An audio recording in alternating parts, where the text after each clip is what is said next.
To you and a very, very warm welcome to this spectacular day. A day where we think about a few things that we can add to creating a better tomorrow, not just for ourselves, but for our future generations as well.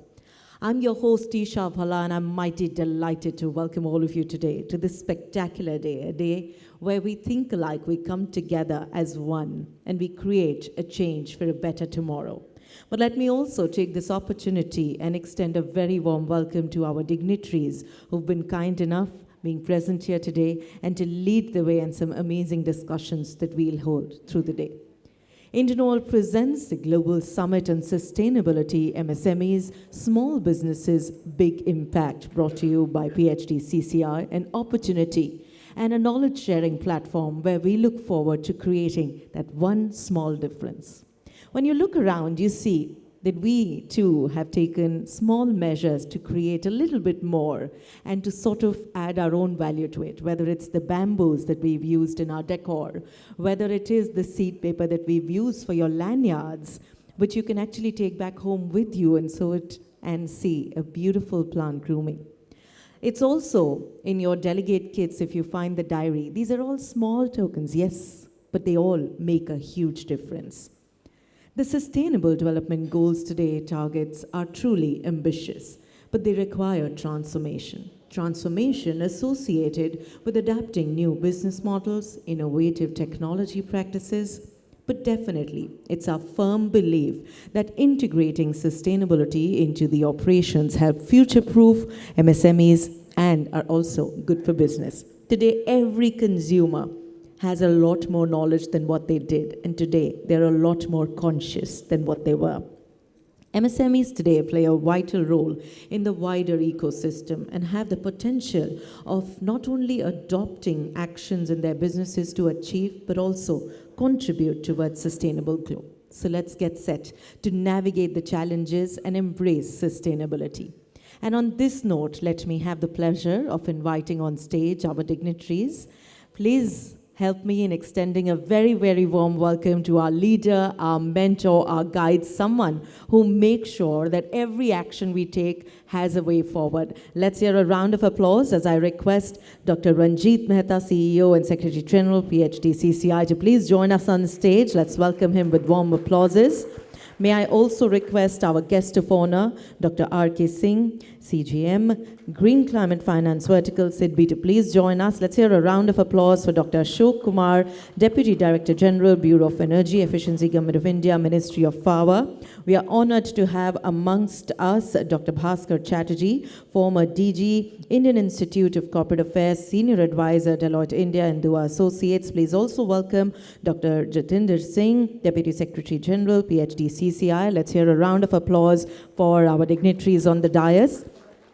As you're all well aware, we were to have amongst us the kind presence of our chief guest, Shri Jitin Ram Manjhi, Honorable Union Minister for Ministry of Micro, Small and Medium Enterprises. He has had to go for a very urgent meeting at Bharat Mandapam, but we are so very glad that he's agreed to be here at some point through the day, so we're looking forward to his presence. And till then, he passes on his best wishes to each of us right here at the summit and has also requested for key takeaways notes. So everything that we discuss here has a lot of value addition that we are going to contribute. As we look forward to creating and to being a part of India in its journey of becoming a superpower, we are such proud Indians here today. So let's begin the day by paying our tribute to our country. May I request all of you to please rise for the Indian National Anthem.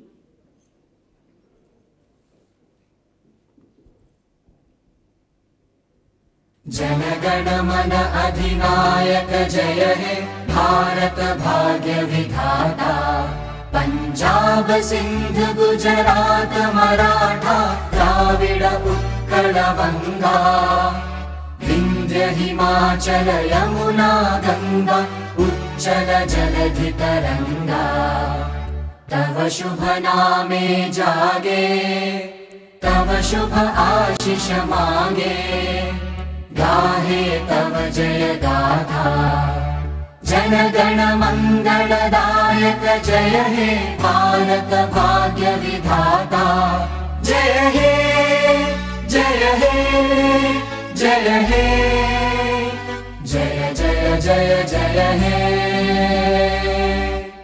Jai Hind, please do take a seat. Thank you so very much. As we look forward to welcoming each of you right here at the Global Summit on Sustainability, MSMEs, Small Businesses, Big Impacts, let me also take this opportunity and thank our partners for supporting us and for trusting us. I'd like to thank our presenting partner, Indian Oil, our sustainability beverage partner, Coca-Cola India, our sustainability banking partner, SIDBI. May I also thank our supporting partner, Uflex, our sustainability partner, AGI Greenpack, our academic partner, Terry, our knowledge partner, Deloitte. Of course, we bring to you this fabulous summit, all thanks to PHDCCI. May I also thank our annual partners, and as we look forward to some very, very engaging sessions to really set the tone for what is it that we can look forward to, how is it that we plan to take the day forward, some very interesting technical sessions that we'll be touching upon, some very, very vital and important subjects that we'll be covering in our panel discussion. But to present a hearty welcome to each of you, I'd like to bring to you right here a very dynamic leader. A leader who believes that change is the only constant. A leader who believes that today, when we talk about transformation, we need to be the ones who are thinking ahead. So may I request all of you to please put your hands together as I present to you Dr. Ranjit Mehta, CEO and Secretary General, PHDCCI, joining us. Thank you.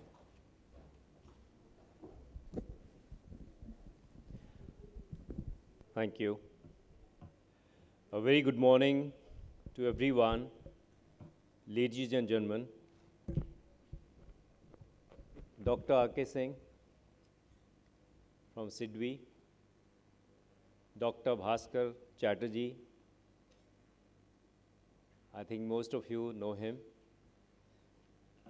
Great contribution to corporate affairs, ministry. Mr. Ashok Kumarji, he is the Deputy Director General of BEE, Dr. Jatinder Singh, Assistant Secretary General, PHDCCI. Very distinguished delegates from very well-known companies. We welcome you to this Global Sustainability Summit by PHDCCI. The presence of all these delegates is the testimony to the fact that you all care for the sustainability. You all care for the earth. That is why you are here. I think that today's biggest challenge in our age is environment. That how to be sustainable, how we can continue to take our sustainability journey forward. And MSMEs, who are the integral part of Indian economy, we have more than 65 million MSMEs in our country. And we have such vibrating startup ecosystem in our country.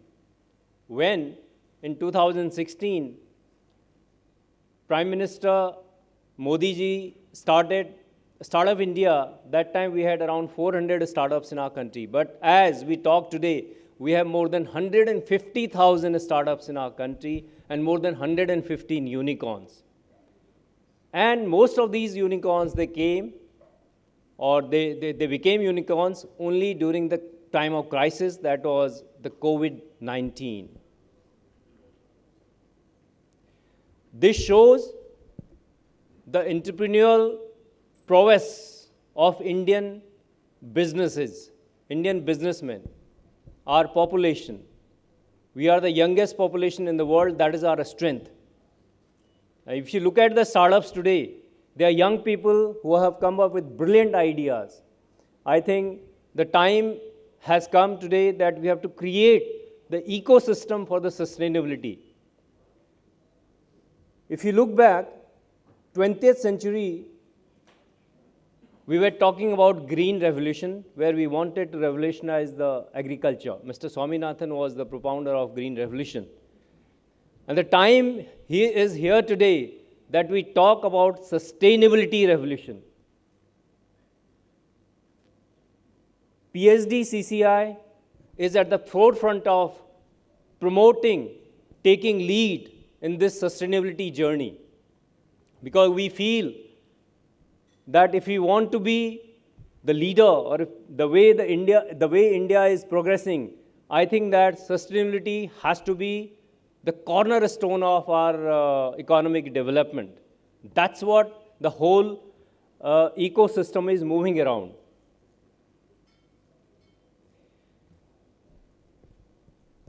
Today, Indian economy is one of the fastest growing economy, and at this age, when we are growing at around 7.5%, and the way we have planned to be Viksit Bharat by 2047, when we aspire to become around $35 trillion economy, then you can imagine what kind of ecosystem that will be needing, and what kind of needs will be there, technological needs will be there in the field of the sustainability. I think that on the, it is not about only government or the organizations, it is the responsibility of each and every individual sitting here, or each and every citizen of this country, to be aware of the sustainability. And the biggest, if you want to have the sustainability revolution, I think the biggest mission which is started by our Honorable Prime Minister is a life mission. Lifestyle for environment. That's what is going to make everything sustainable, because if you talk about India, we have 1.4 billion people. Just imagine if one person saves 1 liter of water, how much per day, then how much water we are saving per day, how much water we are saving all through the year, in a month, in 6 months, in a year, and 5 years. These are the kind of initiatives we need, and these are the kind of, it is my responsibility.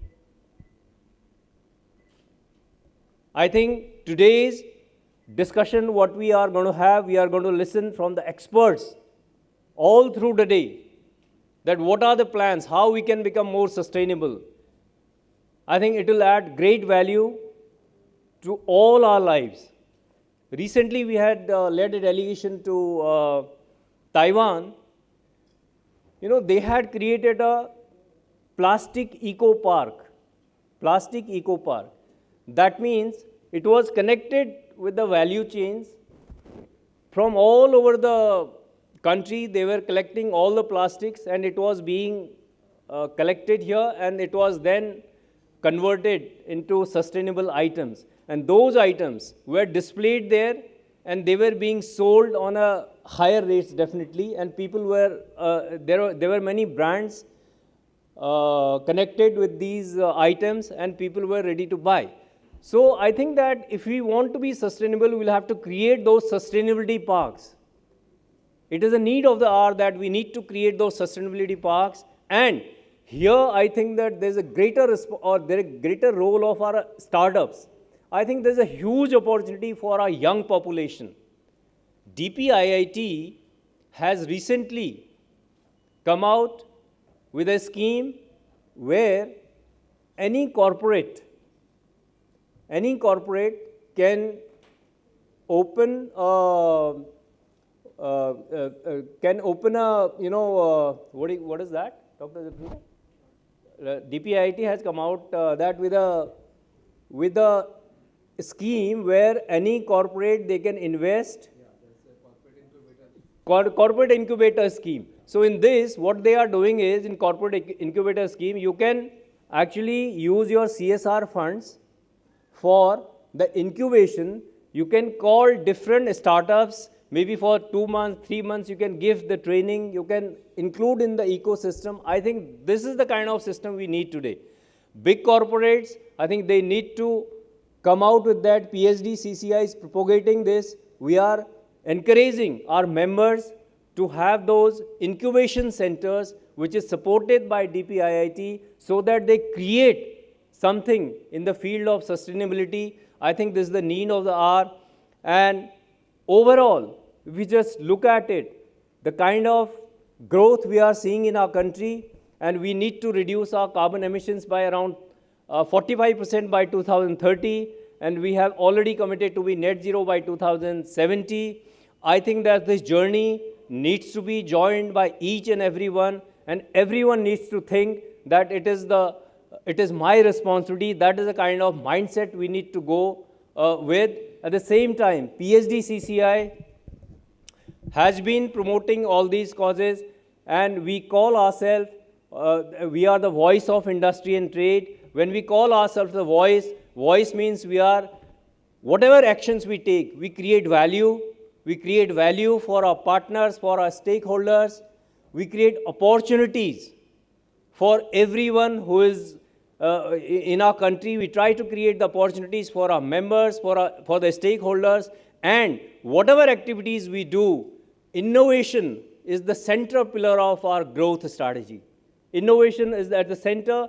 Then we would collaborate with every stakeholder, every partner, and we will constantly engage with everyone. That is the voice we go along with, and that is why PHDCCI remains the most trusted voice of industry and trade. Ladies and gentlemen, we welcome you once again to this Global Sustainability Center, Global Sustainability Summit, and we look forward to your very active engagement throughout the day, and thank you very much.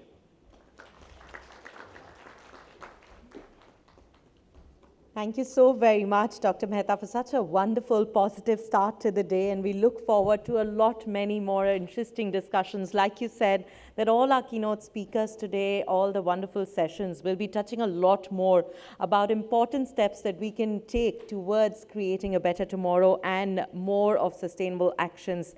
For now, may I request all of you to please extend a warm welcome as I now request our guest of honor, Dr. R.K. Singh, CGM, Green Climate Finance Vertical, said be to please join us, an expert who comes with over 32 years of experience in developmental banking and creating a change. Let's hear it up for him.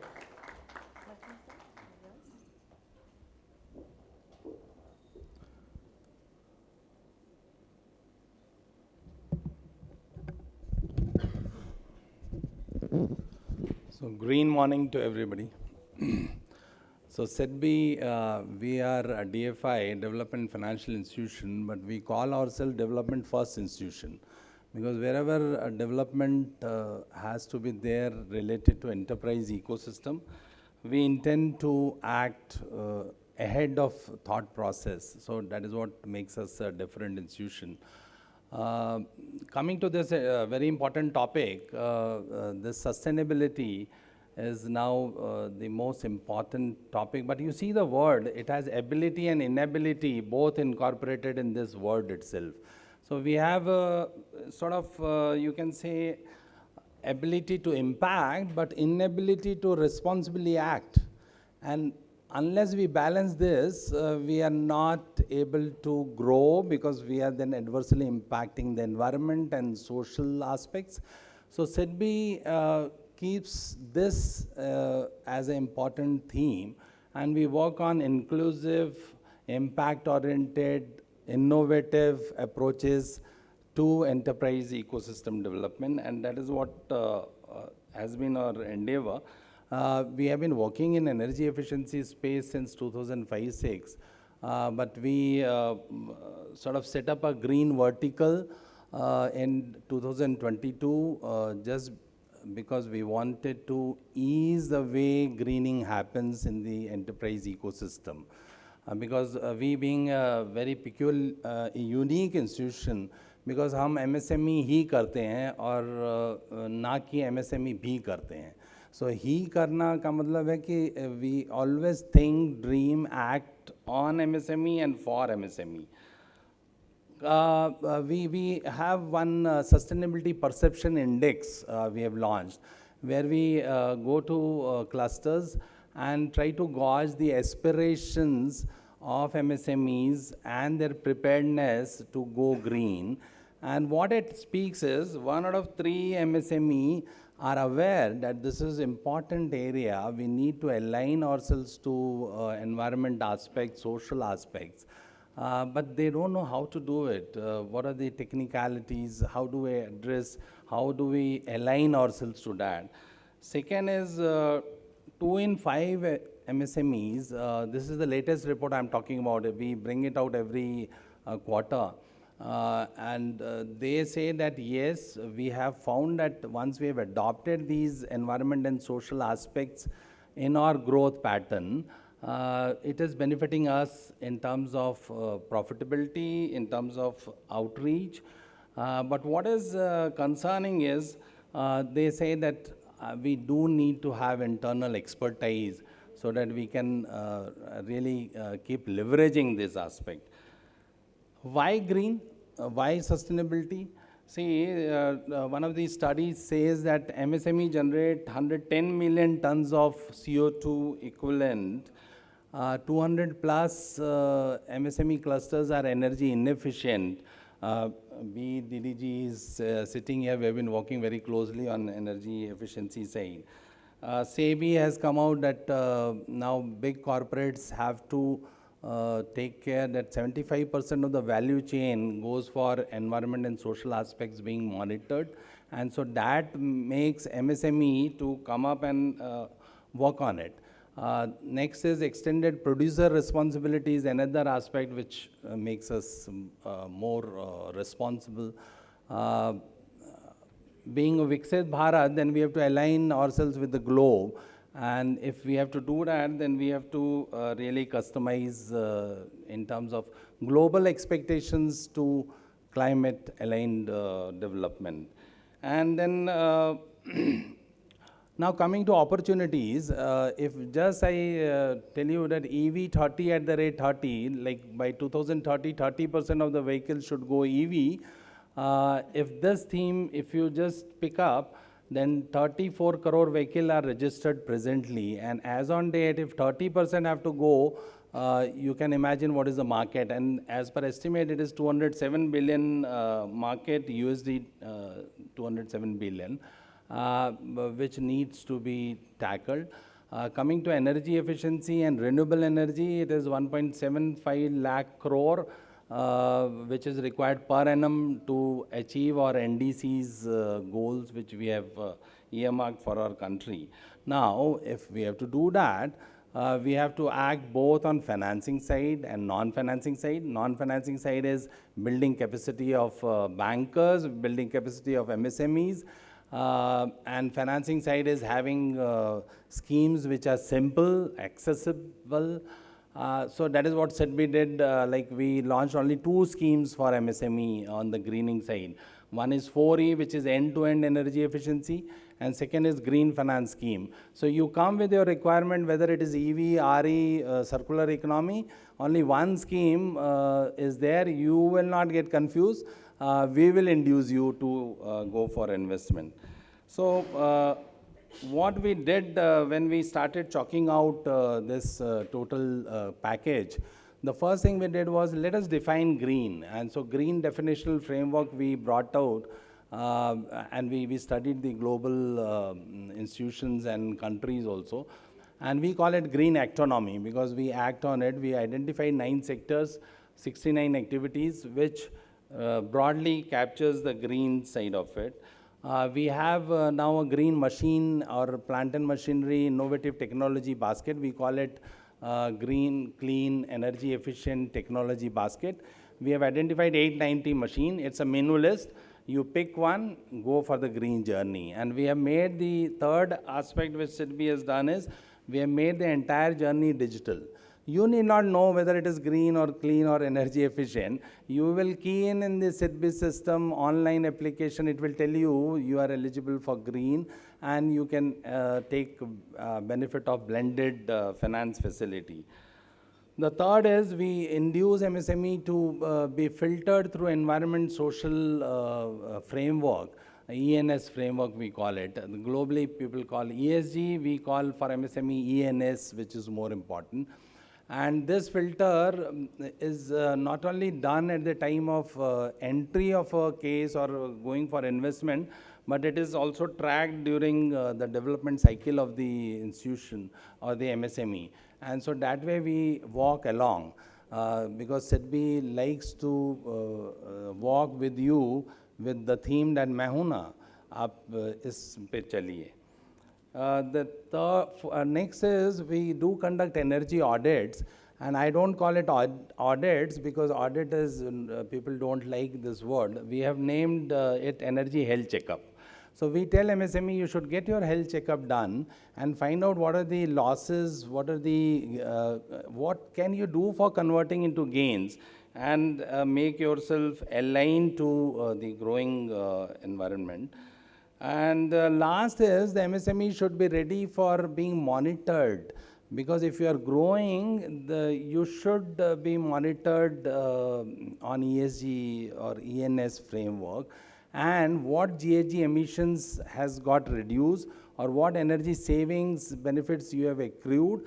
This also we monitor just to tell and make them more confident that yes, this has resulted into something which is important.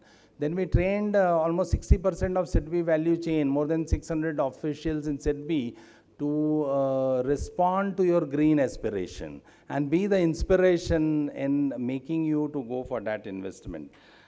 So once we were working on this, today we have aligned to Panchamrit mission of the country, launched by Honorable Prime Minister.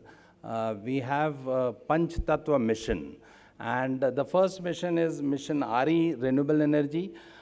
In this we started with solar rooftop, and इसका theme हमने रखा है हर उद्यमी की छत पर solar. And then we now are working on the wind side of it, and we call it Pavan se Udyam Udan.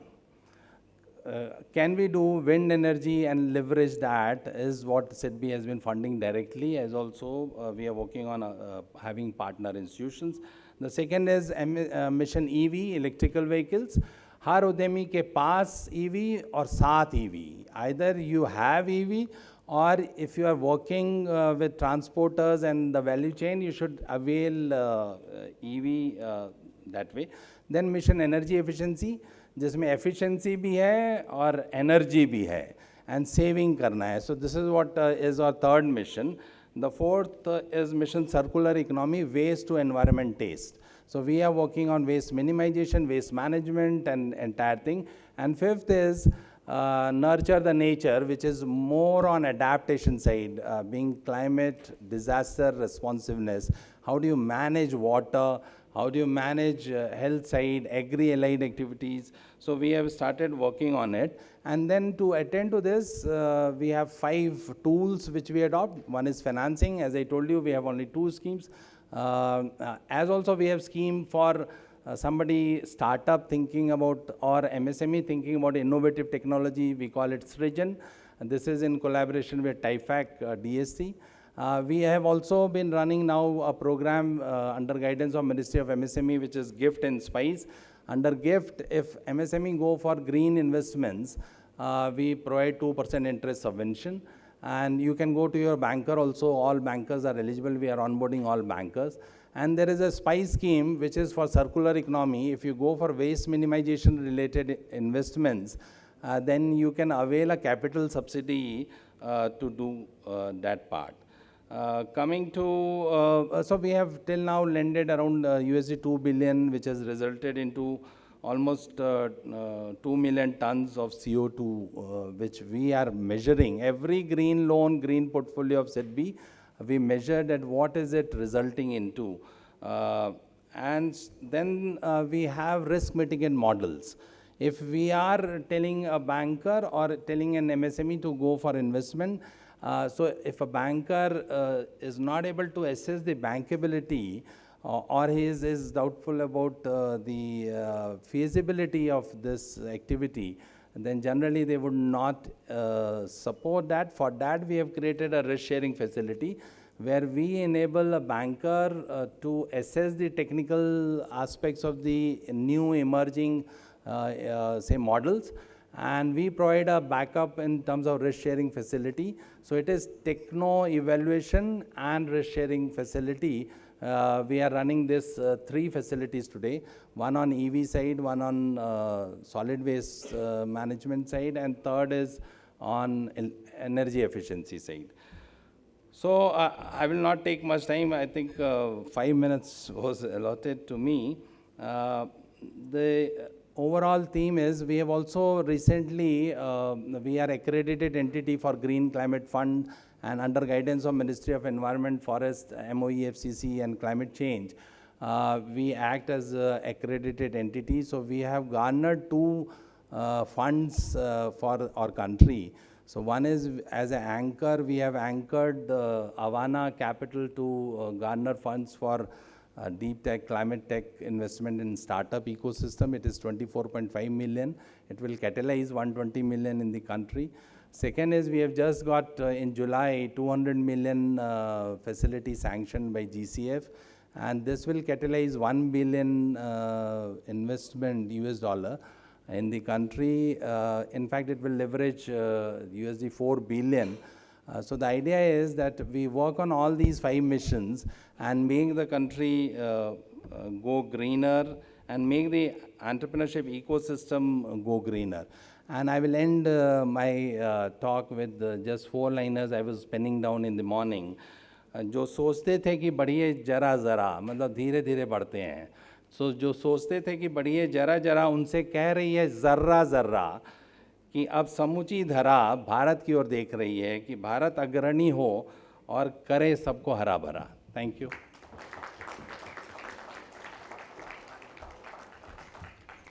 बहुत बहुत धन्यवाद करना चाहेंगे आपका. इतनी खूबसूरत सी सोच आपने हमारे बीच यहाँ रखी, और उससे भी ज़्यादा खूबसूरत पंक्तियों के साथ. तो एक बार फिर ज़ोरदार तालियां हो जाएं. And on those very green thoughts and on those very green notes, as I thank Sir for joining us, sharing with us how he and his team are involved in creating that difference. My next speaker here is someone who has not only contributed but also formulated and executed the national mission for enhanced global efficiency and energy efficiency. I would like to request all of you to please extend a very warm welcome as I present to you our guest of honor, Dr. Ashok Kumar, Deputy Director General, Bureau of Energy Efficiency, Government of India, Ministry of Power. A round of applause for him, please.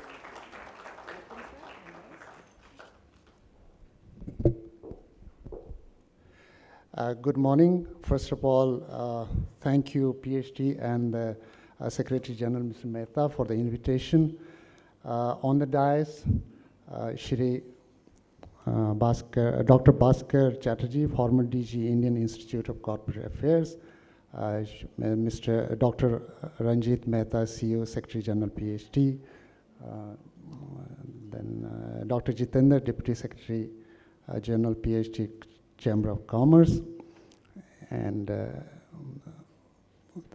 distinguished guests on the other side of the dais, and distinguished delegates here. So it is an opportunity for me to kind of put my story on the SMEs, as Madam was mentioning, that I am primarily have been looking into the large industry space under the National Mission for Enhanced Energy Efficiency, but as I'm being tasked to speak on MSME space, I came to know that MSME sector as such is a very important sector in the economy, which is contributing to about 50%, almost 50% of the exports of the country. And it is employing or the providing jobs of the tune of around 11 to 12 crores of people. So it is an immense important sector in the economy, and I would limit myself in the space of energy efficiency. And also, as Dr. Mehta was mentioning about the sustainability and the topic of discussion today, and also the challenge of sustainability is felt all across the world. In that context, I would just like to give you 2 data points. I was reading a research paper, I think a few days back. So the paper says that out of out of the 9 climate boundaries that are created, 6 of them has already been breached. Only 3 are limiting. Now you can imagine if all the boundaries are breached, what will happen to the sustainability? Another aspect.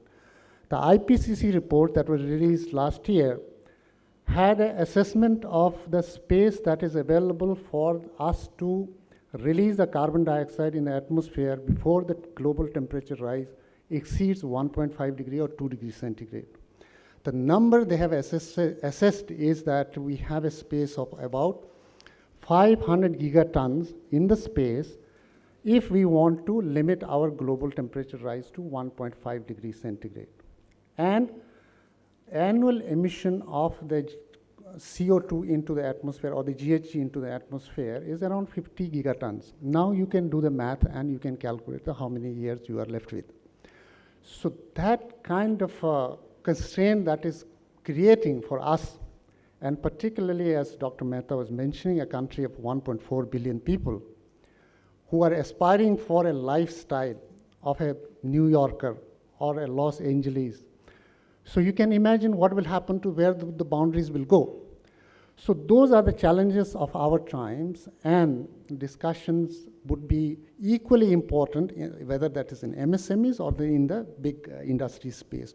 So with that, I would just, Bureau of Energy Efficiency has been working in the SME space for quite some time.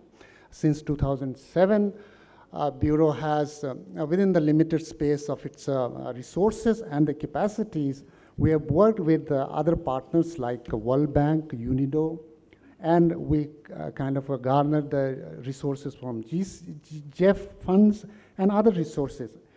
And in that process, I think Bureau has touched upon all the aspects of energy efficiency in terms of demonstration, in terms of hand-holding, in terms of helping in the making of investment-grade audits, and so on and so forth. And currently, just to give you some kind of numbers that we have since 2027, we have kind of demonstrated projects, around 50 projects we have demonstrated. Energy efficiency projects were around 2,000 in the numbers, and reports were created around energy conservation guidelines, many of the SME sectors. The energy efficiency and conservation guidelines were prepared to help the SMEs to kind of identify technologies, adopt technologies, and to make, monetize the benefit of the energy efficiency and so on. So there were 12 energy management centers are being placed in various parts of the country to help the MSMEs to, again, explore opportunities in the energy efficiency space. And recently, since I think 2017, 18 onwards, there has been a very interesting activity in collaboration with the UNIDO. A technology challenge kind of exercise was created where the innovators developed several options of energy efficiency, where the number is like around 850 of them application has been received. And then out of that, 245 was found to be kind of credible enough to be considered. And of that, there were around 89 to 90 challenge winners. And those winners had been supported by the mentors and institutions. And ultimately, there are 33 technologies that has been reached to the commercial scale. You can see we have a website called Facility for Low Carbon Technology Deployment. So huge success in that, and recently the CII conference was happening in Hyderabad. There were all the innovations were demonstrated in that event, and it was very well taken by the industry groups to take up further for their own adoption. So in the technology part, in the capacity part, in the hand-holding part, these are some of, and we have done some very specific exercises where 9 energy-intensive sectors, such as steel re-rolling, paper, foundry, forging, glass, chemical, dairy, and bricks, done an energy mapping of the units, and around 450 plus units have been chosen to do that analysis, mapping, and we have created, a compendium of 120 technologies. These are available with the various energy management centers. And finally, in the space of, we have covered, of course, the scale and scope that is needed for the MSME. Of course, that interventions, our interventions are very small. We would need much more than what it is. But at least we have identified the areas where we can scale up in the terms of demonstration, in terms of hand-holding, in terms of establishing institutional structures like energy management centers, and so on and so forth. And now we are coming with a proposal to have a financial instrument in the form of interest subvention. The government of India has given in principle approval for a kitty of around 1,000 crores, which will be utilized for providing interest subvention to the loans that the units will be taking for adoption of the projects that would be accounted as energy efficiency project. So we hope that with that instrument, along with all the supporting activities that Bureau does, and certainly in association with the SIDBI and other institutions who are into the space, we see there would be a lot of takers, and from that there would be a lot of benefit out of it. So that is where I think I would not take much time, but again to repeat myself that the topic touches the sustainability. So sustainability, if we are recognizing a real sustainability which goes beyond your timelines, beyond 2030, beyond 2070, beyond this century or that century, then we certainly have a challenge for us to steer or negotiate our growth story for 1.4 billion people to provide, or those are aspiring to have a lifestyle of their own desire. So in that context, we have to be very innovative, we have to be very proactive, we have to be, there's Dr. R.K. Singh's poetry says that Zarra Zarra is saying to be Hara. So that Hara has to be lasting Hara, that Hara has to be really circular, that has to be very strong. And with that hope that distinguished delegates here, your deliberation will certainly bring out. And the last point that I would mention is that there is a discussion on CBAM, and given that the MSMEs, particularly the steel and aluminum MSMEs, are going to be very, very, you can say, there is a concern for all these sectors because of the restrictions that are going to emerge from that particular restrictive trade mechanism. So we really need to be prepared. We need to respond to how that barriers to be crossed, and then take advantage or prepare ourselves for that challenge. So with that, I stop, and I once again thank PHD. I think I would again touch upon that Bureau. Mr. Saurabhji is already here. There is a topic on carbon market, I suppose. So Bureau is also creating a carbon market for the country, and MSME is certainly going to benefit out of that, and to a larger adoption of your energy efficiency projects are going to give dividend in the form of emission reduction that can be leveraged in the carbon market that would be coming very soon. With that, thank you once again. Thank you. Thank you so very much, sir, for those very kind words, and also for sharing with us everything that you and the Bureau of Energy Efficiency are doing, collaborating with global bodies, and the actions that you're taking. And like you said, that every change that we make has to be for real and not just an eyewash. Thank you so very much for that. As we look forward to creating a difference today, the team has worked very, very hard behind creating a very special playbook. Yes, a PHDCCI and Deloitte playbook for MSMEs and MSME entrepreneurs for sustainability will be unveiled and released right here, all thanks to our dignitaries. And to join our dignitaries on the dais to do the honors, may I please have the pleasure of inviting and welcoming on stage Shri R.R. Rashmi, former Special Secretary, Ministry of Environment, Forest and Climate Change, Government of India. Please do put your hands together as Sir joins us on stage, and as we look forward to the releasing of the playbook along with our dignitaries on the dais, may I also welcome from Team Deloitte, Dr. Inderjeet Singh and Mr. Prateek Kamal.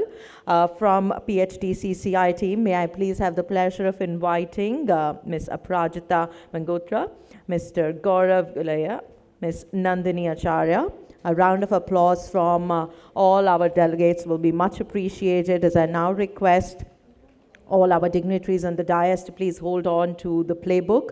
I'd like to request Dr. Ranjit Mehta to do the honors. May I also request Dr. R.K. Singh, Dr. Ashok Kumar, Dr. Bhaskar Chatterjee. He and his team have worked very, very hard behind creating the playbook. I'd also like to request Dr. Jatinder Singh to please be a part of this wonderful photo opportunity, and also all of us releasing the PHDCCI Deloitte Playbook for MSMEs and MSME entrepreneurs for sustainability. We have a personal copy for each of our delegates, which our team will be distributing in just a little while. We hope that there'll be enough and more reasons for us to look into it, learn from it, and like we mentioned, the team has worked very hard behind creating this. We will have Dr. Bhaskar Chatterjee tell us a lot more about it. Thank you all for doing the honors. Let's hear a round of applause, please.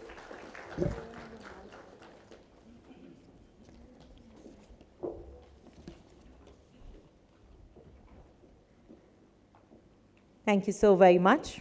Well, up next, we will get to hear a lot more on the policy perspective and more by Dr. Bhaskar Chatterjee, former DG, Indian Institute of Corporate Affairs, Senior Advisor, Deloitte India, and Dua Associates. He's somebody who's widely acclaimed as the father of CSR in our country.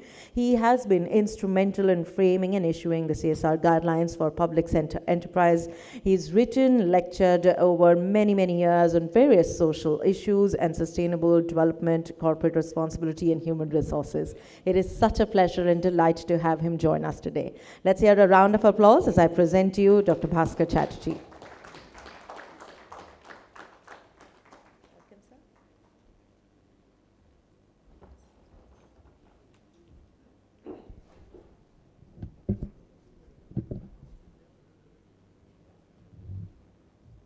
Distinguished delegates on the dais, invitees, ladies and gentlemen. Let me at the outset thank PhD Chamber of Commerce and Industry for giving me this opportunity to be here with you this morning and to listen, I think, to three extremely passionate, extremely motivated, extremely committed people who addressed you before I came here. You would have seen the commitment they brought to the dais and to the speeches that they delivered.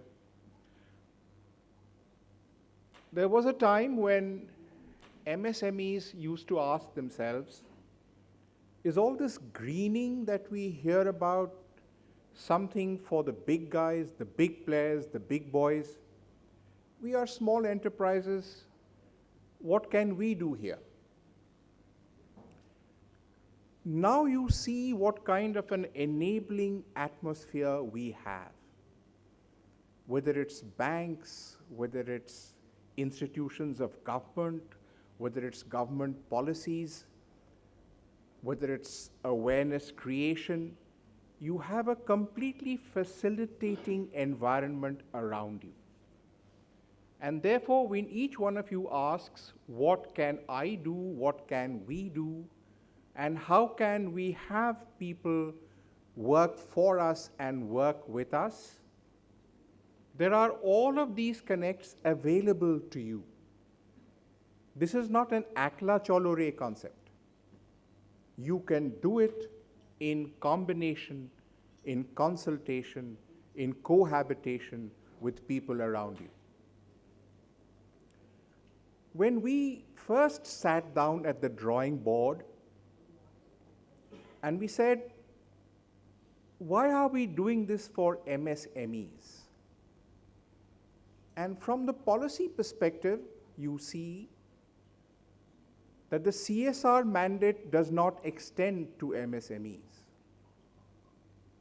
The SEBI mandate for BRSR does not extend to MSMEs.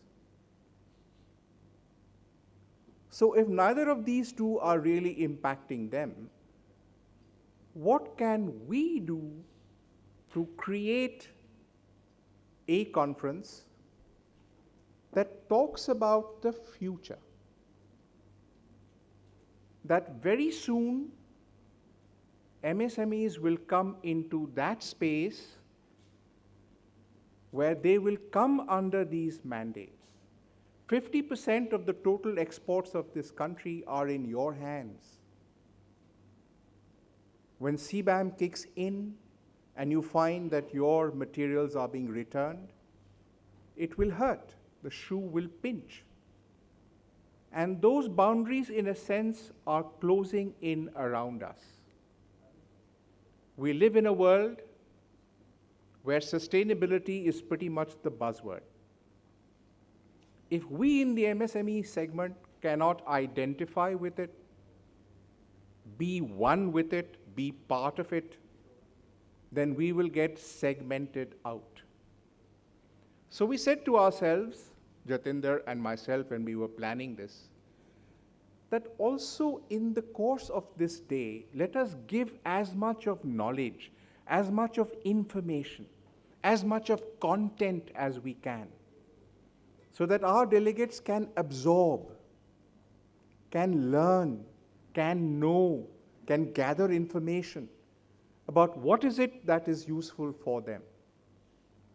Which is why when you look at the structure of today's conference, you will see that for each of you, there is an enormous amount of learning that you can sit here, access, and gain from.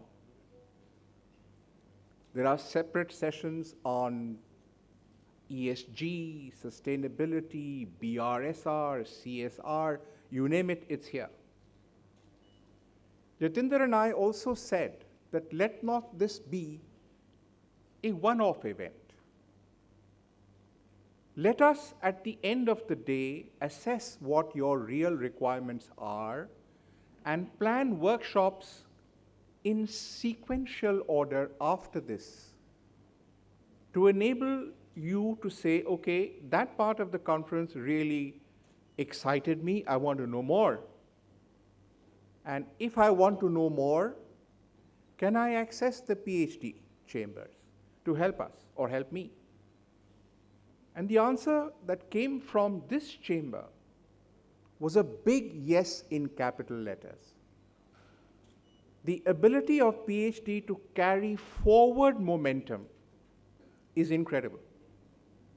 And I believe, therefore, that for us, this will not only be just a flagship event, but something that will be followed up with smaller workshops where you can roll up your sleeves and say, hey, I want to know more about this.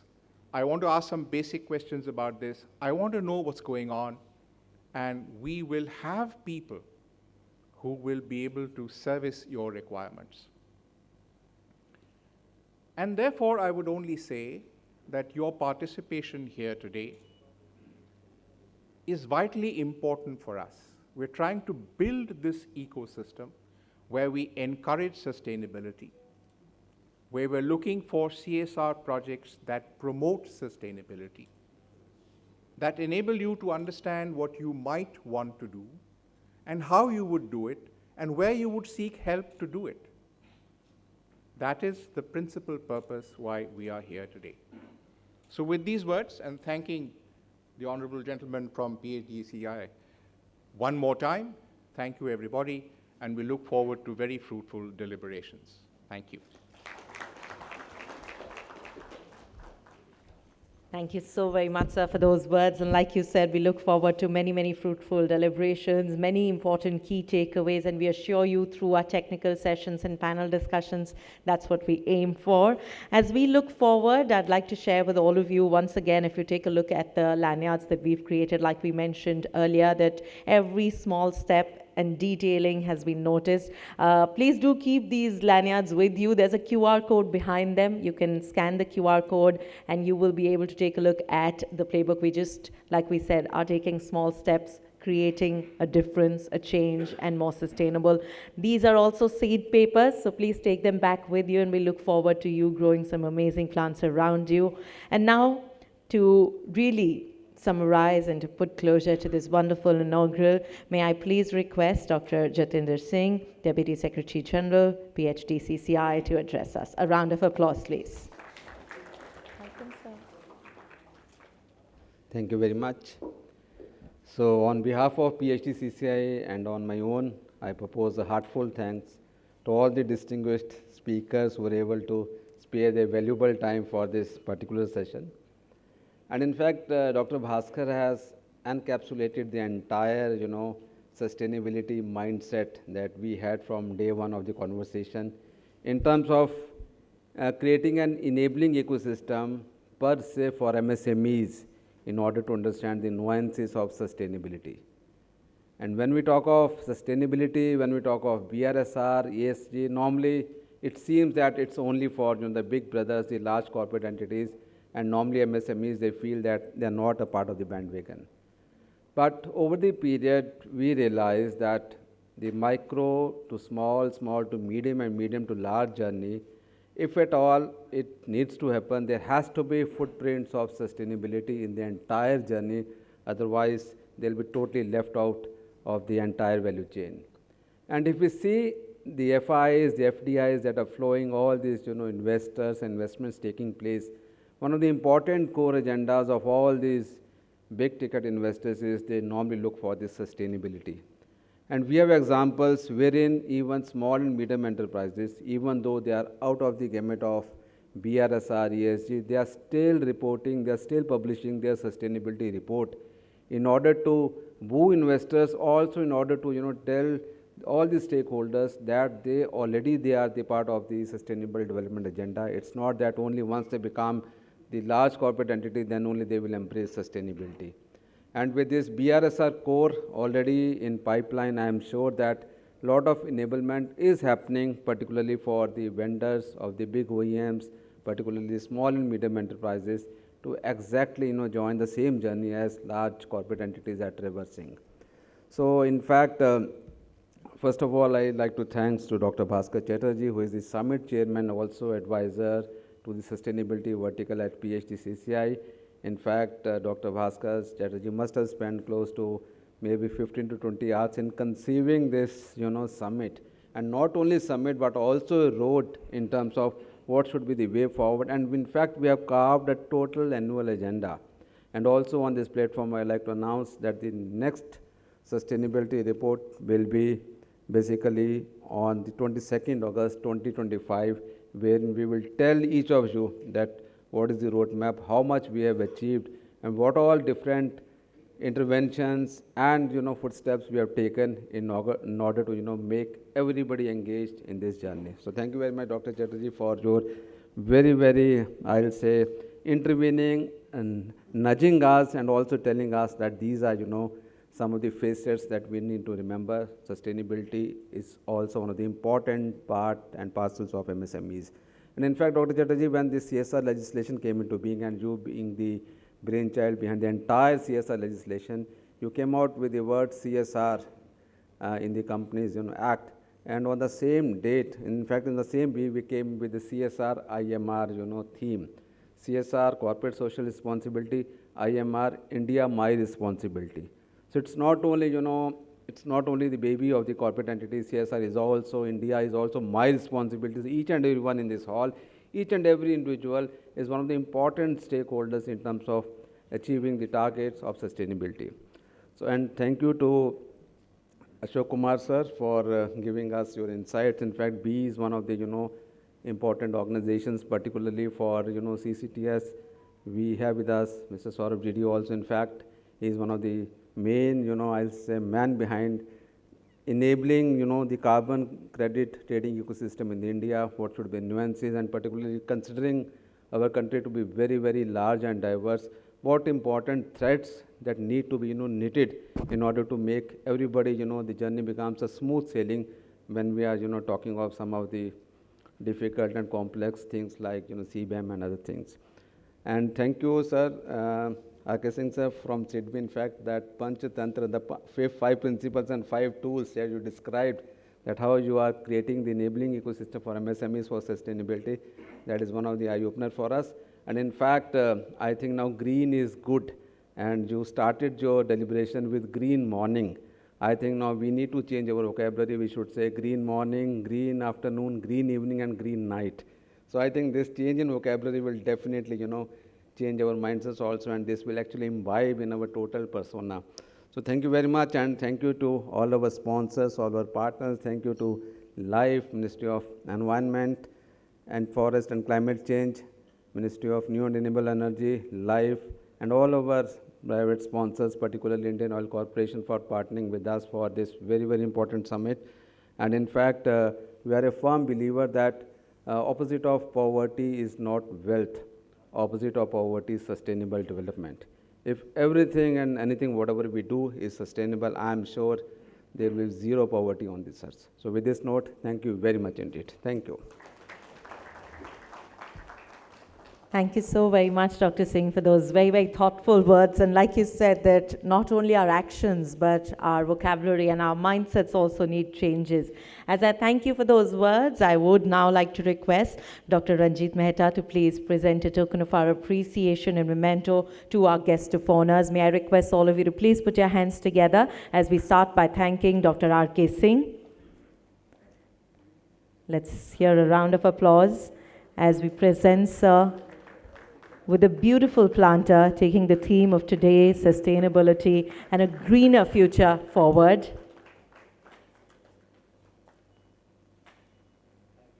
And a memento of the Ashok Chakra as very proud Indians, as Indians who are looking forward to a brighter future. Thank you, sir. We are humbled by your presence. We'd also like to take this opportunity and thank our guest of honor, Dr. Ashok Kumar. Please do put your hands together.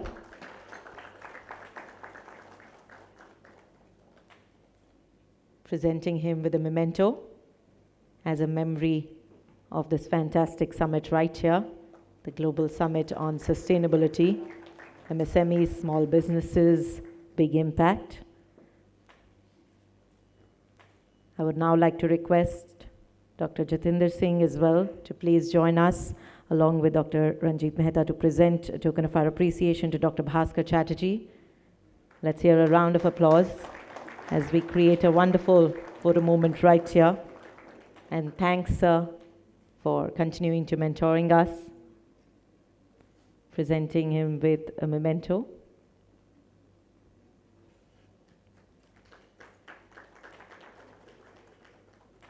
Before I thank all our dignitaries, let me request them to join us for a group picture right here. So, like we said, creating some amazing memories. May I also welcome Ms.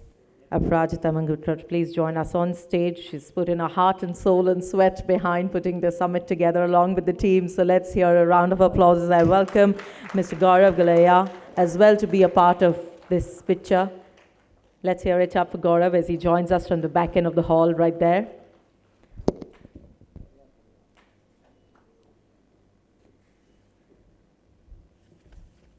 Thank you for your presence. Once again, I'd like to take this opportunity and thank our partners for supporting us through and through.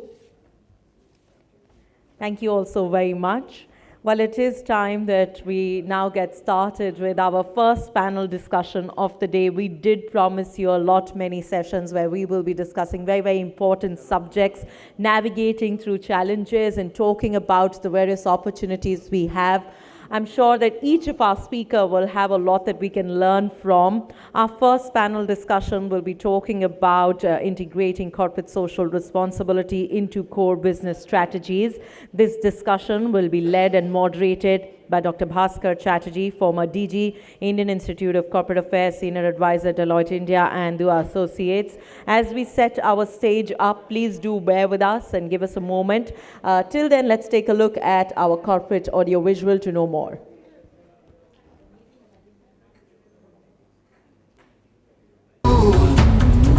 तुझी से तो जीता हूँ मैं, तुझी से तो बना हूँ मैं, तू ही जिस्म, तू ही मेरी रूह, तू मेरा फ्यूल हो।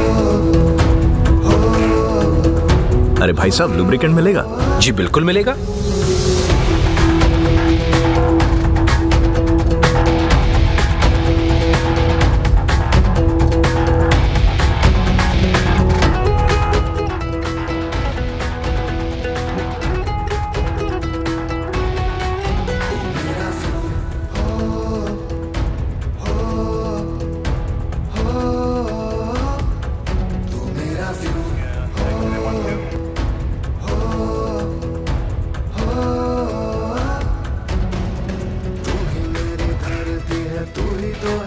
देश मेरा, मैं हूँ तेरी मिट्टी तेरी धूप, तुझसे ही तो घर मेरा, तू ही तो है फर्ज मेरा, तुझसे तो है मेरा गुरूर, तू मेरा फूल,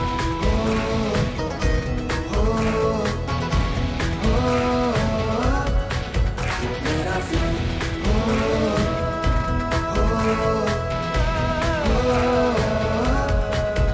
मेरा फूल। पहले इंडियन, फिर oil. Indian oil. Guided by the visionary leadership of PM Modi, backed by the strong policies. Speakers here on stage, I'd like to request all our delegates to please take a seat. We are all set to invite our noted speakers here, and as we look forward to this discussion, may I please have the pleasure of inviting our panelists here. May I request all of you to please extend a very warm welcome as I invite Mr. R.R. Rashmi, an IS officer, an expert on climate change-related policies, strategies, actions, international negotiations. He's been part of formulation and implementation of public policies for over 35 years now. Let's hear a round of applause as I welcome Mr. R.R. Rashmi, former Special Secretary, Ministry of Environment, Forest and Climate Change, Government of India. Let's hear a round of applause, please. Thank you so much, sir, for your presence. May I now welcome Mr. Saurabh Didi, Director, Bureau of Energy Efficiency, somebody who spearheaded several key initiatives, including the development of India's carbon market and the formulation of National Mission for Enhanced Energy Efficiency. A round of applause as I present to you a leader who we look forward to listening to. May I welcome Mr. Saurabh Didi here on stage. Please do put your hands together as I extend a very warm welcome and present to you our wonderful moderator, Dr. Bhaskar Chatterjee, former DG, Indian Institute of Corporate Affairs, Senior Advisor, Deloitte India and Dua Associates. He is somebody who spearheaded the National Foundation for Corporate Social Responsibility, widely acclaimed management practitioner, teacher, mentor. What a pleasure to have him moderate the session. May I request you to please welcome Mr. F.I. Mazumdar, General Manager, Alternate Energy Business Development, Indian Oil Corporation Limited. May I request all of you to please put your hands together as he joins us on stage with his leadership skills. Please do put your hands together as I have the pleasure of inviting Mr. Rajesh Ayapilla, Senior Director, PSE's Sustainability and CSR, Coca-Cola India. We are so very glad to have him join us. He's known to be an industry veteran with over 28 years of professional experience, having worked with various organizations like Hindustan Unilever, General Mills, Coca-Cola, and of course, he was always a part of all the Indian Air Force. Such a pleasure to have you with us, sir. Let's hear a round of applause as I also present to you Mr. Jeevaraj Gopal Pillai, President, Flexible Packaging and New Product Development and Director, Sustainability, UFlex Limited. Such a delight to have with us someone who's given more than 35 years to the industry of packaging, covering the gamut of packaging technology from pre-press to cylinder making to innovative programs. It is a delight to have you join us, sir. May I also have the pleasure of inviting Mr. Nitesh Raj, Vice President, Somani Impresa Group. A round of applause for an alumni of Indian Institute of Management, Lucknow and NIT Jamshedpur. And it is a pleasure to have amongst us some fantastic speakers to talk about our first session where we will delve deeper into integrating corporate social responsibility into core business strategies. Please put your hands together once again as we extend a very warm welcome to all our speakers right here.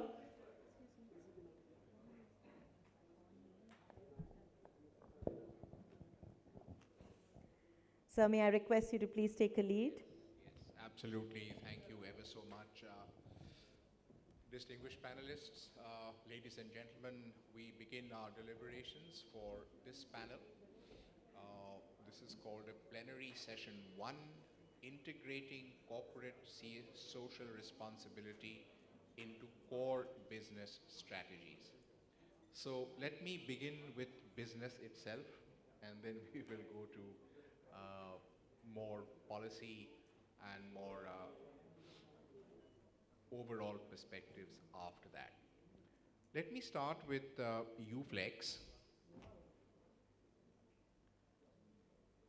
Mr. Pillai, would you like to take the lead and tell us how it is that you are addressing these issues in your company? So, as you know better than anybody else,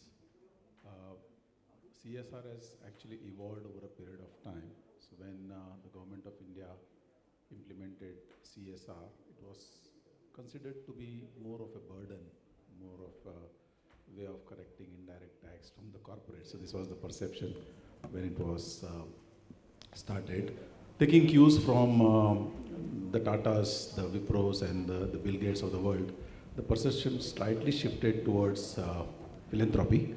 It was considered as a donation which could be considered as part of the CSR. But over a period of time, it has evolved.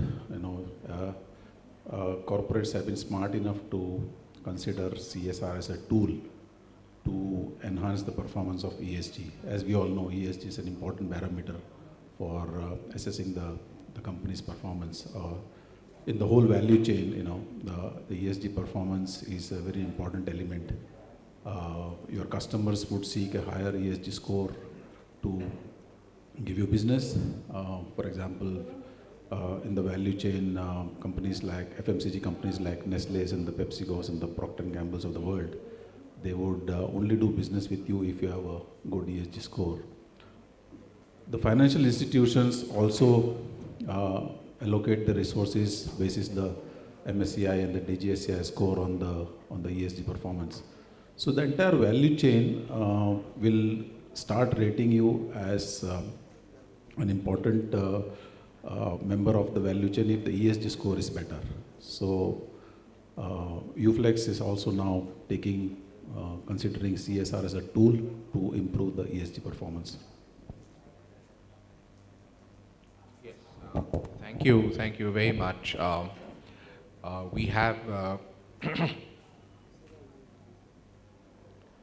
I think I'll go to Coca-Cola, Rajesh. It'll be nice to hear from you. You are a very large global company, considerable interest in water and water resources and agro. Will you tell us what your company has been doing in this area?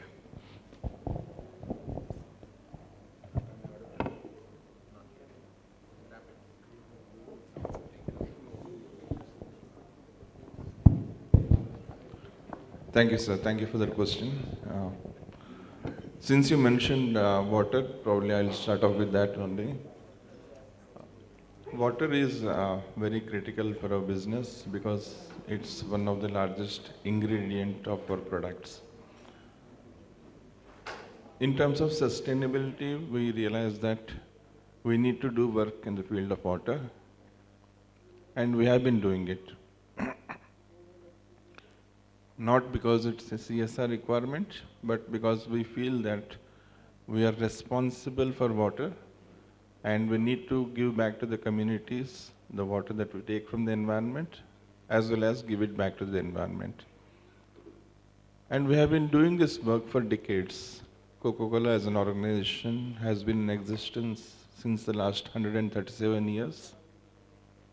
But when the CSR law came in India, it became an enabler for us. It helped us to align our sustainability goals and to do work through CSR to ensure that our organizational purpose is aligned with the focus areas that we have for CSR. Today, as we speak, there is a mandate of doing 2% of our net profits, but that's only the bottom line. We actually spend quite a lot more than that, beyond what is mandated. And it aligns with 3 of our focus areas. Water I have already mentioned. Packaging happens to be the second part. So we have a global commitment towards a world without waste, where we want to ensure that 100% of all the packaging that we put into the market, post-consumer, is collected back and recycled. And the third focus area is in terms of sustainable agriculture. because a large part of our ingredients are all agricultural based, like sugar, mango. So our CSR activities have been focused, and this is how we have been aligned with the company's objectives also. Thank you. Thank you very much, Rajesh. Let me now turn to Nitesh, who can tell us what Hindware is doing in the same space. Yeah, thank you and very good morning. Thanks to Dr. Bhaskar. I think the first session was really superb in terms of the insights that were brought in. Now, just before this session, I did a little bit of pre-reading just as to understand, how does the whole CSR landscape look like. You would be surprised to know that, the overall social sector spending that actually happens in India is close to 8.3% of India's GDP, that is 23 lakh crores, right? And of which, merely 5% is non-government spend, whereas the 95% of the spend is something which is done by the government. Within that 5%, the CSR, typically what the corporates do is typically, around 25 to 30% of which. So I think the first point to make, although not specifically as a company, but as an industry, is about, I think there is a lot of more work to do, a lot of more maturity in terms of the whole CSR space, which the corporates, I'm sure with over a period of time, that is going to develop. That's point number one. Point number two is, I think Mr. Pillai talked about how CSR has evolved, right from a mindset wherein, it was perceived to be, additional cost, to a time today in which I feel it contributes a large way to your competitive advantage. You talked about global supply chains. If you are doing business in India, 50% of the MSMEs in the morning we were speaking about are doing business, are contributing to India's exports. Now, in order for you to be a part of the global value chain, today ESG is absolutely critical. You're looking at the DJSI scores, the way, green funding, green financing is happening, the access to technology. So I think a lot of work has happened in that in the whole ESG, and therefore, the CSR space, wherein I feel, or as an organization, we also feel that it will become a competitive advantage in terms of corporates to evolve to a much higher level.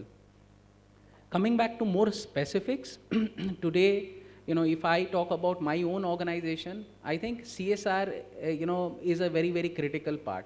Why I say that is because of times in which, you are having challenges around, workforce availability. I think the whole skilling part, how you are working with people with whom you are able to upskill. I think that is one very big gap which we obviously see getting fulfilled through a multiple of our CSR initiatives. Programs like internship, I think very recent changes in policies which the government is making, I think those are very contemporary. Why I say that contemporary? Because that is trying to marry the needs of business to what exactly is also being needed by the society. So I think there is a lot of reinvention which is happening. In the morning I was hearing about CSR spends being also utilized for green technology, right? Now climate action is something which is very, very critical. And most of the companies today, I think, are deficit of rooftops for putting more solar cells. Yeah, most of the organizations, today or on a couple of days back, even internally we were having a discussion, can we put up more capacity? And we were at a lack of rooftops, yeah, for putting more solar capacity. So you see, I think there is a lot of evolution which is happening. In fact, as companies today, we have to be more aware and cognizant of what policy changes or what allowances the government is allowing, because that is now more attuned to what our current business and social requirements are. So per se, I believe CSR is coming a long way. Right from the point wherein we started it as a burden, today it's very, very contemporary, and it's very critical for you to be a part of the global value chain.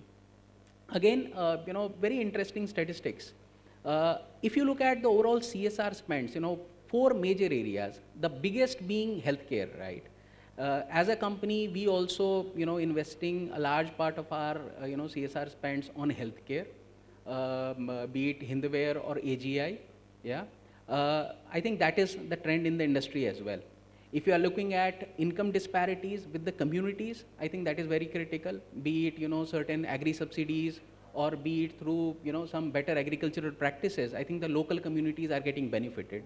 And end of the day, it is nothing but, extreme amount of goodwill that is generated for the brand, for the companies, in the societies that we operate in.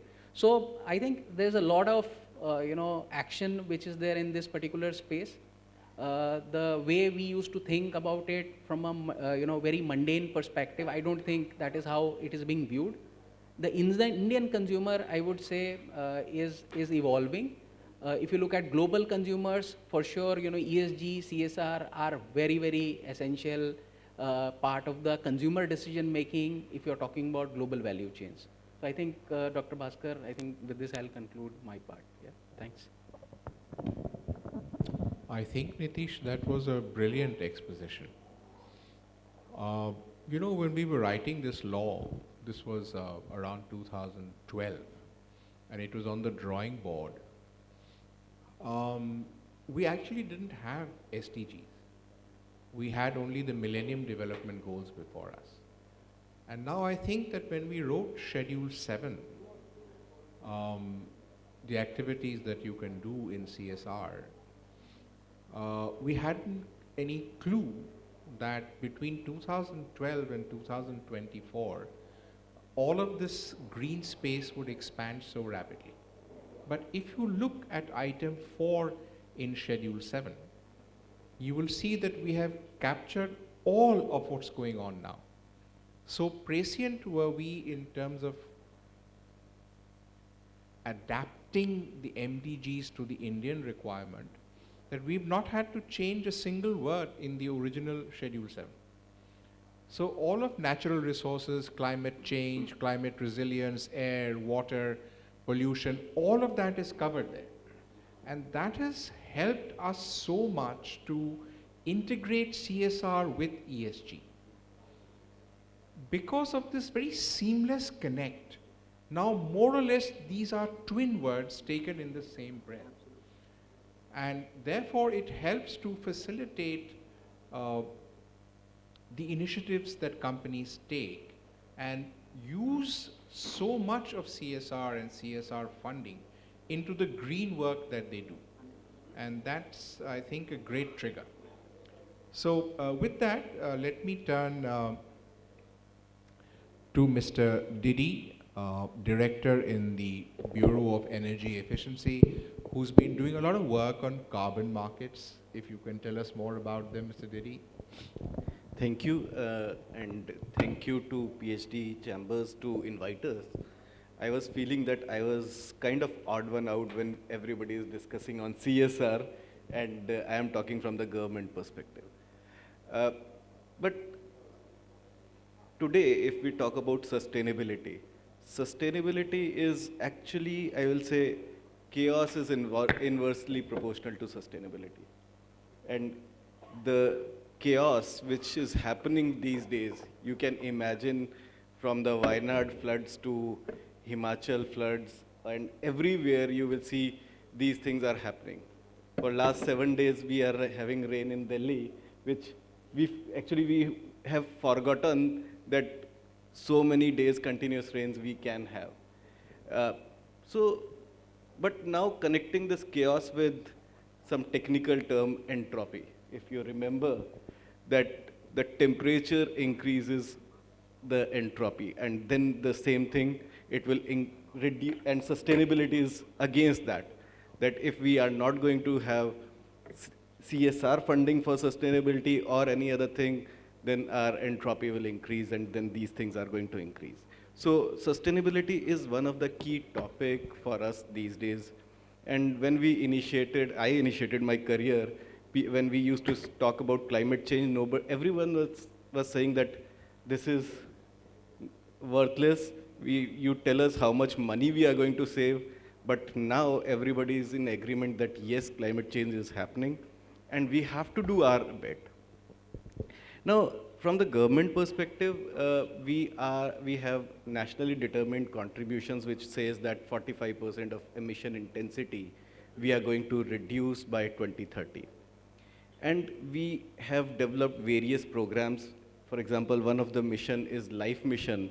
It says that how we can have a sustainable future, how we can actually join with our earlier things which we used to do.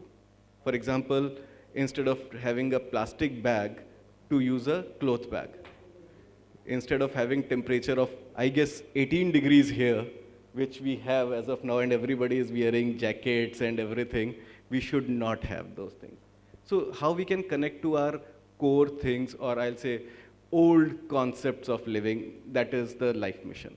But coming to, again, now what Bureau of Energy Efficiency is doing, we are developing Indian carbon market.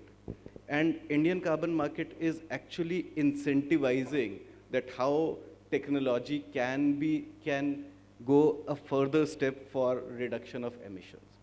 So we have two kind of programs here. One is the compliance mechanism, where we are giving targets to industries, as Dr. Ashok Kumar in the earlier session said, that we have identified 9 sectors, and in those 9 sectors, right from cement, steel to fertilizer, pulp and paper, we are giving emission intensity targets to industries.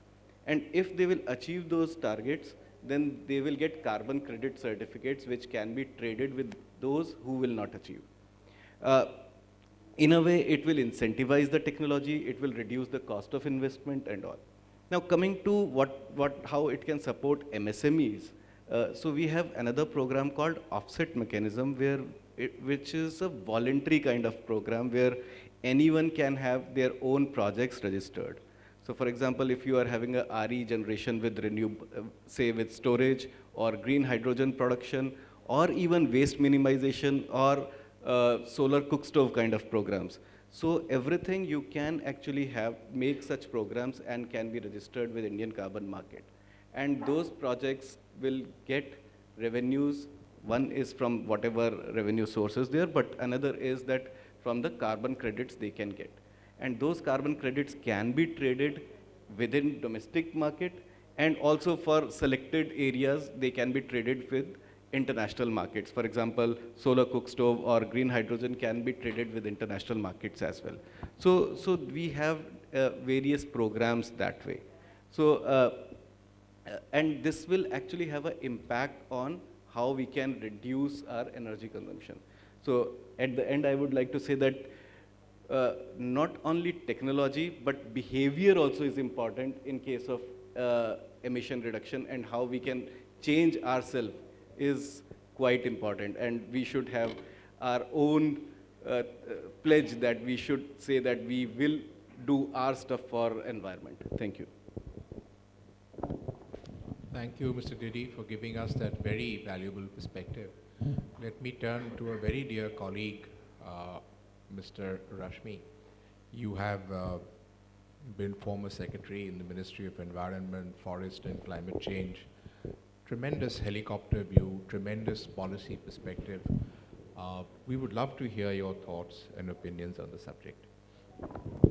Thank you very much, sir, and good morning to all of you. I'll begin where you had left in your initial intervention. You said the MSMEs, they are all small enterprises. They're not covered by the CSR. I mean, the corporate affair, the social corporate social responsibility mandate, nor are they covered by the mandate of the SEBI. In fact, Saurabh Didi, who represents the Bureau of Energy Efficiency, and they implement the Energy Efficiency Act, that act also doesn't cover the MSMEs. So it's surprising that despite having a set of regulations or policies in place, we don't have anything very specific for the MSMEs. And we are now talking about sustainability. So question is, what do we mean? How can we support the MSMEs when we don't have a policy framework in place for supporting the MSMEs? How can we support their sustainability? And what does it mean for them? So let me try and define this for you. Initially, when the CSR was conceived, only item 4, which talks about environmental sustainability in one piece, obviously it was not enough. That's why the SEBI has now come up with BRSR for the large corporates, which is business responsibility and sustainability reporting. So they are now reporting. They still don't have a mandate to reduce the emissions, which will now come because of the regulations which Bureau of Energy Efficiency is going to enforce for the large corporates, the 1,000 companies listed on the stock exchange. But you will still be outside that. You will neither have an emissions intensity target, nor you will have a BRSR compliance obligation. So what is it that can be done? One is something which Mr. Pillai has mentioned, green rating of your products. Whatever you produce, whatever you do, it should be green rated, standardized, and environmental standards are there. There are plenty. I mean, thousands of environmental standards in place, developed by ISO and also by BIS. Question is, what kind of environmental standard you should adopt in your production, in your output? And can you do it on your own? Can you sustain it on your own? Or do you need support of the market? You certainly need to move in that direction, because if you don't move in the direction of sustainability, it's likely that your enterprises will start failing after some time. Because the market is evolving, the global market is evolving in that direction. Dr. Chatterjee talked about CBAM. You know, Europeans are going to impose a tax on any product being exported by India if it doesn't have a carbon intensity standard which they want to follow. Our carbon intensity standards, if they are higher, then there will be a tax. So whether you want it or not, you will be subject to some kind of a market force which will move you in that direction, and that may make your enterprises put under financial stress. So it's a good thing, it's a good strategy to start investing in sustainability right away. So what is it that can be done? First is the green rating of the products, and that will begin again. It can begin either with the MSMEs or it can begin with the large corporates.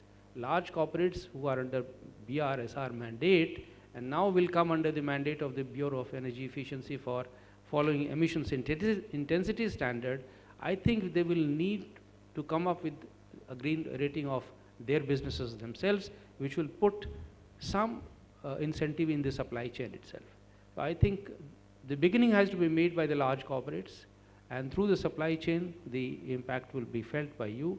So you should start preparing yourself to move in that direction to the green rating of the products. There is the second thing which some of you may be aware, and which Government of India has done. You should take advantage of that, which is the government electronic marketplace. It's basically the green procurement. Government is a very large buyer in the market. Somebody was talking about in the beginning that government is placing very large orders, I mean lakhs of crores, and all of them are basically directed to the MSMEs. So you should use the green rating of your products and the GEM to be able to supply and improve your performance. The last thing which I would mention for in the direction of sustainability is the green credits. Mr. Diddi has talked about carbon credits. Now carbon credits, the carbon market is evolving, and certainly you must use the carbon projects to generate carbon credits if you want to take advantage of that. But in addition to that, if you want to really make your enterprise sustainable in the long run, you should look at all the green dimension, the entire green elements of the environmental management. Environmental management is not only about managing carbon, it's also about managing air, water, land, biodiversity. So wherever you can make a positive impact on any of these dimensions, that will earn you a green credit. Now government has also come up with a green credit program for your knowledge, and the guidelines are being evolved by an agency called ICFRE in Dehradun. They have come up with guidelines for 2 projects initially. One is the afforestation, forest management, nature-based solutions. And the second one is about waste management. Both of them apply to you. Both of them are relevant for the MSMEs. So if you can generate a green project which can earn green credits for you, it might help you in improving your financial performance. But question is, who will buy your credits? But if you invest in a green project or a carbon project, somebody has to be present to buy these demands. So that's where the CSR comes in. CSR of the large corporates who are under a mandate to invest in the corporate social responsibility projects. I think the green credit projects are one possible avenue of investment where CSR, the people who are under a CSR mandate should invest. So this will also help you in the process. So I think by and large, these are the small steps which we can take now before the regulatory environment starts changing. Right now, you are outside all regulatory obligation, but I think very soon, maybe in 10 years' time, the environment might change when you will be subject to specific regulatory standards. And before that, if we can make a beginning, I think it will help all of us. Thank you very much. Very nicely spoken, Mr. Rashmi. I must say that we were looking actually for this thread of thought.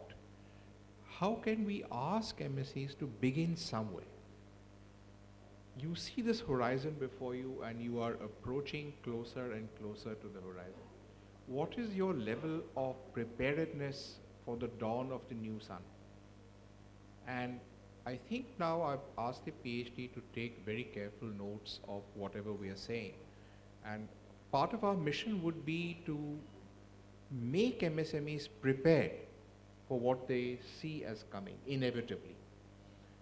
And these three small steps, I wouldn't call them small, I think they're very, very important steps to take, would be the first ones that we could encourage them to take, handhold them to take, cooperate with them to take, build partnerships to them to take, and build that enabling atmosphere about which I spoke in my introductory remarks in the morning.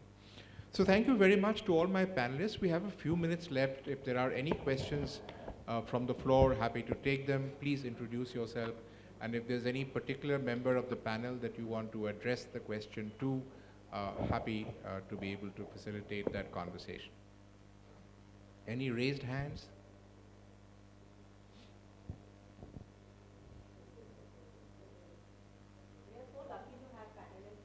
Yes, please.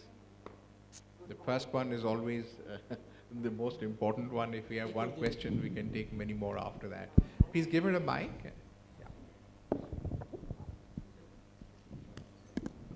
Good morning. I am Sagita Tayal from EcoWings. EcoWings is a very small organization working on sustainability and waste management.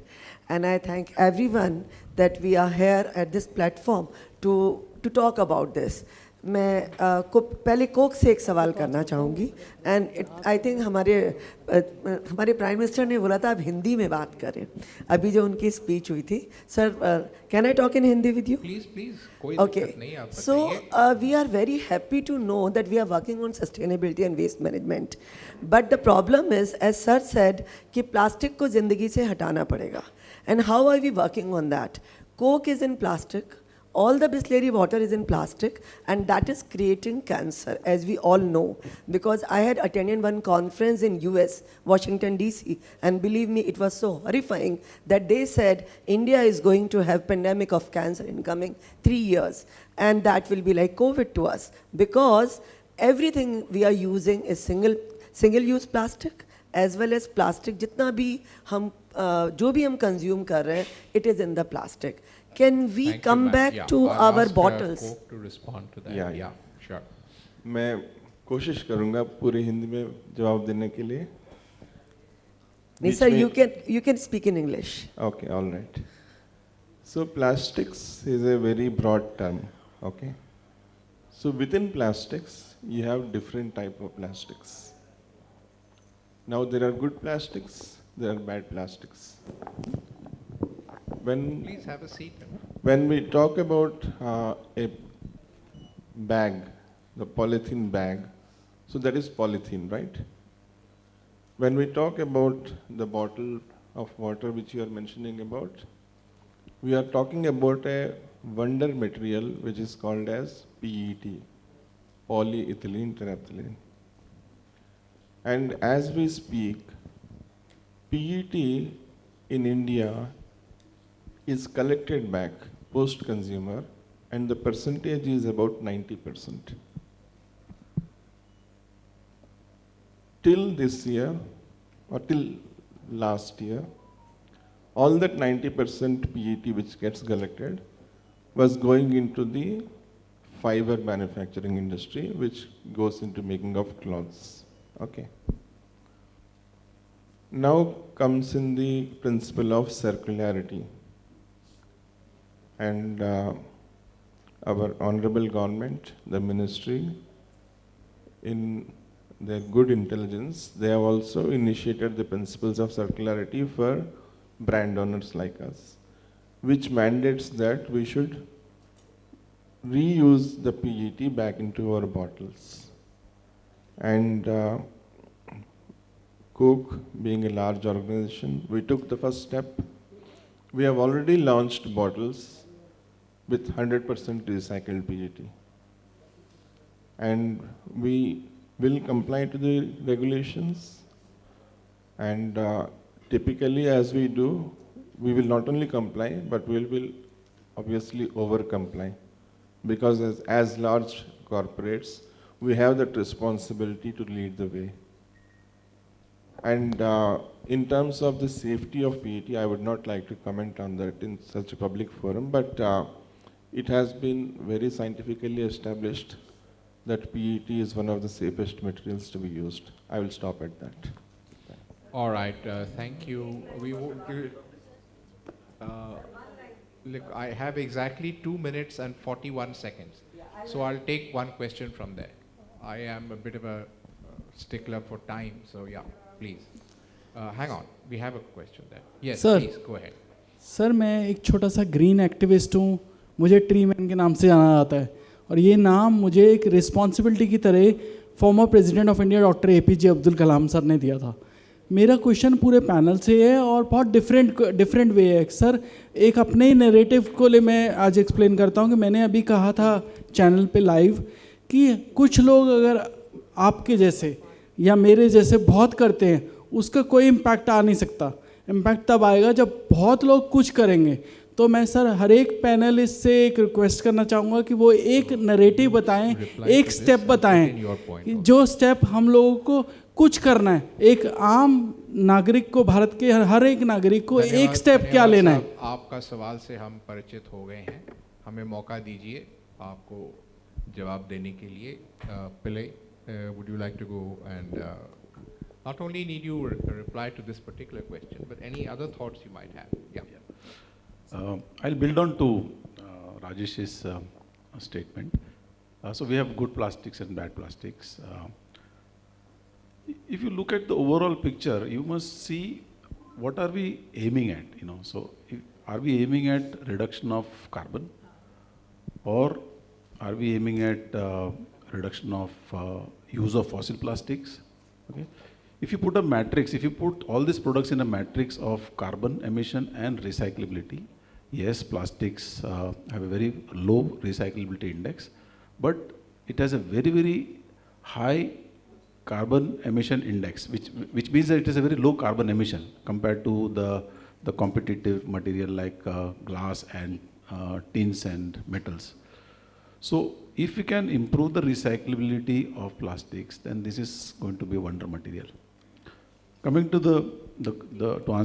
respond to the question of the gentleman. So all the manufacturers, kuch log nahi, everyone has to adopt the principle of circularity. You cannot be, the days have gone where we were dependent on a linear economy.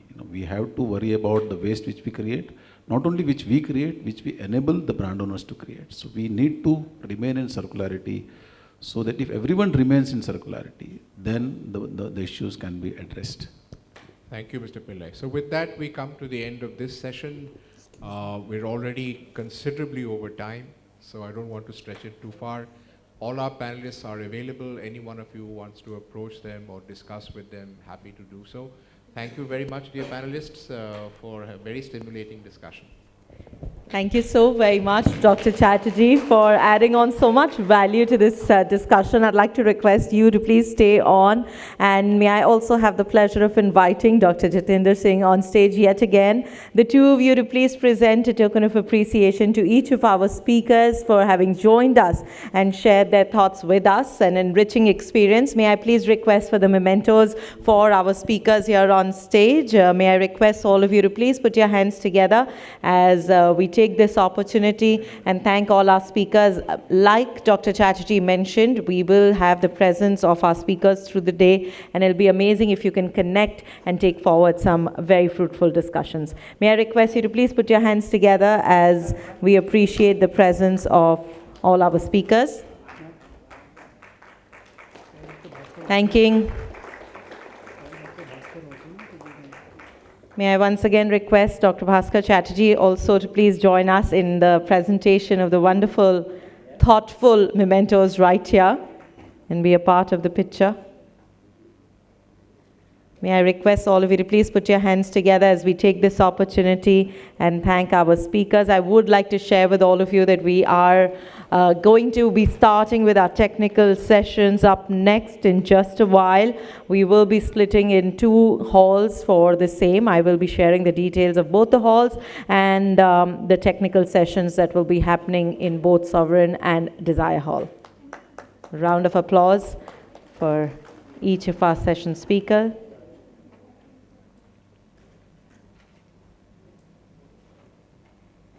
Let's hear a round of applause yet again.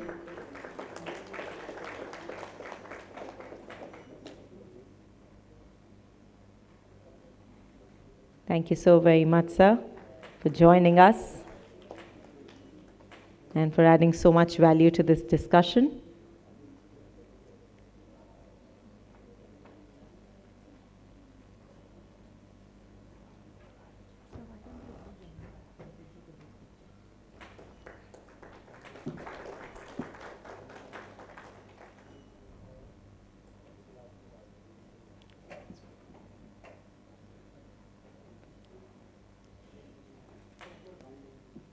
Right here at Indian Oil Presents Global Summit on Sustainability, MSMEs, Small Businesses, Big Impacts, having some fantastic discussions through the day.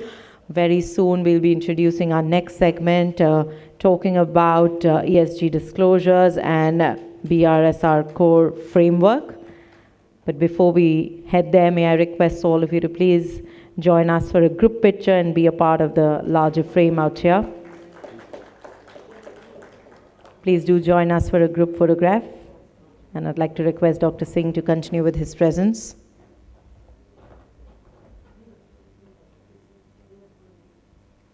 A round of applause from our delegates will be much appreciated. Thank you all so very much. May I request the team to please help us set the stage up for our next technical session. And I would like to share with all our delegates, we will now be splitting into two parts, and we'll be having two technical discussions. One, which will happen here in the Sovereign Hall, will be on ESG disclosures and BRSR core framework. We will be joined by Dr. Ranjit Singh, Partner, Financial Advisor, Deloitte India, to moderate the same in discussion with Ms. Nishta Gupta, Head Sustainability and ESG, Suzlon Group. We will also be having our next technical session in the Desire Hall, which is bang opposite this one, where we will be talking about digital and AI for sustainability. So all those of you who would like to be a part of that segment, may I request you to join us in the Desire Hall. We'll be starting in the next minute or so. Our speakers will be Mr. Vedant Agarwal, Director Consulting, Deloitte India, who will be moderating the session with our speakers, Mr. Parth, co-founder and CTO of Credible ESG, and Mr. Amit Gupta, Industry Sales Director, Dassault Systems. Right here in this very hall, we will be starting with our technical session on ESG disclosures and the RSR core framework. All those of you who'd like to be a part of this technical session, requesting you to please come forward and take a seat.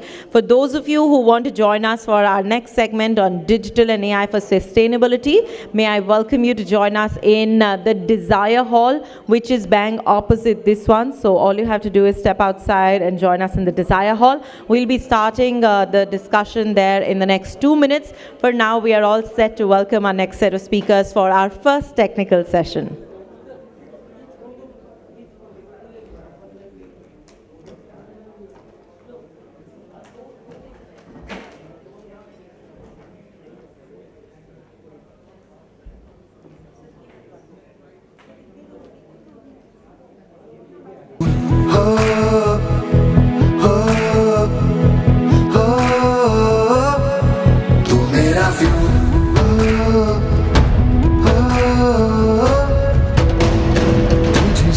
चलता हूँ तेरे लिए चलता हूँ तू जो चाहे करेंगे जरूर जो भी कुछ करूँ मैं तेरे लिए करता हूँ तुझी से मैं हुआ मशहूर तू मेरा फ्यूल टैंक फुल करना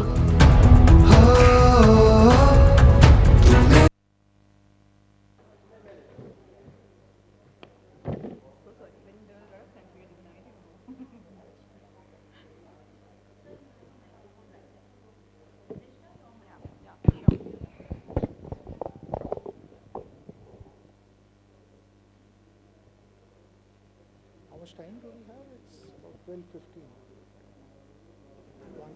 1 hour. 45 minutes. 45 minutes. May I please request our wonderful guests at the back end of the hall to take a place? I would like to request you to take networking to the networking breaks. We'd really appreciate, as a token of respect to our wonderful speakers. Our guests at the back end, please. Gentlemen in the grey suit. Sirs, may I request you to please take a seat? We are all set to introduce our next set of speakers right here amongst us. Taking the discussion forward will be Dr. Ranjit Singh and Ms. Nishtha Gupta. It's a pleasure to have two people who add on so much value to the segment. All yours.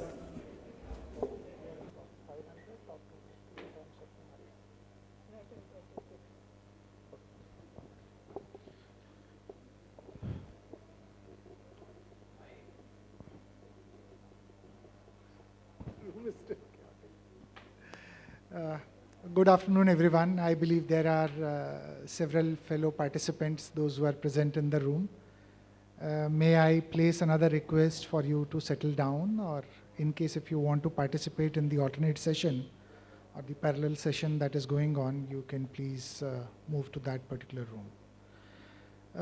In next about 40-45 minutes, the way we have planned this whole exercise, for the simple reason that it's just two of us who are going to manage this particular session, that we will be talking about the BRSR core, which is more or less the new requirement essentially from the point of view of how listed companies have to make out their disclosures, how BRSR core is going to cascade into the supply chain ecosystem, both on the upstream and downstream side.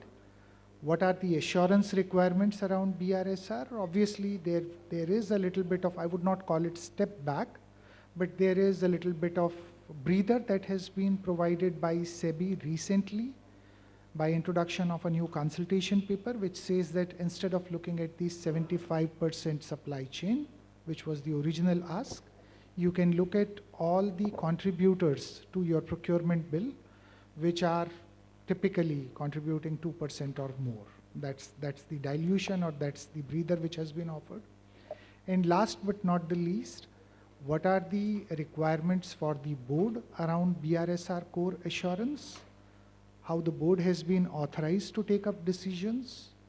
What should be the straightforward approach for any organization to go ahead with BRSR core assurances, and so on and so forth. So broadly, these 6 or 7 topics is what I believe we should be covering. I've been joined by Nishtha, who happens to be from the same organization which I had worked almost about 2 decades back. It was part of my initial career. I was in Suzlon back then. I exited Suzlon immediately after the company got listed. So right during the phase when the company was really in the pink of the market. And renewable energy and essentially wind was the forefront of the Indian renewable energy scene at that point of time. Other sectors, including solar, was picking up. So as I understand from Nishtha that Suzlon falls within the top 250 companies. So if you look at the implementation of BRSR core, it begins with top 150, which was in the year that we have just completed on 31st of March 2024. The year which is going to get over on 31st of March 2025 will have the top 250 companies talking about BRSR core, and not just the disclosures of the organization, but the coverage of the supply chain.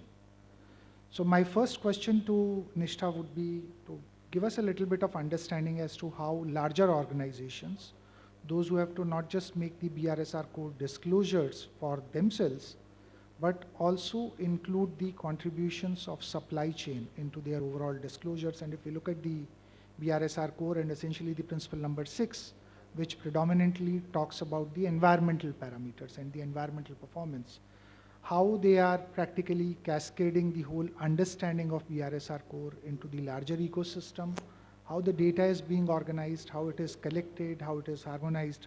So over to you, Nishtha. We would like to hear it from you. Thank you. Thank you so much. I mean, it's definitely important to first understand how the entire ecosystem works. And sustainability is not just meant to be dealt within the organization. It has to be extended and supported by the entire partners which are working in collaboration. So for us, and if I just give you my backdrop, I have worked in consulting organizations before this, worked in industry sector, private equity firm, and right now I'm in Suzlon, wherein you were there 2 decades back, what you said. So great to be a part of this organization. When I tell you about what is happening in larger organizations, including us, we believe strongly that sustainability cannot be achieved till the time we have cooperation of our value chain partners. This is with BRSR or without BRSR. So when you say that, for that, you definitely need a support from your supply chain. Why do you need that? There are a lot of aspects. You don't know exactly from where you are procuring your materials, right? So you need traceability for that. You need assessment or ensuring that your supply chain partners, they are aligned with all the human right assessment principles. They are there in their respective countries, because it's not just limited only to India from where we are sourcing. We are sourcing from a lot of other countries as well. So from there, are we sourcing in the right way? So that's really important. Are you meeting the legislations of that host country? Are you really following all sort of child labor, human labor, due diligence sort of principles? So which is beyond environmental sustainability. It's also on the social dimension. So that's exactly what we do at Suzlon as well. We have been working on supply chain assessment since many years. Right now, if I tell you about previous year performance, we have 89.5% of suppliers covered already on the critical suppliers, for which we have already undertaken assessment. So what we are doing is we are trying to increase the scope of assessment to be aligned to even other dimensions. So let's say on product level. So product stewardship is something that we are looking out for now. So it can only happen once you have maturity after a couple of years. So when you say that let's say on a larger organizations, what happens if you get into decarbonization goals without even thinking about where you are right now? To handle your scope 3 emissions, you first need traceability where you are. So at the moment, what happens, scope 1, scope 2, you have a plan ready already. You know where you are, right? You have a visibility for that. But when you talk about scope 3, the first question which should come to your mind is, have you really calculated your scope 3 in the right way? That's one. Are all categories getting covered? Is everything credible that you can actually get into SBTi commitment? If you're getting in over there, what's the action plan? Are you really trying to get into your supply chain to not just to get data, but also ensure that data is credible, which is coming from your supplier? It is not a tick mark exercise. It is not something which is limited to are you monitoring your GHG emissions, but also giving you a visibility of what exactly your scope 1, scope 2 emission means for you. And then also taking now approach from there, that how exactly the scope 3 emission can also be reduced. So that's exactly what should be done, which at least we believe. And in a similar way, like I told you that 89.5% of suppliers were assessed last year. This year, what we are trying to do is to increase the scope to include even principles aligned on the responsible sourcing and getting onto a preferential sourcing principle on product stewardship. We have got a sustainable sourcing policy. We have got a supplier code of conduct which extends beyond just signing of the policy. So it also includes what are sustainability commitments and what we expect from the suppliers. So, it has to be aligned in a nutshell with the vision of the company, what exactly you believe in, what are the material drivers for you, and how exactly you should be driving in the entire organization and your value chain. But for that, of course, there are a lot of hassles, and I'm sure that's going to be the next question coming in. But yes, so this is what we believe. No, certainly it is quite interesting to note that almost 89–90% of your critical suppliers have already been covered as part of the exercise that Suzlon has embarked upon about a year back. This is what I hear. Are there any takeaways, since we have audience in the room, based upon the exercise that you have carried out, if you have done any kind of sectoral mapping, any kind of regional mapping, maybe if you might have kind of taken up the approach of your vendors, those who are listed, the vendors, those who are unlisted, the vendors, those who are coming from overseas geographies. So is there anything specific which could be a key takeaway? So say, for example, we have seen multiple reports of certain suppliers, not necessarily in case of renewable energy and essentially in the case of wind, but if, say, for example, we look at the largest of the supplies which are coming from China and essentially the solar panel suppliers, are there any critical issues, be it from the perspective of environmental performance, be it from the point of view of social performance or social obligations? Is there anything that you would like to share as part of the overall exercise that has been carried out at Suzlon? Sure. At least for what you said about solar panels, at the moment, a lot of renewable energy players are struggling with that because of the legislation coming in picture. And since it's something which, even investor can have a look at it, which geography a supplier is sitting in. And, these are some human rights issues already. So it's quite difficult at the moment for many of the renewable energy players.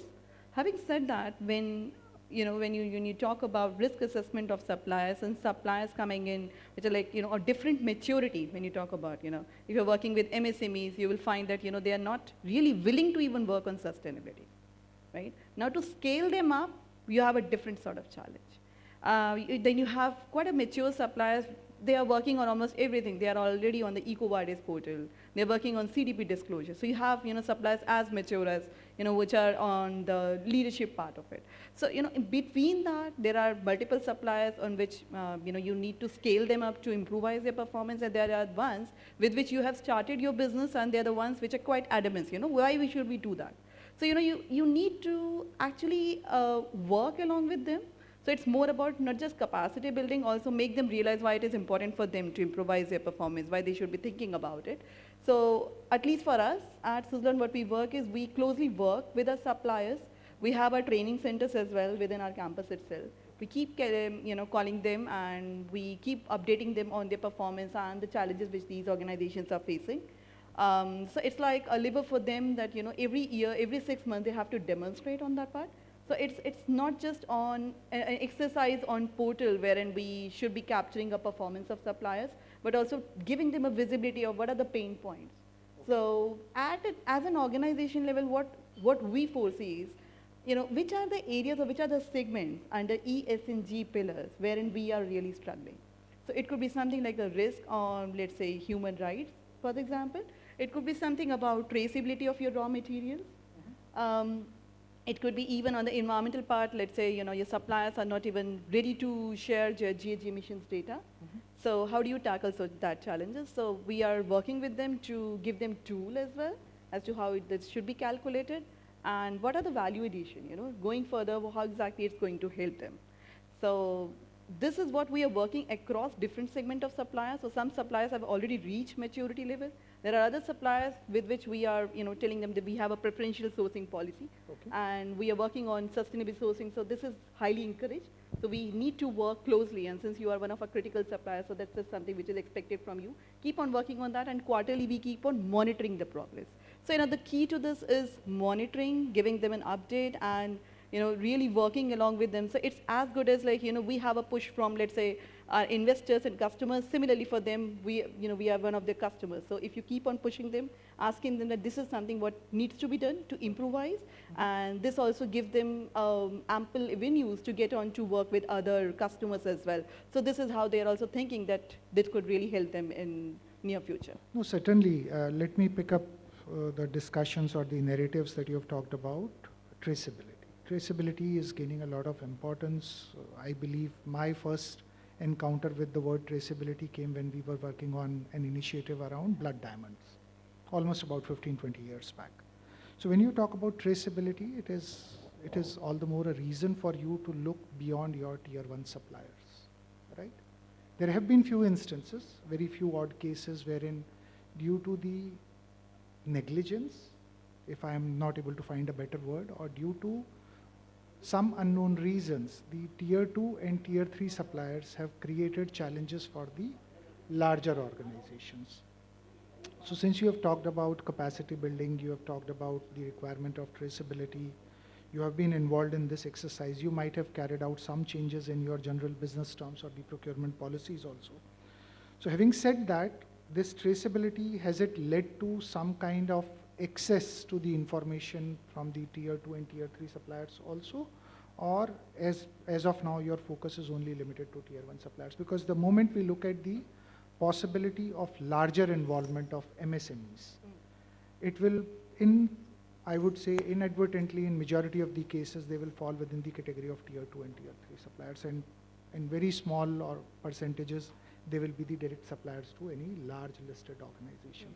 So is there any visibility there which is taking you to the tier 2, tier 3 suppliers that are essentially qualified as MSMEs? To be very honest, we are working on that. That's something which is, a project which is getting on, it's like a work in progress.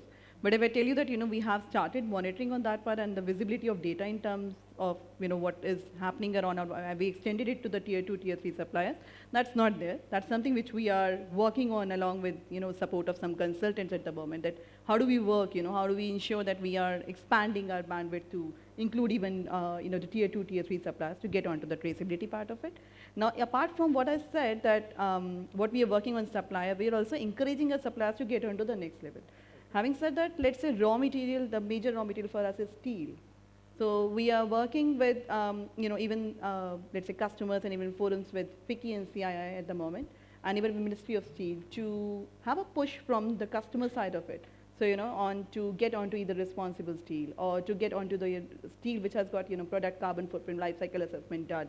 So that's like a push even from the customer side of it, and we are in touch with Responsible Steel as an organization. We are working along with CII on that part, and there are a lot of committees which are being formed on which we are trying to be over there from the customer side of it, so that it is being taken up, the momentum is being driven within India as well.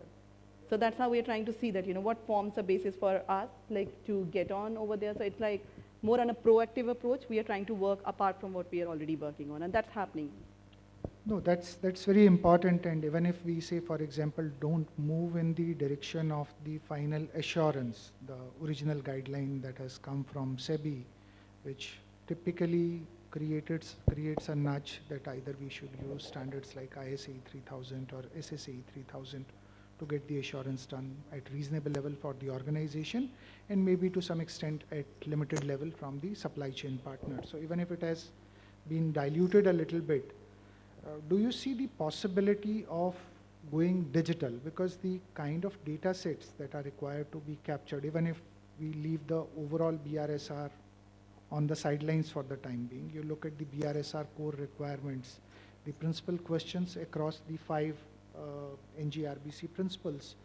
Principle number 6 obviously carries a lot of weight because a lot of granularity is required, be it from the point of view of energy consumption, water consumption, emission intensity, and it goes further even in the water discharge also, that whether you are disposing of untreated water with primary treatment, secondary, tertiary. So a lot of granularity is there, and if in a broader sense we look at the total number of questions which are required to be answered as part of BRSR core alone, you will reach somewhere close to about 47, 48. So maybe let's assume on a rough basis around 50 questions which are required to be answered, not just by you but also by your supply chain partners. So in an idealistic scenario with the recent developments or the guidance that has come from SEBI, in an idealistic scenario, every contributor is at 2%, so you may have 50 suppliers. It would not happen in majority of the cases. The kind of work that we are doing with multiple of our clients, the 2% or more contribution is coming from not more than 10, 15, maybe at max 20 such players in the market. So the laundry list has kind of curtailed after this new guidance or new suggestion that has come out, which is more of a respite for how the industry is looking at it.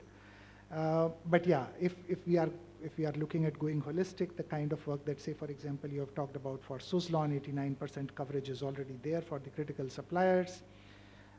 How do you see that the digital platforms which are practically available, some of them are obviously quite elaborate. I would not call that few of them are just made to cost. They are evolving over a period of time. At Suzlon, have you witnessed or have you experienced any of the digital platforms, be it in the form of whatever you have implemented as of now, or in case if, say, for example, you are going ahead as an organization to take demos from these platforms? Is there any experience that you would like to table here or you would like to talk about? Yeah, sure, certainly. First, to give you a broad narrative of, as an organization, where do we stand? We have completed our first set of reasonable assurance for the last financial year. So we have already got it done, and our sustainability report is getting released very soon. So it's something which is not just aligned only to the BRSR narrative. We are there aligned to GRI. We are working on SASP. We are working on WIF. And we are also there on UNGC. So that's where our report will give you a broad guideline of what we are working on. Even what we are working is beyond the commitments of what BRSR is working on. Let's say on DIB, when you talk about diversity, equity, inclusion, and belonging. We are also, a partner, or whether to say, we have committed to women empowerment principles as an organization. So that's why we believe that, our commitment is not something which is limited only to the regulatory landscape over here in India. But coming to your second question on supply, what we are doing, so 89.5% is just the specs what I gave you on critical supplier assessment, what we have done already, and that's there in the BRSR report as well.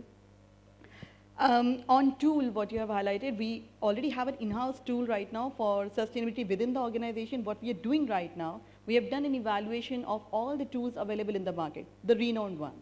Okay. So we have had a round of, assessment of what tool matters for us. And you won't believe the sort of tool which came to us. Some of them are quite primitive. They don't even know that, there are a lot of things which can be upgraded or is available in the market. For us, the sort of tools which we are trying to get in is more customized, or not just on a conventional approach to get, tick mark approach, but something like a scoring assessment on all pillars. Maybe I can just showcase you as well as to what we are trying to work on. So it's something wherein we are trying to assess the suppliers, not just on the mandatory BRSR, which an organization thinks, yes, now since BRSR is something which is required to be done by my supplier, so I should be getting in limited only to the BRSR core part of it. What we are trying to do is to have an assessment done on the mandatory parameters, but apart from that, how exactly a supplier is standing on various aspects. So having said that, it could be something on social, health and safety, responsible sourcing, which is like an aspirational aspect, where exactly you are working on. When you talk about carbon or climate change, you can say. So over there, we are working on topic, and the scoring is different. For example, if you're working on, you have a policy which addresses your climate change impacts, or are you working on GHG? Where is the calculation? Are you working on even on, let's say, on certification for that under ISO 1406 for that? That is like additional score or weightage is given over there. No, so this is the sort of maturity and granularity that we are trying to bring in.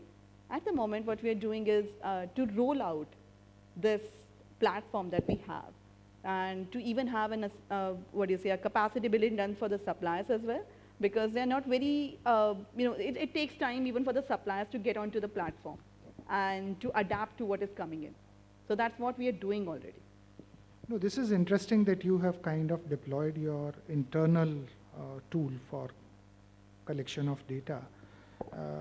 But since we are looking at, say, for example, participation of our value chain partners, be it on the upstream side of the business or on the downstream side of the business, do you believe in giving access to your supply chain partners to also make use of the same platform so that the data can actually get harmonized at one single place? Or do you believe that, or you are going ahead with an approach wherein your supply chain partner will have their own tools implemented, or they can go with the simple Excel-based approach and the data is then transmitted into Suzlon? So when we talk about the digitization, what I am witnessing as a consultant in various ecosystems, be it in India, be it in Europe, because we have to also look at the additional requirements. So if you look at Europe, you have CSRD, you have CBAM, you have EU CSDDD, which is the recent entry that got approved on 25th of July only. So a larger matrix or a treatment is required wherein the value chain partners are also required to contribute. So when we look at, say, for example, a domestic player like Suzlon, which is reasonably big in size, you have, so to say, market capitalization that keeps you in top 250 companies, so literally the front runners in the stock market also. When this data is required to be collected, what is your approach, and where do you believe that with minimalistic investment, your supply chain partners are able to get the advantage of digital ecosystem? So is there anything that you can practically provide as a guidance to the audience? So first on the platform providers, I would just like to give you a brief overview of what is happening in the market. There are quite a couple of platforms which comes up to you saying that we will provide it to you. You can provide access to as many suppliers as you want, but they have to pay, right? So the first and foremost question is, are your suppliers going to pay? How do you convince them? So what we are doing, we are providing access rights for all. We are doing this exercise for our suppliers so that they use this platform, or no, I won't say it's a platform. It's more about sustainability tool which gives them know-how where they are, and also improvisation in terms of let's say on a quarterly basis, on a 6-monthly basis, or over a period of year as well. So it's not just to demonstrate your performance or to collect data at the end of the year. But also, if you are working on certain action plan, improvement areas, you keep on putting in over there, our platform will also give an visibility to a supplier how their actions have really led to a difference vis-a-vis what they have done in the last quarter, what they are doing right now, because it's going to be assessed on a routine basis. So that's also what we have worked on. So that's one. Number two, on the costing part of it, we are not asking our suppliers to pay. Right? So first and foremost question is why, the suppliers are really facing hurdles. Even if you tell them that, you have to pay like X amount for this, getting in over there, why should we pay, first of all, right? And it's an additional, it's not just the cost, but also time as well that we have to really get in over there, and we have to depute additional team to, really work on importing data as well over here. So our platform is quite tech savvy. So even if you're working on, let's say, EcoVadis, so you can extract data from there, or your data can actually flow in from SAP, your data can flow in from multiple data. Darwin is also there, so data can also flow in from there. So a lot of things you can integrate over there, and then you can have a visibility. And if at all you're facing hassles, we have a team at the back end who is supporting there and there on if you're not able to provide data, or if you want to even give it on a traditional Excel sheet as well for a couple of months. So that way also we are building it up. So that's where we are. Number two, it's not just for recording data, like I told you. It's more about an ongoing progress, and also giving a visibility on month, quarterly progress. How exactly you have worked in the last quarter, this quarter where you are, even on the water as in KPI, let's say you have given, right? So that's where we are. Number three, on what you said about risk assessment of suppliers across various geographies, that's also there embedded in the platform. So basically, so let's say your supplier is sitting in UAE, and he's providing a critical component to you since many years. So we are also doing something on risk assessment, prima facie risk assessment at the very beginning to understand what sort of risks are already there. And if at all those risks are not mitigated, then this is also coming up in the color coding concept as well. So that's something which is giving you severity based on risk. It's not just a performance which is done by scoring, but also severity based on like a color coding concept, which is again being driven by the scoring mechanism. So then it gives you visibility, or to even the procurement team to make the decisions, not just on the performance, but to see that there are critical suppliers which are not even aligned on the bare minimum mandatory requirements. Okay, no, this is quite interesting, and I believe since you have given access to your suppliers also, this would not be on the intranet, rather this would be on cloud. Yes, absolutely. That's my That's there on general cloud. understanding. Yeah. Okay, so this is on the cloud. So the kind of solutions which are available these days, even for the ESG related data capturing, whether it is for the regulatory ask, which could be from your downstream value chain partner, or whether it is for any kind of ranking or rating exercise, which we are witnessing that not just larger companies are doing it, even smaller supply chain partners are getting involved in it. EcoVadis is one which is technically, I have seen being babied by the automotive sector. It is also very close to the heart of the IT sector companies. Similarly, there are multiple other platforms, both active, hybrid, and so to say passive in nature. And we have seen companies carrying out those investments to participate. Even if we look at, say, for example, disclosures on CDP, if you look at the last two questions in the CDP disclosures, it gives an opportunity to the larger company or a bigger player in the market to talk about how they have identified some interventions with the smaller player, which is part of their value chain. So all those things are happening within this whole ecosystem of ESG related disclosures. One last set of questions that I would like to cover is more around the assurance part. So though SEBI has given a guidance that instead of carrying out assurance, you can do the assessment. So a little bit of breather, a little bit of ease of pressure that has been provided to the larger industry, and maybe as part of it to the cascading smaller players, those who are part of the same ecosystem.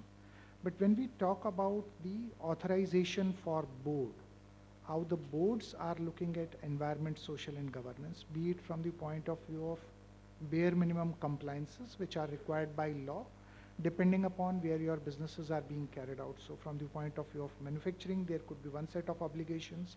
From point of view of trade and sales in different geographies, there can be alternative compliances which may be required. So keeping those things in mind and how we are looking at the assurance practices, and since you have said that you have already carried out one reasonable assurance, would you be in a position to provide us some guidance on how the selection process was worked out? Or you might have taken a very simplistic approach that whosoever is your stat auditor, you've asked them to provide the assurance to the ESG related data also. So maybe let's just hear it from you on that aspect also. Certainly. I mean, see, like I told you, I gave you even a backdrop about myself as well. So having worked in the consulting sector, industry and private equity, so we're quite well versed with, which are the organizations which are there in the market. And so having said that, if you talked about even reasonable assurance, how do we select our auditor or assurance agency for that matter? We did a thorough analysis. We approached Big Fours. We approached all the TIC bodies for that, to find out, who are the leading ones who have really been working on this reasonable assurance for the last year. Because, it was most like, everybody was just trying to get into reasonable assurance for the very first time. So it was more about understanding from their perspective how the approach and methodology for assessment is going to be, right? So we came across a couple of consulting organizations. I mean, for us, since they were not into consulting, they could have been utilized as an assurance partner, because the SEBI mandate is very clear that if they are working as a consultant, they can definitely not be working in the assurance part of it. So we only took those partners which were not working with us on the consulting side of it. So the assurance agencies, we had a round of interaction even after they submitted approach and methodology to us. So we really asked them to submit a detailed approach and methodology. What could be the site visit plan? How exactly you are going to have a look at the document procedures, and what is going to be an approach for witnessing the records. And given the business, which is the size is huge and it's quite diverse. So the way everybody knows Suzlon, I'm sure many of you might be knowing, but just in case I would like to highlight, the end product what you see on ground as a turbine, even before that we are working from what we call concept to commissioning. So we are working on the manufacturing side of it. We have our own R&D team. We are even having our own forging and foundry unit. So that's another business vertical for us. We have our EPC team, and the last milestone is OMS team, right? So given these 4 units, so how exactly you're going to work on the assurance part of it? This is something which we try to understand even from the prospective assurance agency. We had a detailed round of discussion. And we selected only those who were really credible.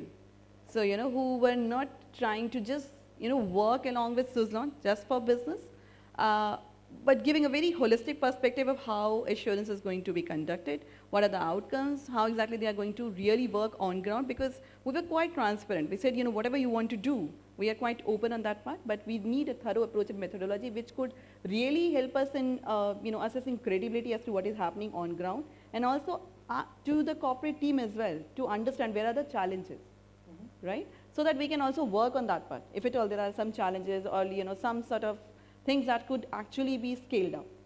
So that is something which is required. So for that, even the management report or the findings on, on that part, that could be some initiatives which really need to be scaled up, or there is a gap, let's say, with the site or the corporate level for, dissemination of data, or, some data that is not really, on that part, there is something that on the leadership indicator that can be worked out, right? So those were the things that we were trying to find out with the assurance partner, not just because they were quite big companies, but also to find out more on the approach and methodologies.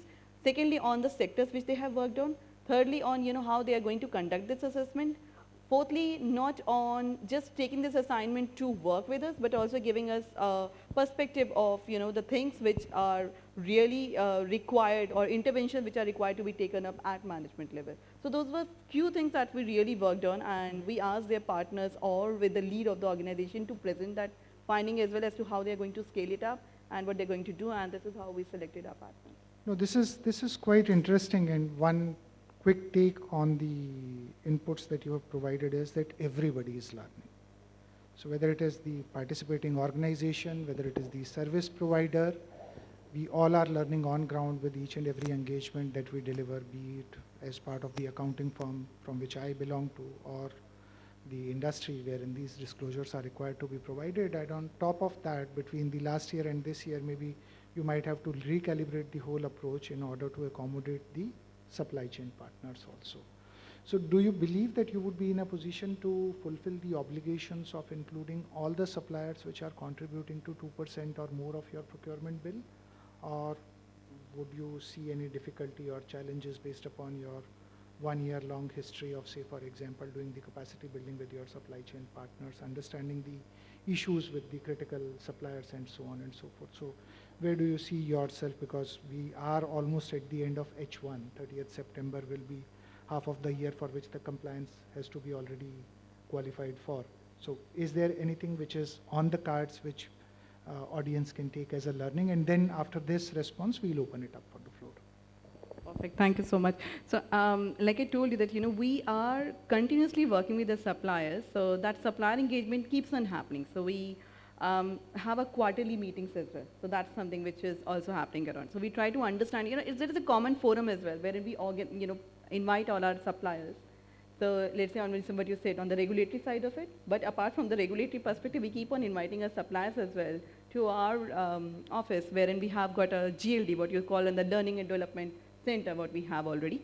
So on the Global Learning and Development Center, we invite our suppliers and we try to understand the pain points as well. So it's like an open forum, So if you're facing any challenges, not just that, Suzlon is trying to, you put it on you and this is like something which is required from you just to fulfill the mandate of BRSR. No, it's not like done like that. We actually have an open session programs as well, wherein we try to understand these are few challenges which are common across all suppliers. So this is one supplier wherein, he's not able to fulfill or even start his or her journey. So that's where we start building it up, and then we have our dedicated action points which are being given to the team. So in our case, first thing on your previous question on when you said, how did you select your assurance partner? So for us, even selecting any partner, when you say any partner on consulting or even on assurance or any engagement, the first thing where most of the organization gets stuck is on techno-commercial evaluation. So what we do within the organization is that we pay a lot of emphasis on the technical evaluation. So what happens, most of the time we are stuck at the commercial evaluation and what goes out from procurement, or what is the final outcome from the procurement team. So the technical team is like, we have done so much of efforts for past couple of months and all the efforts have gone in vain. So in our case at least, this is not happening because it is being taken, there is a collective call which is being taken up. So, at the end of it, your procurement team will definitely get back to you, and you have all the rights to say that, you are not aligned. And the management is also very open to understand and, open to hear all that.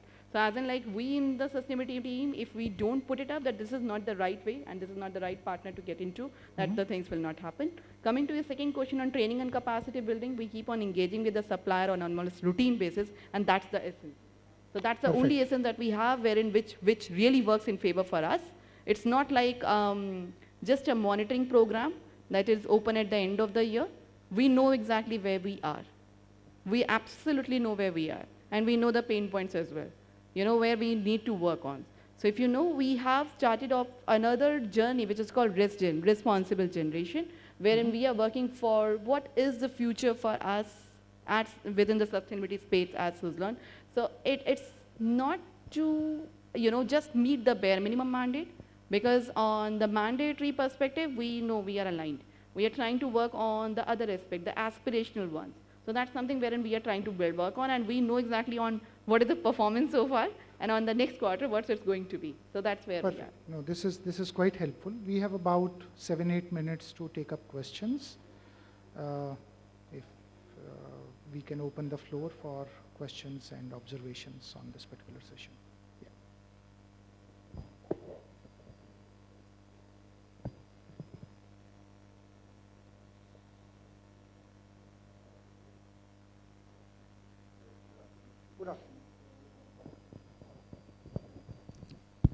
Yeah. Hi, this is CA Bharat Jaising. So thank you for your very insightful discussion on that. So there may be a practical problem you may be facing, that you have to meet your compliances, but the vendor is not able to do that. And that vendor is a very critical vendor actually.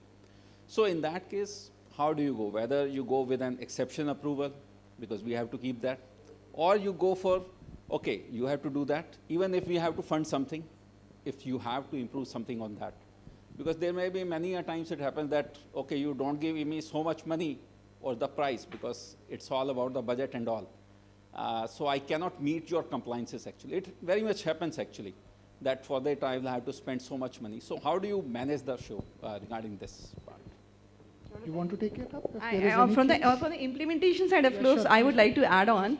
So, what happens, most of the time, whatever challenges, let's say, are you working on the sustainability side? Okay, perfect. So what happens in most of the organizations, the challenges are limited only to the CSOs. I'll tell you why it happens. Because we admit that, these challenges are something which will never be tackled.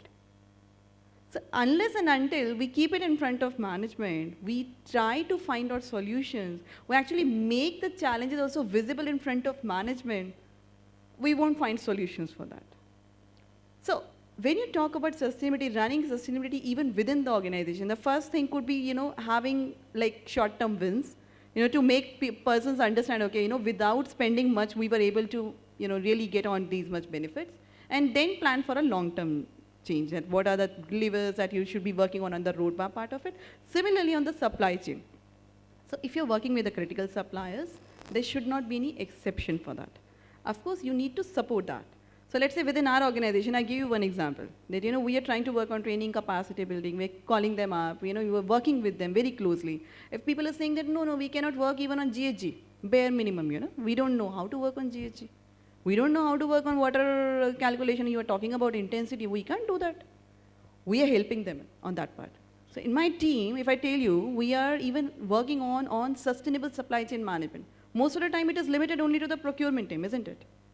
We have a dedicated team member within our team who is working closely with the procurement to find out, okay, these are the aspects for which we need to educate our suppliers, and these are the tools that we need to give to our suppliers to get data from them. Till the time that doesn't happen, your supplier will never ever provide data to you. That's one. And also, the know-how is really important from our end, because this is something wherein we are committed as an organization. We have certain full, commitments to towards the management, towards our own customer, towards the investors, and maybe for the rating agencies, right? That we really are aspiring to get in over there. So for that, we need to impart know-how to our suppliers. We keep on doing that. So So till the time you don't address the pain points, I think the suppliers will never be there. Okay, to further add on to what Nishtha has indicated, since we are also providing consulting services across different geographies, I would park your statement and bucket it into two different categories. One is that there is unwillingness to do it. And second is there is a challenge in doing it. So let's assume that I have taken a mandate to reduce my scope 2 emissions across the supply chain, and therefore I want my supply chain partners to either improve upon energy efficiency so that the overall energy consumption goes down and resultant emissions are also reducing, or I am pushing them to take up a larger contribution from renewable energy. Right? These are the only possible scopes. Now, if you look at the electricity sector per se, electricity is still a concurrent subject between the state government and central government in India. In few states, you can even do 120% of what you are consuming through renewables, and you can be a net exporter, and that could be an alternate business for you. In few states, there is a cap on how much of renewable energy you can actually buy. Right? So if there is a challenge with respect to any state policy, I might as well suggest my client to take an exception and go ahead with, say, for example, contribution through purchase of renewable energy certificates, because it's a scope 2 emission reduction question. If that is not working out, then I will look at the possibilities that who alternate supplier or which alternate supplier can actually mitigate this particular risk with which I am running my business. And this is typically happening in case of automotive sector. This one sector wherein you will see that the suppliers are pan-India. They have multiple operational facilities, but specific goods or the input materials are being produced out of a specific location wherein you might find similar kind of challenges. Right? And the state governments are bringing in these challenges because every state has its own requirement to contribute to the agriculture sector, because agriculture sector per se is getting electricity either at zero price or at a very negligible price. So if the commercial sector or the industrial sector is not contributing to the bill, and they are straight away having renewable into their own premise, whether it is through rooftop, whether it is through open access, whether it is through group captive, there is certain degree of loss that the utility will be absorbing. So depending upon the circumstances, one has to decide as to where the problem is. Can we bring this particular player up to the speed and ask them to contribute meaningfully the way we are looking at the final contribution? Or alternatively, let's move ahead with some kind of exception to the best of the possibilities which are available to us and see how we can address this particular issue in next couple of years. So that's the approach with which I would say the industry is working. I can give you one more example wherein while doing the supply chain analysis or risk for a client, we discovered that some of the smaller MSME players, tier 2, tier 3 suppliers, they were buying coal in cash because there was cash in the system. So by buying coal in cash, they were not even paying the right price of the coal, plus they were also not paying the coal cess. And if there is no record of coal consumption, you cannot actually achieve the calculation of emissions which are happening because of their business. You will simply look at the boilerplates of various equipments that they are using in which coal is being consumed. You will do the idealistic scenario and have some estimation around how much of emissions are going into atmosphere. But in few of the cases, what we discovered is that these guys are not necessarily leaning towards cash purchases. There are multiple other pressures also on them to procure coal. So I would not want to cite upon those reasons, but when you discuss it with the promoters of these smaller organizations, you know the kind of challenges with which they are delivering a particular product or a raw material to the larger organization.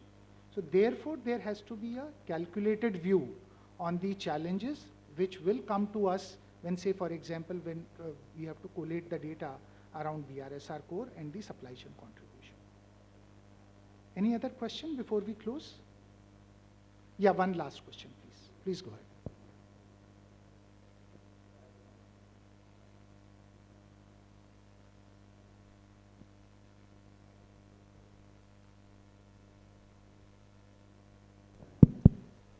Good afternoon. Myself Piyush, I am from Digital Pani. So we are a software platform for water sustainability management. So I have a question for you, Nishtha.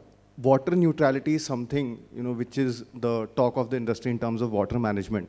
So how much this water neutrality or total water management, forms a part of your ESG strategy?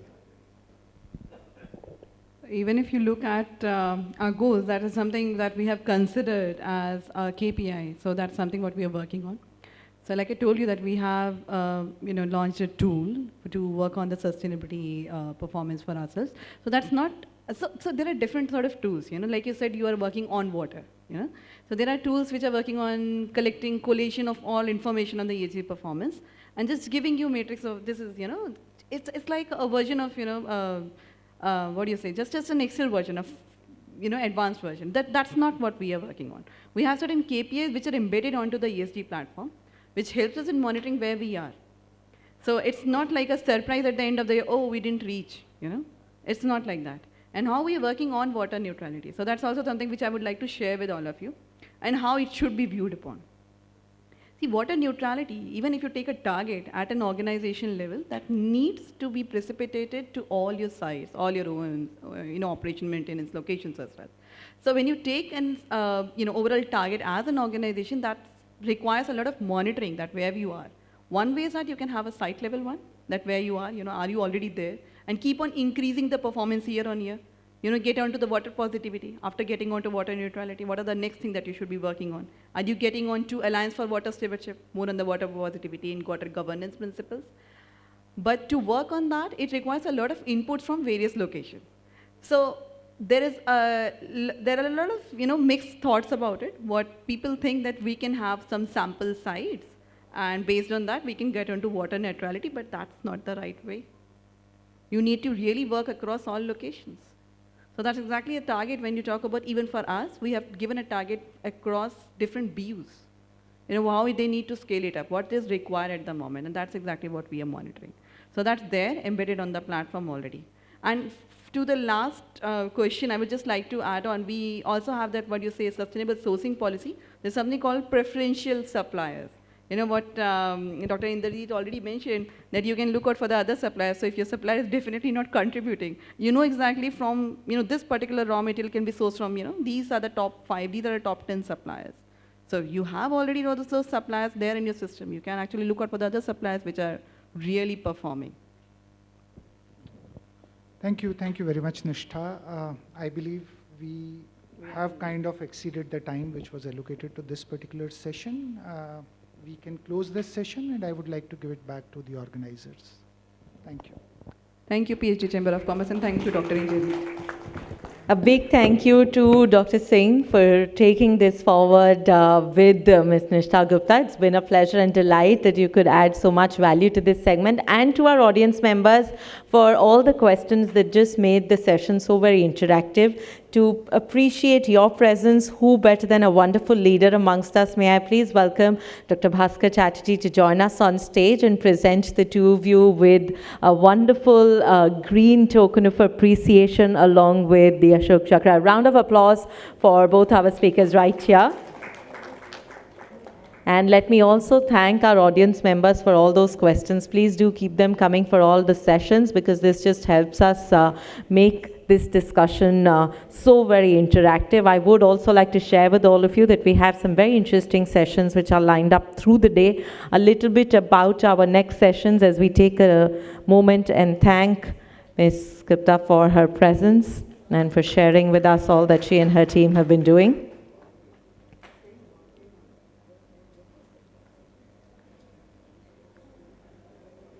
Thank you so very much for joining us.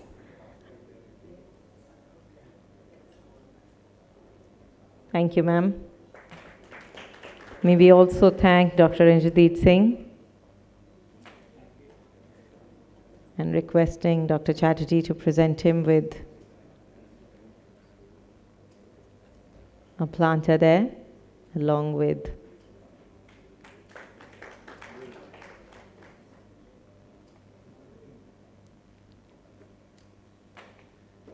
Thank you so very much, sir. May I also welcome Dr. Jatinder Singh to be a part of this momentous occasion. Thank you once again, and may I request Ms. Gupta to please step forward so we can capture all of you in the same frame. Let's have a group photograph together.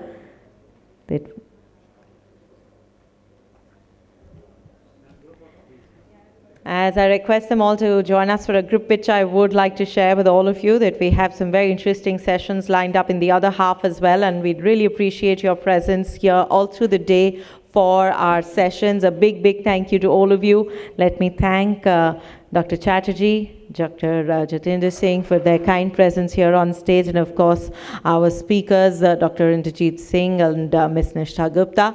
It is now time for me to share with all of you what is it that we look forward to in the other half. We have some very, very interesting discussions lined up through the day. We will be talking about corporate social responsibility, a master class on the other side of this lunch break, and we start at 1:50 p.m. We also will be talking about carbon border adjustment mechanism, MSMEs and sustainable development goals. Some very, very interesting sessions lined up through the day. I look forward to seeing you back in the hall at 1:45 p.m. for our next session on corporate social responsibility masterclass.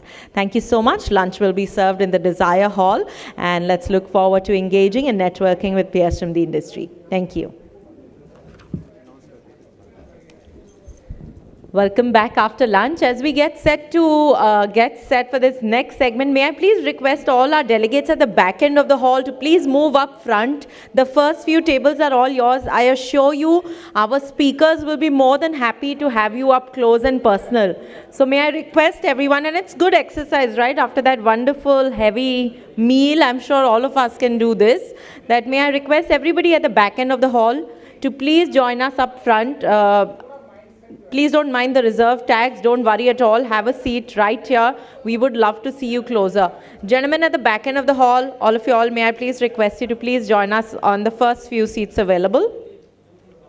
Thank you for being so very kind and considerate. We really do appreciate it. Like we mentioned, we are all set for our next technical session. Now, we will be hosting the Corporate Social Responsibility Masterclass here in this particular hall, and we will be starting with the Carbon Border Adjustment Mechanism in the next hall, which is Desire. For now, may I please have the pleasure of inviting on stage Dr. Bhaskar Chatterjee, former DG, Indian Institute of Corporate Affairs, Senior Advisor, Deloitte India and Dua Associates, and somebody who very well is, with this particular title and theme of corporate social responsibility, he is known to be the father of it in our country. A round of applause as we welcome him.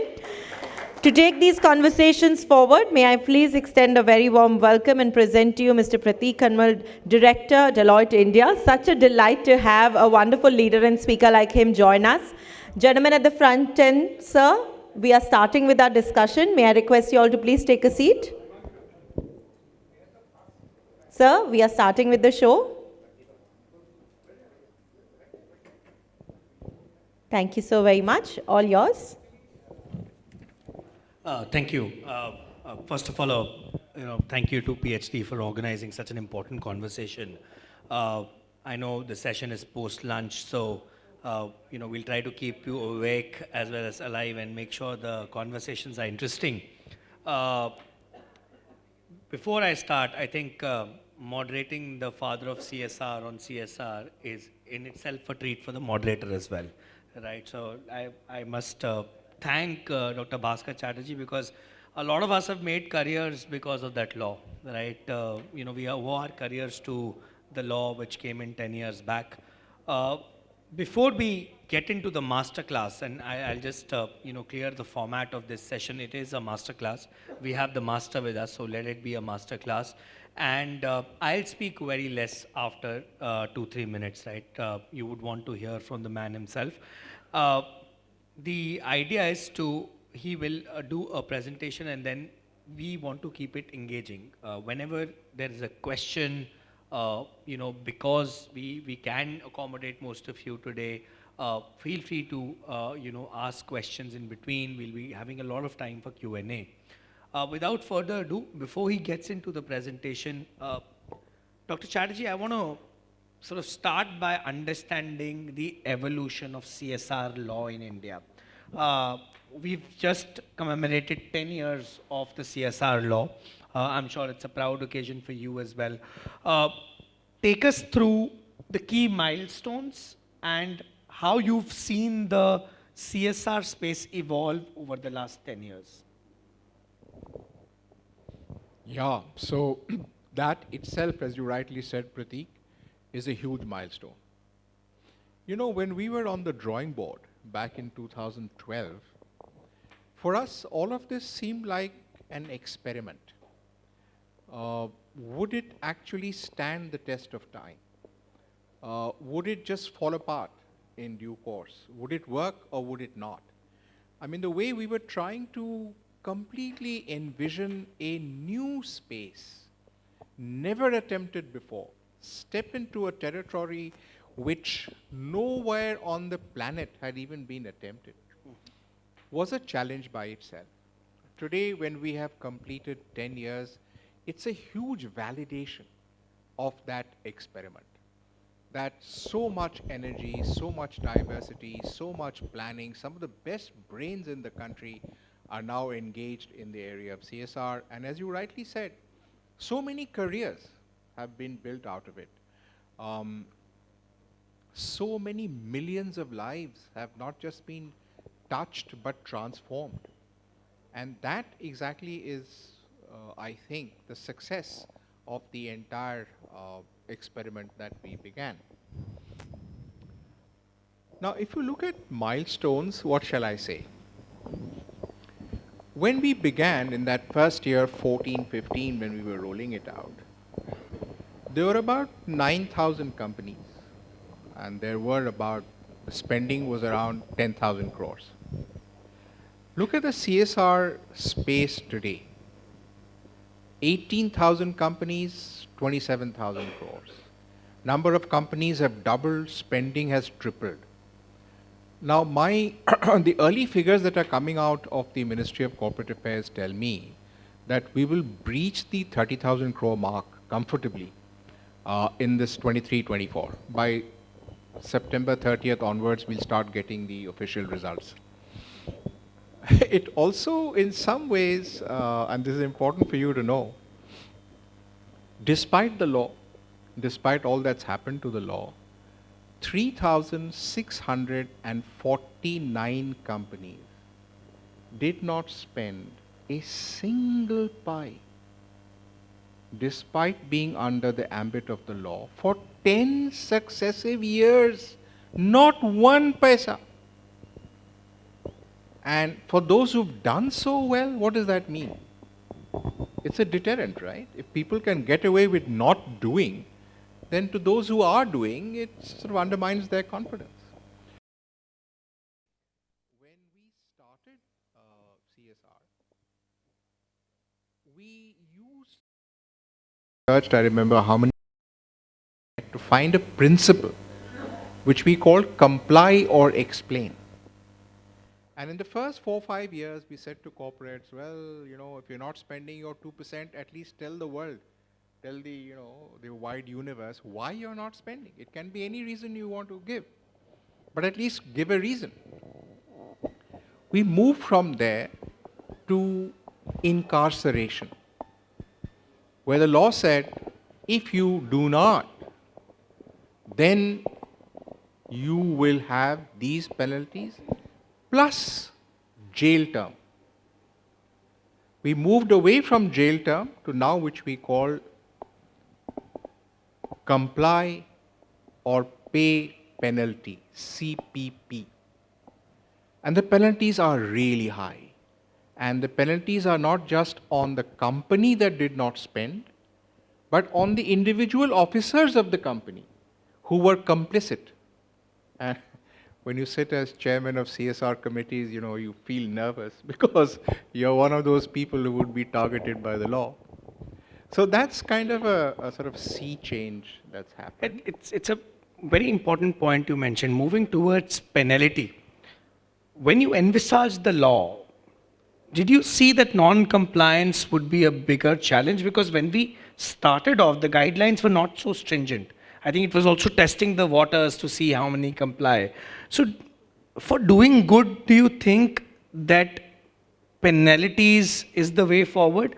Or is the self-regulation, just we say the media needs to self-regulate, do you think the companies need to self-regulate, and will it work? Because I know it may not have worked in the case of media, but do you think it will work in the ways of company? I'm afraid not. The fact is, we gave them a long leash. We gave them about 7 years in which to comply. It didn't work. So there will always be people who, if not asked to toe the line, will not. I mean, you can appeal to their conscience for as long as you like till the cows come home. And that acts as a disincentive to people who are doing it, right? So, out of compulsion rather than anything else, this is the law as it stands today. And I think there is no getting away from it. One quick question before we move into your masterclass. I know you worked really hard on the slides, but I have just one more question. We have MSMEs in the room today. We are seeing non-compliance from the people who have to comply. Why should MSMEs in the room who don't have to comply at this point should comply? What are the advantages of being, forget about compliance, doing CSR?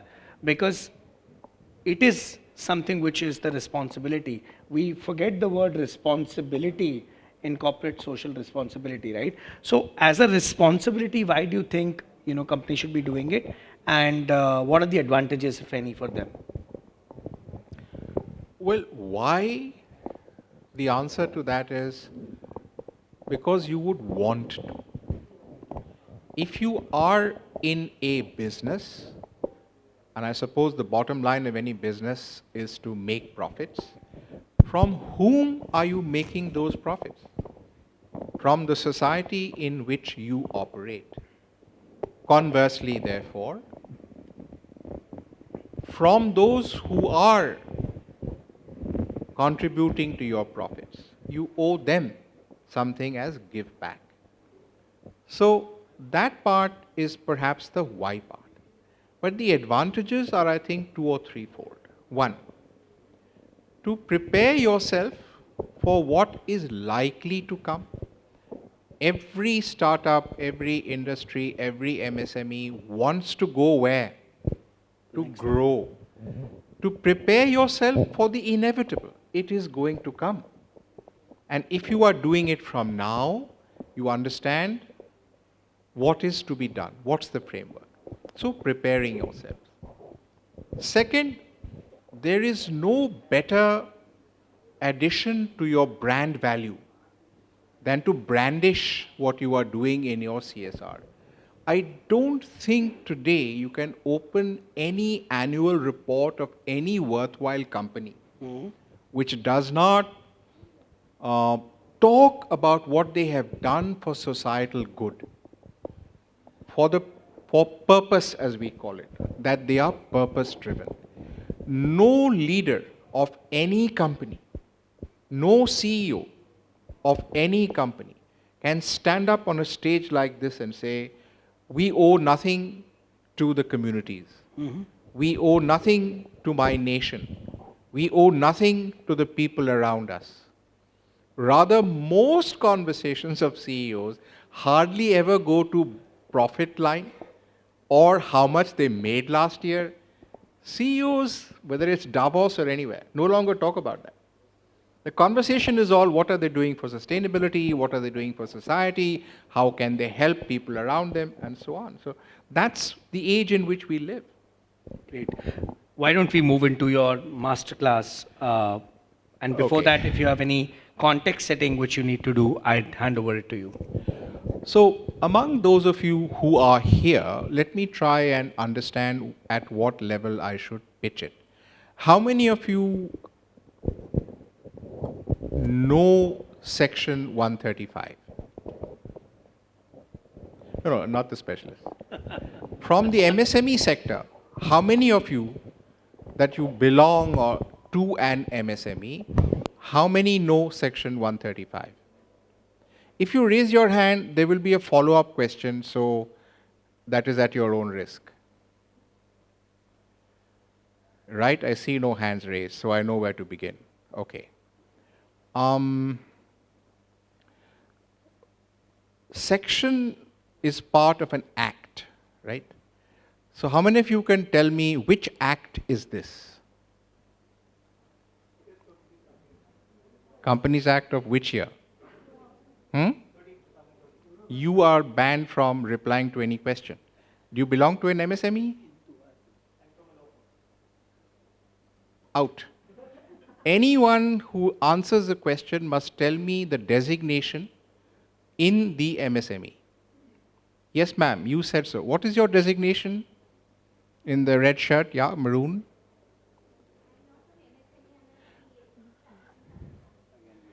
No, I want this whole thing we are doing are not for chartered accountants and consultants. We're doing it for MSMEs only. So anyone who answers my question must first announce your designation in the MSME and then reply. And it is wonderful when you don't know, because the reason why I am here is not to test your knowledge, but to disseminate that knowledge, right? So let me therefore begin. Now, when I explain section 135 to you, it will be explained to you in a manner that no one has explained it to you before or will ever explain it after. Because each line that we wrote, each comma that we inserted, each colon that we put was done with a purpose. When you are drafting legislation, what are you doing? You know that it is pan-India. Every single chartered accountant, company secretary in a firm, in companies will analyze it to death. They will place their own spin on it. And therefore, while crafting the legislation, you have to be very, very careful that it is not subject to multiple interpretations. It must mean exactly what it says. So, without further ado, if I can have the PPT on. PPT on the load.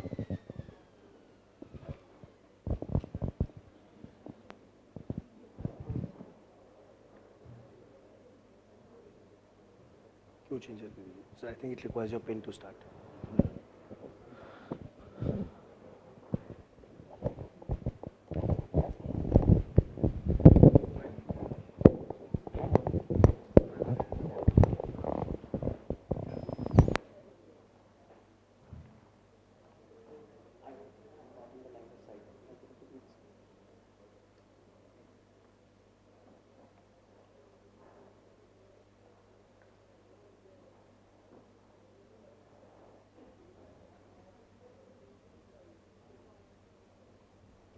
So some of the I need to stand here.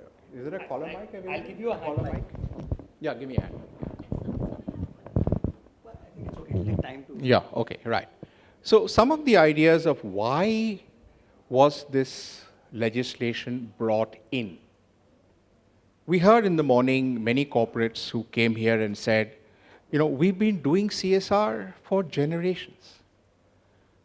बाप दादे करते थे, हमारे पिताजी करते थे, उनके पिताजी करते थे. It's in our blood. Indian culture is all about giving. 2 वक्त की रोटी मिलती है तो 1 वक्त किसी और को दे देते हैं.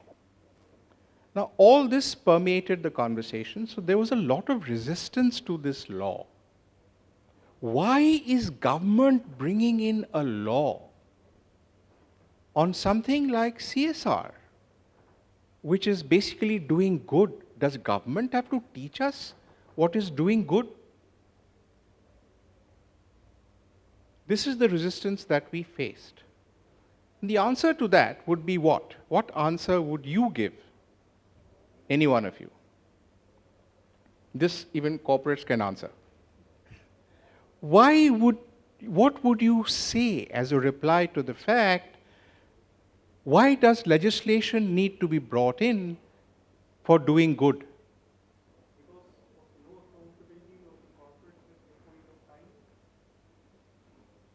Excellent.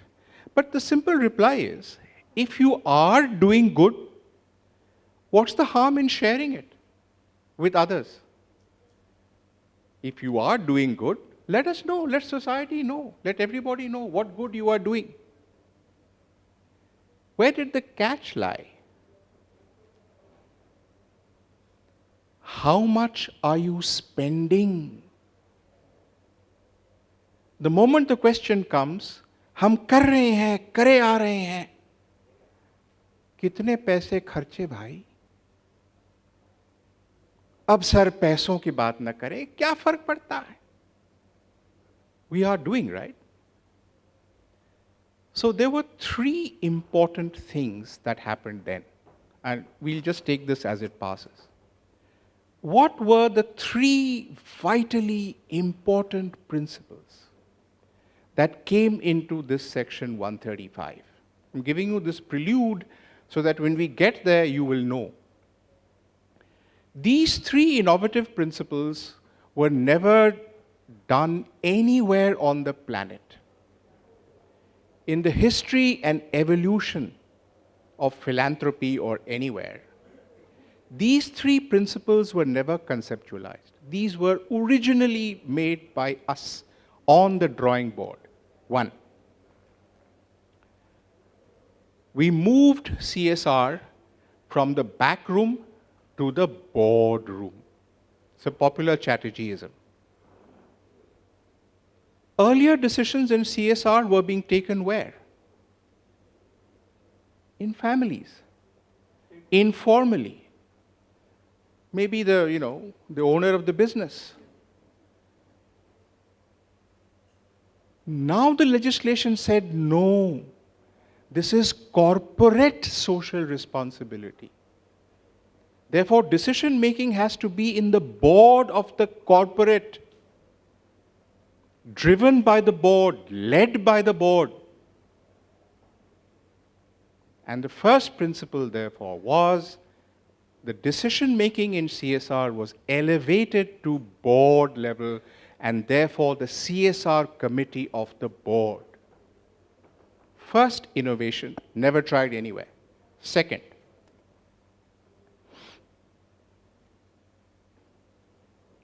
POP. What does POP mean? Sorry? Oh my God, no. This is not climate change. You would know as home decorators, people often say plaster of Paris, but it's not plaster of Paris. The POP principle is percentage of profit. Never conceptualized, never visualized, never thought of. For the first time, the CSR law, remember, is a spending law. You have to spend to comply. Spend how much? 2%. This percentage was specified in the law. This is principle number 2, never ever done anywhere. Number 3, the principle of the implementing agency. Corporate provides the money, monitors how the project is going, evaluates and assesses the outcome of the project.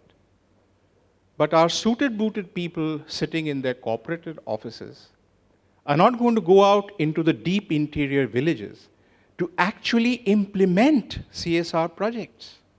So who will implement?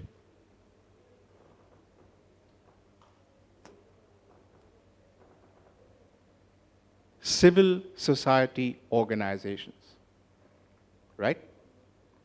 The law brought in implementing agencies.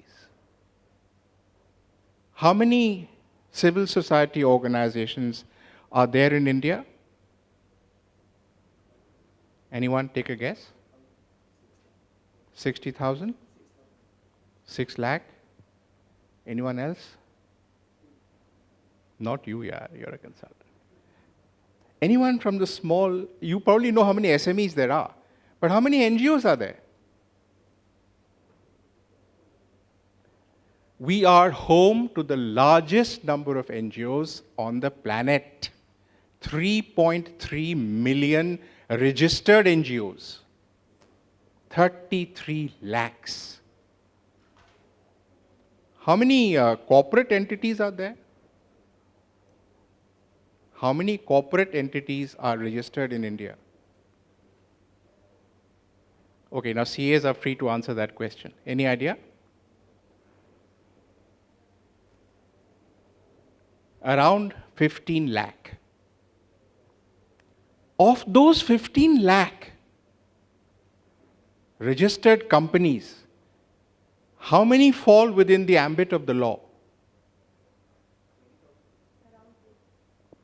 I just told you in the previous session, approximately 20,000 companies fall within the ambit of the law. So out of around 15 to 17 lakh registered company, only a few thousand fall in the ambit of the law. Is that asking for too much? All of you don't have to. You may if you want to. But it's the big guys who are obligated to spend. So the idea of the implementing agency, the percentage of profit, and boardroom decision making were three incredible new principles that the world saw when India started its CSR journey. So now let's see, why was CSR done? If, let's say, you are in a corporate and you want to do CSR, right? What should be the first thought that comes in your mind? What should be the first thought that comes in your mind when you want to do CSR? Not you. Anyone else? If you want to do CSR, what's the first thought that would come to your mind? As a corporate. As a corporate. Sorry? You are eligible. You want to do CSR. You are falling under one section 135. What's the first thought that should come to your mind?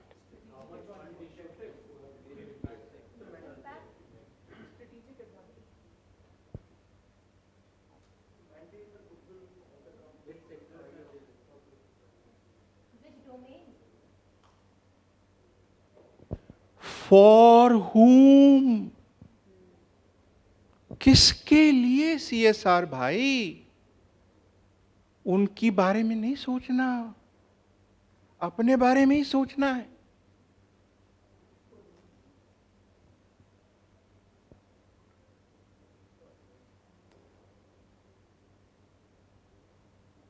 Who are your beneficiaries? Which is your target group? क्यों कर रहे हैं हम CSR? The poor, the marginalized, the voiceless, the deprived. Stir the inner humanity inside you. If that is not there, for heaven's sake, don't do CSR. I wrote the law because I reached deep into my humanity. So that bottom line seeking corporates realize that there is a conscience, that they function in a society to which they are obligated. Whenever you think of CSR, think of the beneficiary and work backwards from there. ये गांव, ये बंदे, ये लोग, उनके लिए हमने करना है, तो हमने कैसा प्लान बनाना है, कैसा प्रोजेक्ट बनाना है, किसके लिए?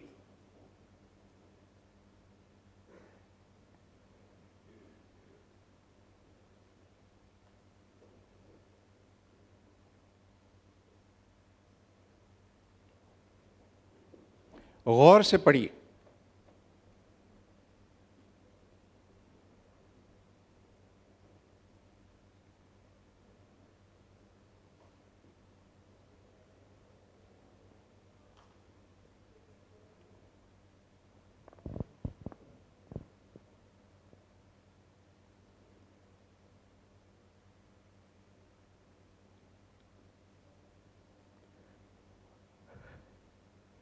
Which two-letter word is the most important part of section 135?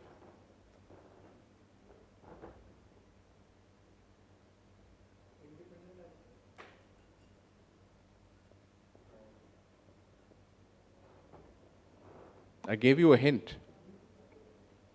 It's a two-letter word. Correct.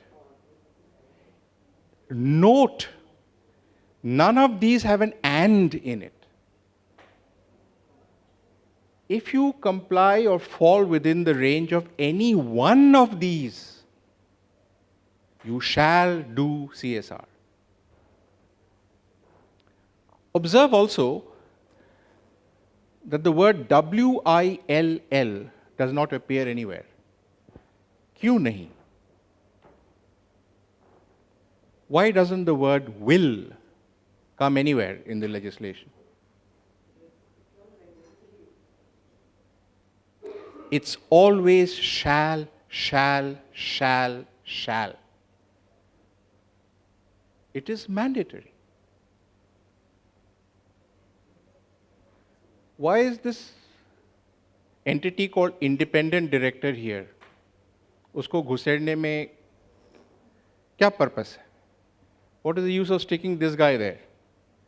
In a board, you have very, very responsible people, but why is he there? Yes, somebody?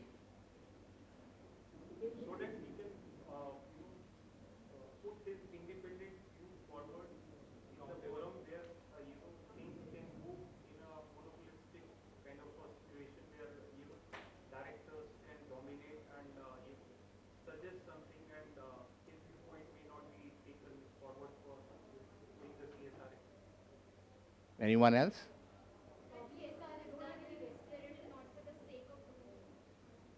Can you repeat that, please? Mic कहाँ गया भाई? क्या कर रहे हो? Mic दो यार. Yes, please.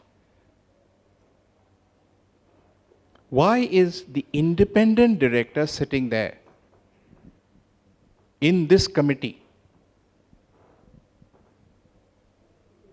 So that the spirit of CSR can be followed in true sense and not just for the sake of it.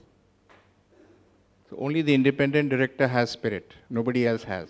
No, they they do. But Why then he will independent have director? an unbiased opinion.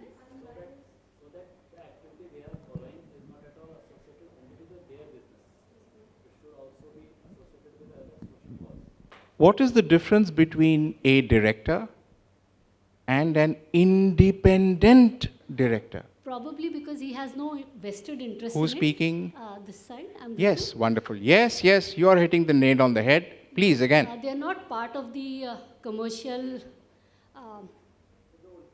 aspect of the whole business. I'm not so well clued with the corporate nomenclature. No, you're getting to the heart of it. That's the whole point. So See, I could have read out this damn thing to you. Reading it is meaningless. If you don't understand it, there's no point reading it.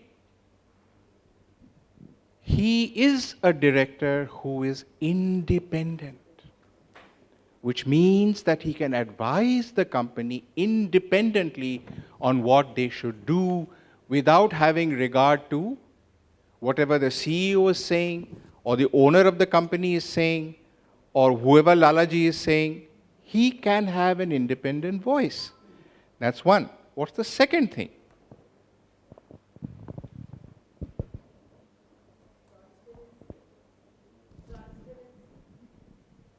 We'll come to that in a bit. But there's a very special reason why I put him there. एक एक चीज यहाँ पे सोच सोच के चुन चुन के हमने यहाँ डाला है. When a company is doing CSR, what kind of pressures come on the company?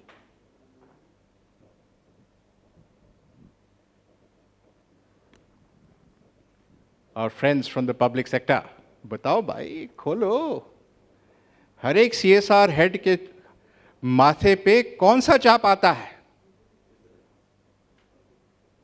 Not vigilance. MP साहब, MLA साहब, फलाने, मेरे चाचरे भाई, मेरे फलाने मुंह फिर फलाने, ये इसको लिए कर लो भाई। हिम्मत है किसी अधिकारी को कि वो मना करे? कौन कर सकता है प्रेशर को resist up to a point? यही बंदा। He has the power to say, I'm sorry, I'm independent, I will do what is good for the people with whom my company wants to connect. And that is why when the pressure comes on CEOs, very often what do CEOs say? अरे sir मैं तो कर देता, मेरे independent director ही नहीं मान रहा, sir मैं क्या करूं? इंडिपेंडेंट डायरेक्टर क्या कहता है जैसे मैं क्या करता क्या है? If any such political person tries to call me, record कर लेता हूं. Next meeting of the board वो play करता हूं. Minutes में record कर देता हूं. Result? कोई call नहीं आता.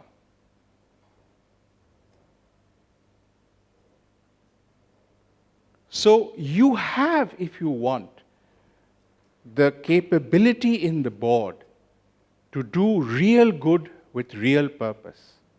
Some pressure, I know, you have to accede to. But by and large, if 90% of what you do is what you really genuinely want to do, you can.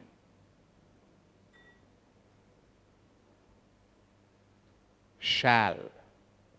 Somebody was talking about accountability.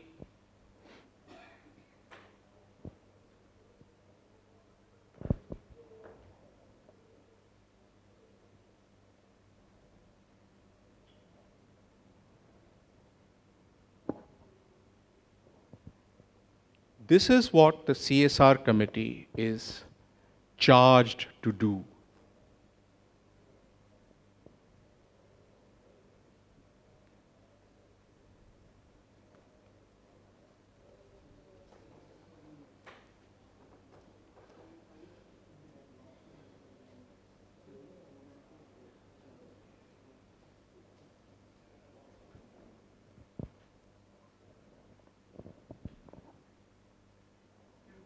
Yes? Sure.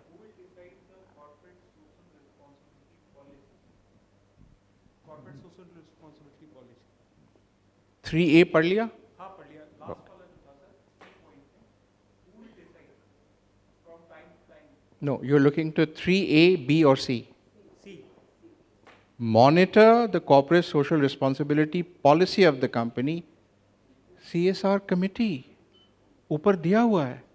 These are the duties of the committee.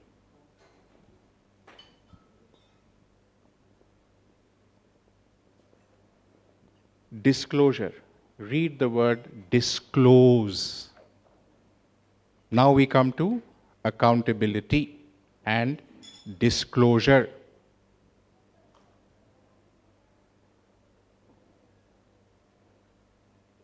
It is the board, and read 4B, the first word of 4B. अगर ensure नहीं करेगा, then penalties will be attracted.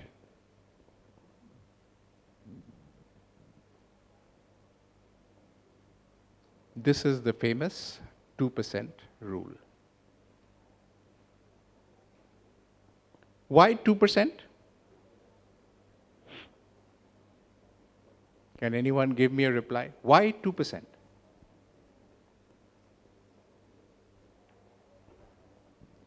Why not 5 or 10 or 20 or 1 or half, whatever? Why 2? Would you have an opinion? Yeah.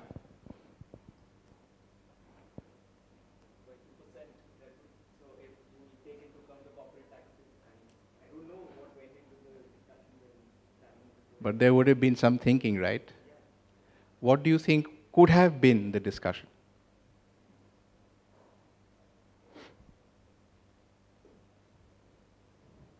behind everything, there would have been hundreds of hours of discussion, right? Every clause we discussed hundreds and hundreds of times. So some consensus building happened before we came to 2%.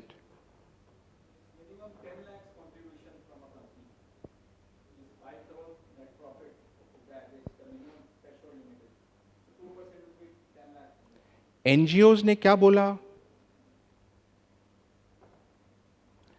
कम से कम 10% तो डालिए sir, सारे मुनाफाखोरी। जब तक डंडे नहीं चलेंगे कारपोरेट कुछ नहीं करेंगे। कॉर्पोरेट ने क्या बोला? माफ कीजिए सर, ये लॉ ही मत पास कीजिए।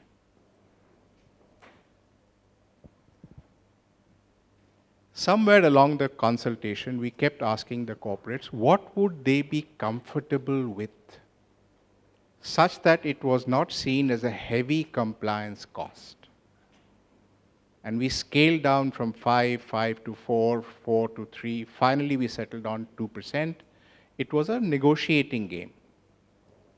But in the end, consensus built around 2%, which stands the test of time even till today.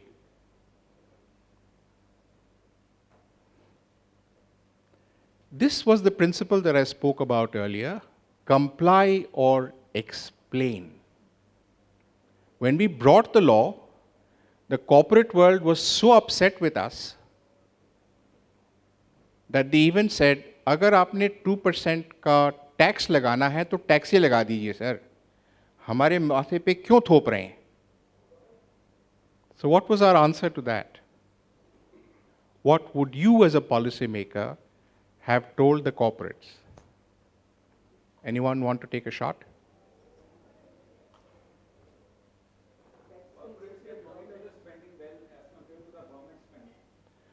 Mic दो भाई, माइक वाला कहाँ चला गया? Let's share it. Since you have an opinion, it's a very valuable and a useful opinion for all of us. Yeah, corporates can monitor the spending well as compared to the government monitoring system for the spending, because they already handle. That is not my question. What was the question? That why not tax, but why it is Exactly. spending on the corporates. Exactly. Yes, please. It's just that it is defined in the very word of it, CSR. It's a responsibility. It is a social responsibility, and not particularly in the domain of a commercial entity, an expense. It is about that responsibility of a trajectory which is supposed to deliver. So I personally take that. What did we reply? We said, all of you corporates put together, let's say even 20,000 of you, what are you going to spend? 25,000 crores? 20,000 crores? What is the budget of one department of the government of India? Forget the states. What is roughly the budget of one single department of the government of India? 1 lakh crores. All of corporate India would spend 20,000 crores. Why do we need your money? It's a pittance. Keep your money to yourself. Government doesn't need your money. We sit on lakhs and crores. Kuch to sharam karo. 2% to spend karo. That silenced all criticism.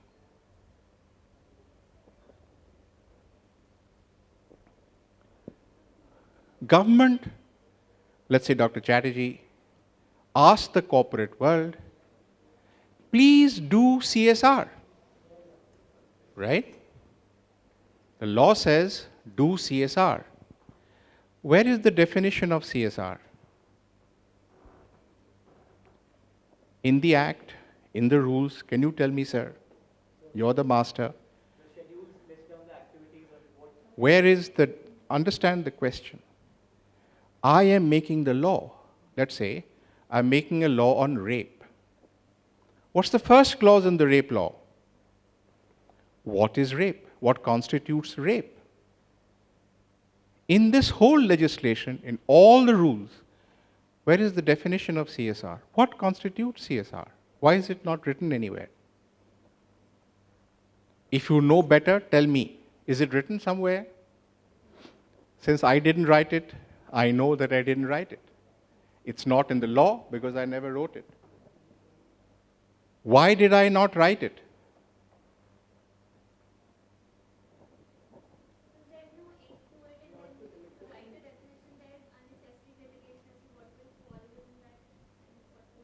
Anyone else? Anyone else? Yeah, Bandhu.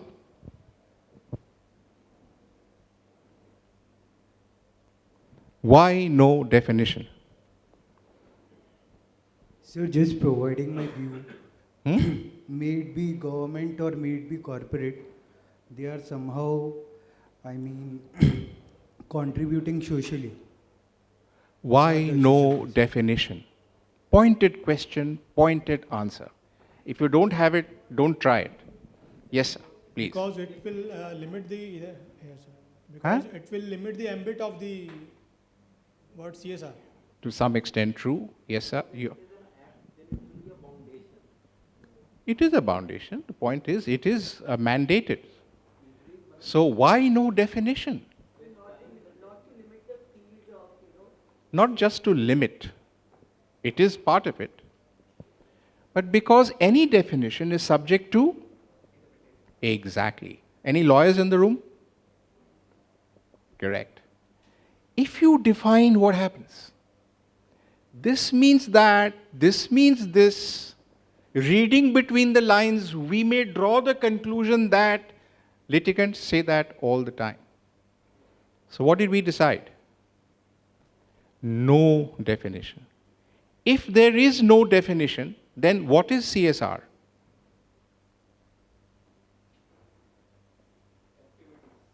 Correct, correct. Anything that is in Schedule 7 is CSR, that which is not is not. Simple answer. Yes, sir. But you're not bound by just these activities listed in Schedule 7. It says which may be included by companies. So it's not an exhaustive list. It is the exhaustive, final, biblical, Quranic law. If you go outside of that, you're done. But the last clause also is that any other thing which the company feels. These are the last clause. It has to be within this. Your auditor will kill you if you try anything else. Try it with your auditor.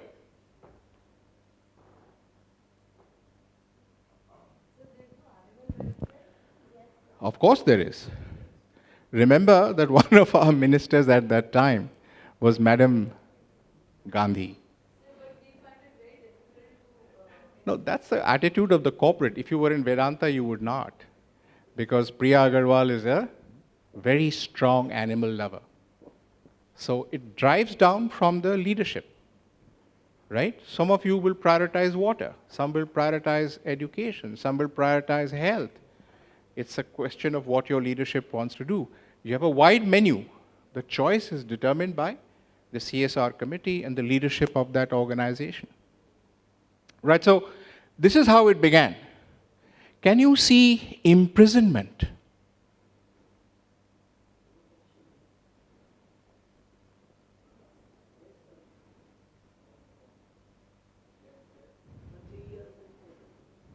This is how we put it down.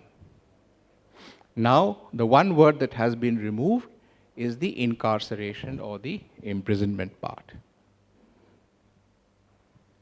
All right, I think now let's finish this.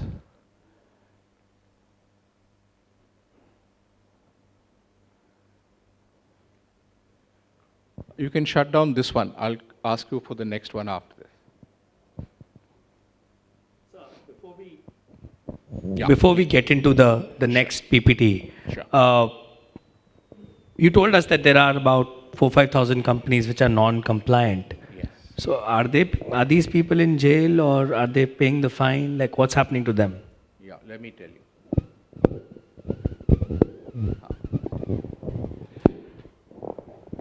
Well, of course, now that incarceration has been removed, so nobody's in jail, but all of them were served with notices by the Ministry of Corporate Affairs. And in the first tranche of notices that we sent roughly about 2 years back, we have allowed this as a compoundable offense. So many of them compounded that offense, paid the penalty they were supposed to pay, and we closed it at that. Now, increasingly, you can't become a second offender or a third offender, because then compoundable will no longer be applicable to you.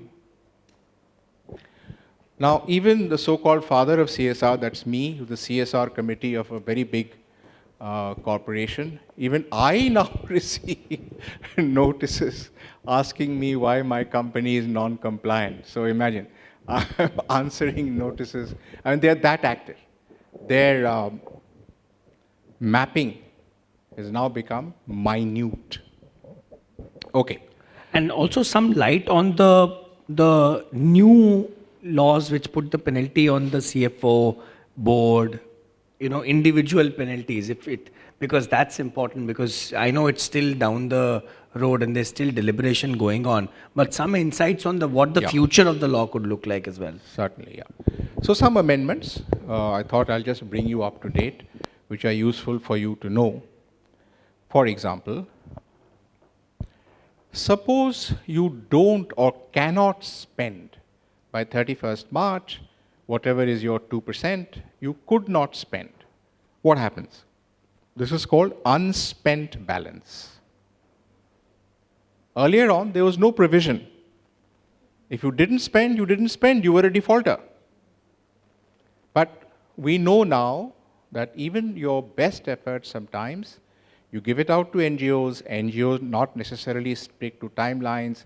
On the ground, many things can happen which disturb the chain of events. Despite your best efforts, you could not spend 2%. Then what can you do?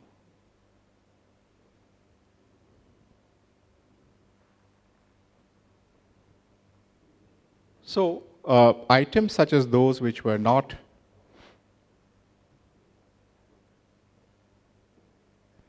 This is the very important circular, 22nd January 2021.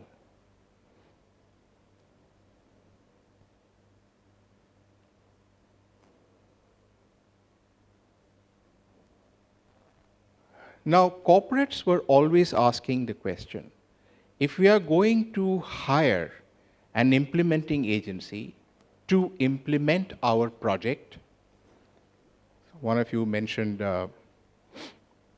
vigilance, and public sector is, as Secretary Public Sector, I well know that the most frequent words I heard were CBI and vigilance. And they always had this problem that if we are going to give our money to an NGO, and the NGO either defalcates the money or does not spend it, what happens to us? So we now have CSR 1.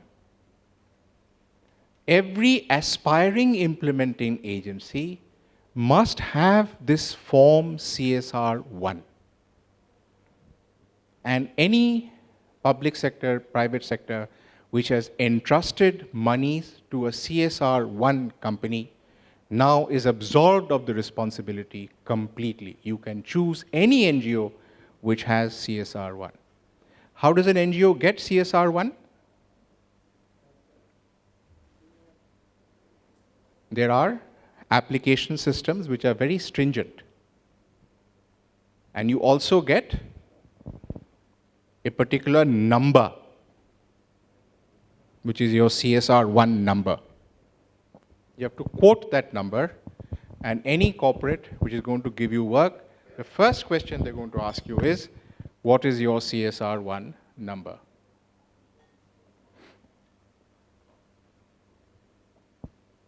So read this second bullet.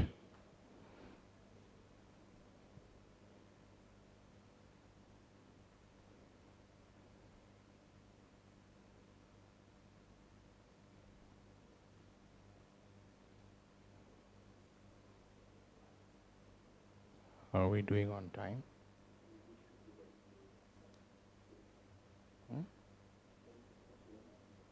3:15 we have time. Right. So I'll finish up in the next 5 minutes and then we'll take questions.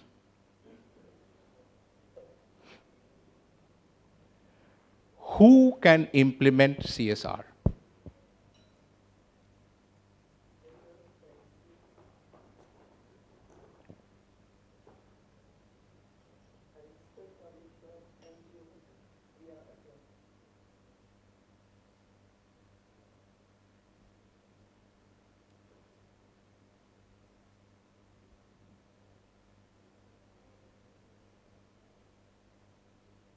Organizations without promotion interest. No, that's part of your CSR one. These are the entities who can be implementing agencies. Question.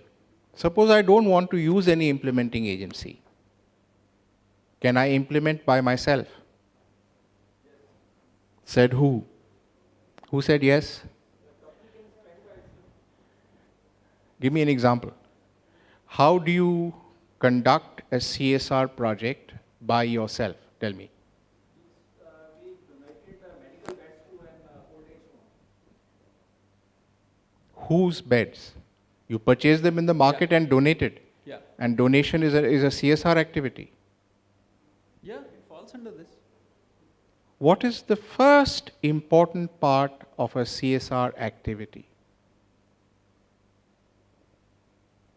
Please remember, checkbook charity is not CSR. This is called checkbook charity. मारो check, donation दे दो. Strategic CSR is what? Beggar देखा, 2 रुपए दे दिए, मेरा तो CSR हो गया भाई. No.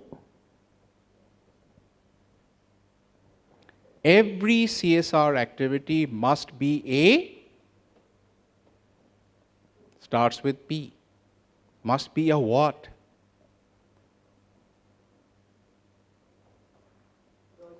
Correct.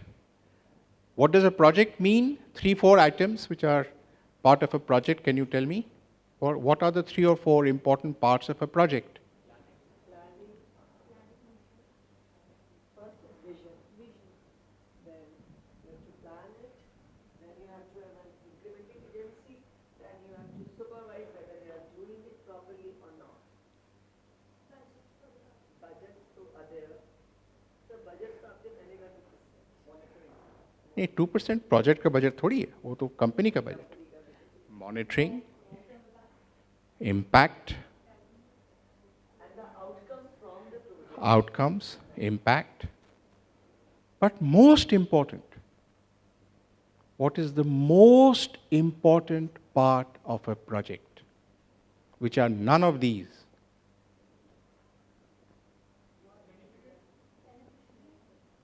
Of course, but project.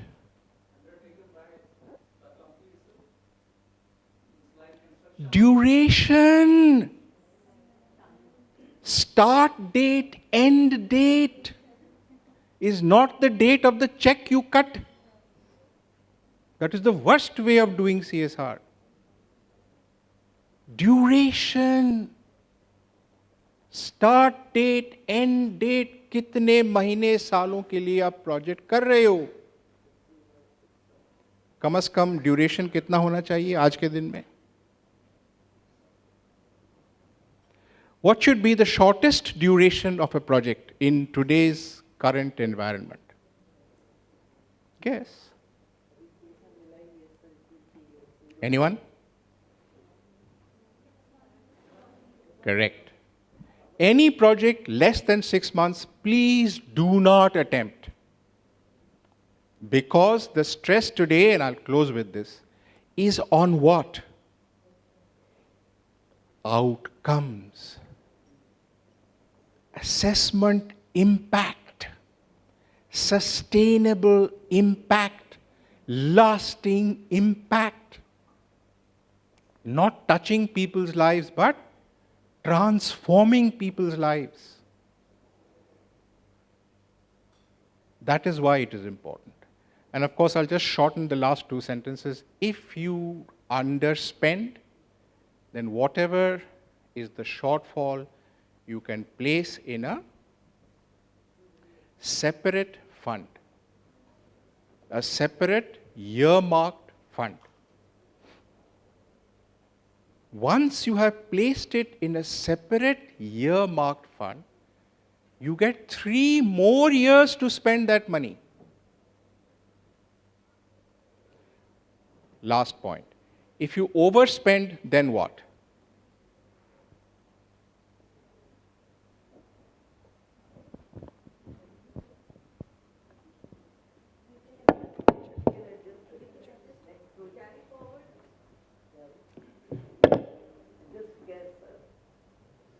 The word is offset.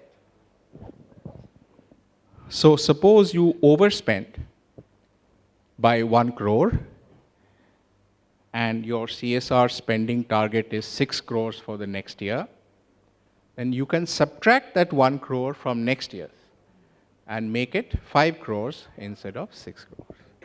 Okay, I'll stop here and then free for any questions or comments. I mean, I don't think there could have been a better class to take you through point by point. So have a round of applause. And I work very closely with him, so I know, I mean, I must commend at the age, you know, at the young age of 72, I think there is Amitabh Bachchan and there is him, right, who continue to sort of contribute and give back to the society the way he is giving. So a huge round of applause for Dr. Chatterjee. Dr. Chatterjee, I want to sort of ask a few questions before we get into the Q&A round. What do you think is the role of AI technology in ensuring better impact on the ground and also better compliance in terms of, you know, CSR? And is there a scope to sort of bring in technology to do certain things which can ease out the work? Yeah. There are 3 or 4 things I can just say off the top of my head.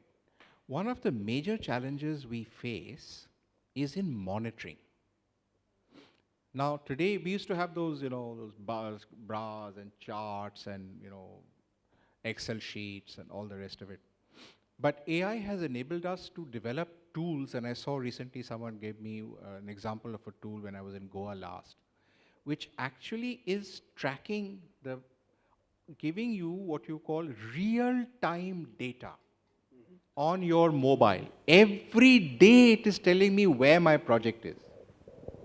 I open my phone and I know project is at, let's say, Dharwad.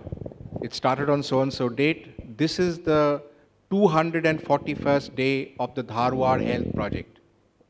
On the 241st day at 12 noon, this is the snapshot of your project. It is behind time by 4 days. It has not spent by 4 lakhs. It has this much to go. Immediate intervention required, red flag standing. Now what happens? Automatically the quality of my intervention improves. The timeliness of intervention improves. And therefore the outcome improves. 1. 2. If I'm doing a project, let's say I'm doing it in a school, and AI will immediately tell me what does the school need. I can understand that, you know, I need a smart board in this classroom, but not there. Now people simply go and say, okay, there are 5 classrooms, each one needs a smart board. The teacher hasn't a clue what a smart board is, doesn't know how to operate it. AI tells me instantly, teacher not trained, board can't be installed, there is no wall space. Everything I get to know in a minute because it gives me the whole interior of the school. So I can plan much better, execute better, understand what I need better. These interventions were not available. And last, a great tool that I have found and I've started using it a lot is geotagging. Now on my monitor, I know that, arey yaar, this was supposed to be in this geography of this block in this district. And look where these guys are. That project is being geotagged in a location where it is not meant to be. So all of this, and of course there are many, many other ways, but AI is such a, digital and AI is such a powerful tool. One question which we are often asked, and after this I'll hand over the mic to the audience, is why is capping done at 5% for monitoring eval and impact evaluation, right? And why are salaries in the CSR space so less, right? Why can't we get the best minds to work and deploy this capital, right? So was there some thinking when you were writing the law that let's not give too much money in the hands of professionals who are going to implement the law? I mean, my salary also comes from that, so I'm very worried on that front. But yeah, in general, on a more serious note, like why is there, this whole understanding in the corporate sector that CSR is charity, so that employees who are hired also are to be paid less than the business people? Like, why is this the case? Is there a mindset issue, or is it the law issue? Yeah, so let me answer both questions, flat out and upfront. It's a mindset issue, but the law and the rules clearly say that the 5% applies only to corporate, not to the implementing agency. Please understand this and write it down. 5% expenditure is only for the internal overhead expenses of the company.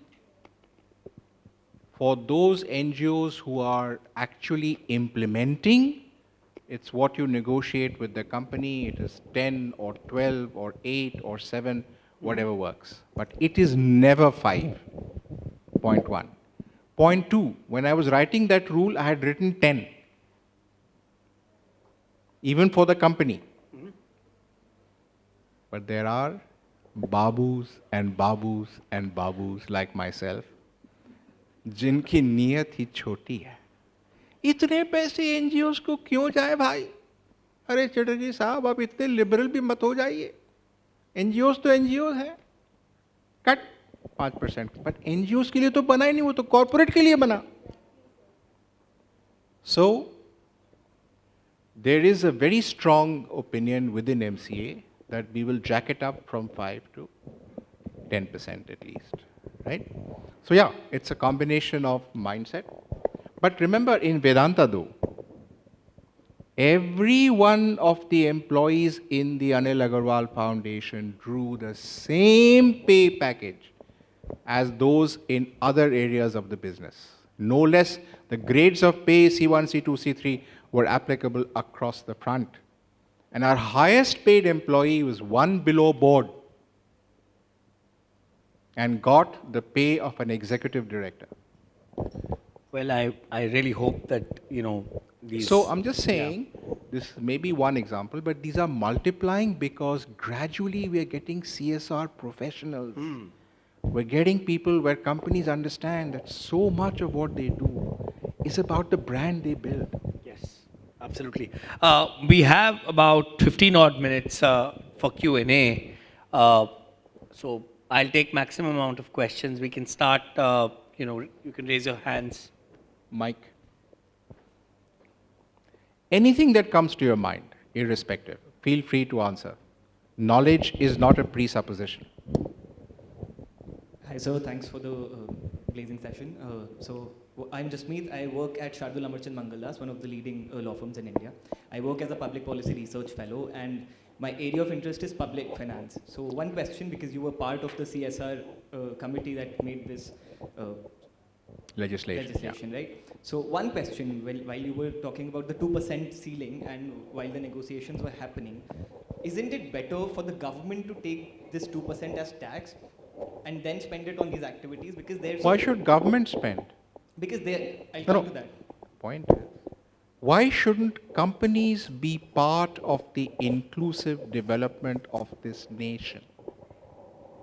Government is slow, bureaucratic, riddled with corruption, inability to connect the last mile. Why should this thing of the poor be in the hands of such an enterprise? Look at corporates, the agility, the effectiveness, the capacity to innovate, give immediate results, have sophisticated technology to work in areas. That's what you need in the social sector. The idea was to unleash the potential efficiency of the private sector into the development, social development sector. There lies the key to this legislation, and that is the key to its success. Next question.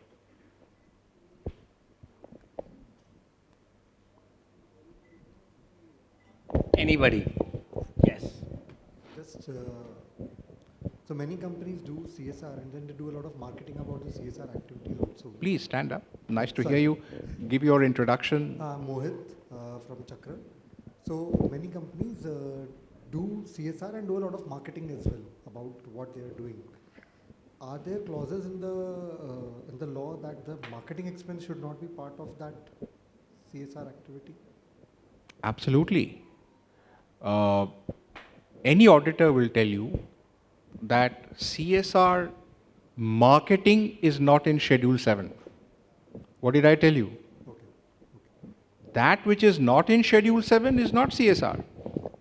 So all companies, like in Vedanta we have, a whole corporate communication team with a separate budget, which then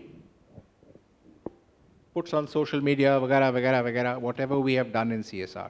The whole brand building lies in corporate communication. CSR does its job, communication does its job. But communication is not the CSR's job, nor vice versa. Okay. Next question, please. Thank you so much for such an enlightening presentation. I have two questions. One I asked you. I'm Poonam and I'm volunteer with Dhyan Foundation, which is an NGO and which is doing a lot of work for the animal rehabilitation. So being part of Dhyan Foundation, what we have seen is there are very few corporates who are actually have animal welfare as part of their CSR. Secondly, what we have seen is whenever we approach corporates, most of them, they come back and say, okay, we have our own trust and, all our CSR activities are being done through that trust. So how is that the transparency factor comes in when a corporate itself has its own trust and the funds are diverted to that trust and the CSR happens through that?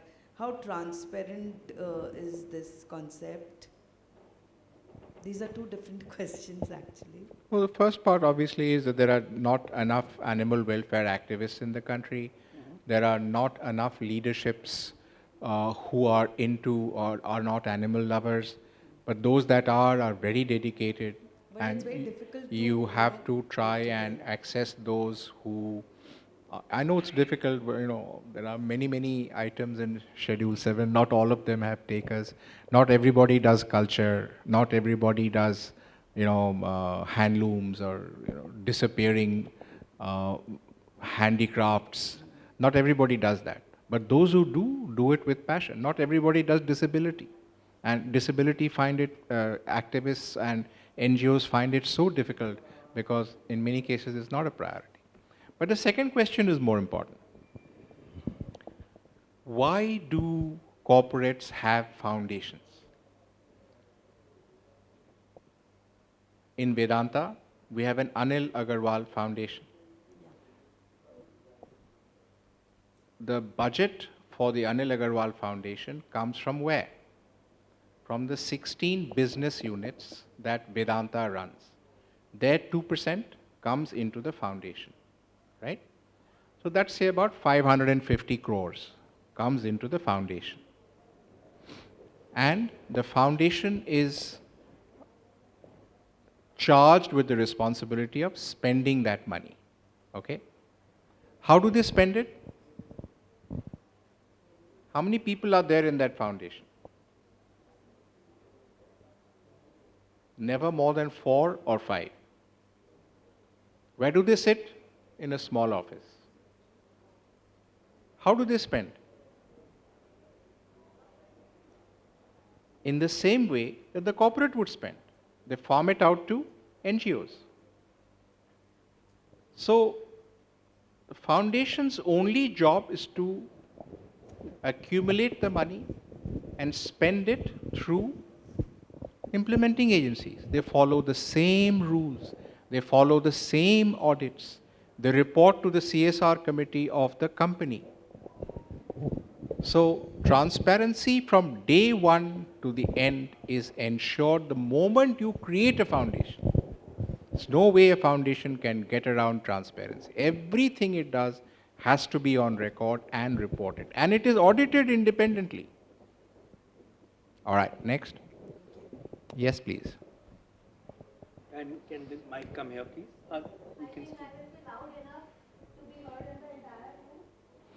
Good afternoon, everyone. My name is Sonali Gupta. I am a lawyer and I work with Smile in India. That's an organization working in the domain of healthcare. However, my question is not regarding the domain of healthcare, but in continuance with the lady that raised question on animal welfare CSR funding. And sir, I would like your guidance as a father of CSR and as an advisory board member of many companies, esteemed companies. In animal welfare, there are many aspects. Some organizations work on policy, some organizations work, such as Dhan Foundation, work on rehabilitation and relief work, which is an ongoing process and has n number of animals that need care. However, with corporates that these organizations have often faced is that most of the corporates are looking at a timeline for a project and sustainable goal. That by the end of such time period, we should have this goal achieved. For example, it can be achieved in animal birth control program. However, what would you suggest for such organizations who are rehabilitating animals on a daily basis and those animals are in dire need? How to approach the So when you say, what would be the suggestion for the corporates as well? sure. When you say rehabilitation of an animal, the rehabilitation process for all animals is not the same, right? And whether the nature of animals is also vastly different. So if you go to cattle, if you go to dogs, if you go to cats, if you go to pigs, if you go to different kinds of animals, the rehabilitation time and space and requirements vastly vary. So my advice would be that if you are looking at animal rehabilitation as one of your projects, you must very carefully write down in the very beginning, who are these animals? What is the likely number that you would address in a year? What has been the average of cases you've received in the last 3 years? And very meticulously plan out your project at the beginning with very conservative goals. And when you go with conservative, doable goals, you will attract corporate attention even better. Thank you. Hi, sir. Hi. Gaurav Gulia from PHDCCI. I want to ask you about, we have created a law in 2013 for it. However, one of my bias areas is sports. Sports only get only 1% of the total CSR funding which is available. It is considered more glamorous to spend on sports. As such, we've created a law, we've created a sports policy, but to make it a program or pinpointed, we don't have enough professional in the sports as well to understand the linkages between CSR law as well as its use in sports policy, which is already a wider spectrum. So how do we educate more professionals in this? Let me give you some examples because there are some very sterling examples. I know because I worked in those companies or very closely with those companies. If you look at JSW's sport program, if you look at Tata Steel's sports program, if you look at Hindustan Zinc sports program, you will see how beautifully calibrated they are. And these choice examples, I've only taken 3 because they come to my head. Take them and I'd be willing to discuss with you, Gaurav, on how we can actually create a template for sports CSR. It's something worth doing, because with Modi ji and our Prime Minister encouraging sports in such a big way, the time he has spent with the para-athletes is amazing. If ever there is a time in India for sports, it is now. So your time literally has come. Great. Questions? We'll come back. Is there anybody at the back, that side, which wants to ask a question? That side has been particularly silent today. Anything on that side? If not, I'll come here and then we can end. Go ahead.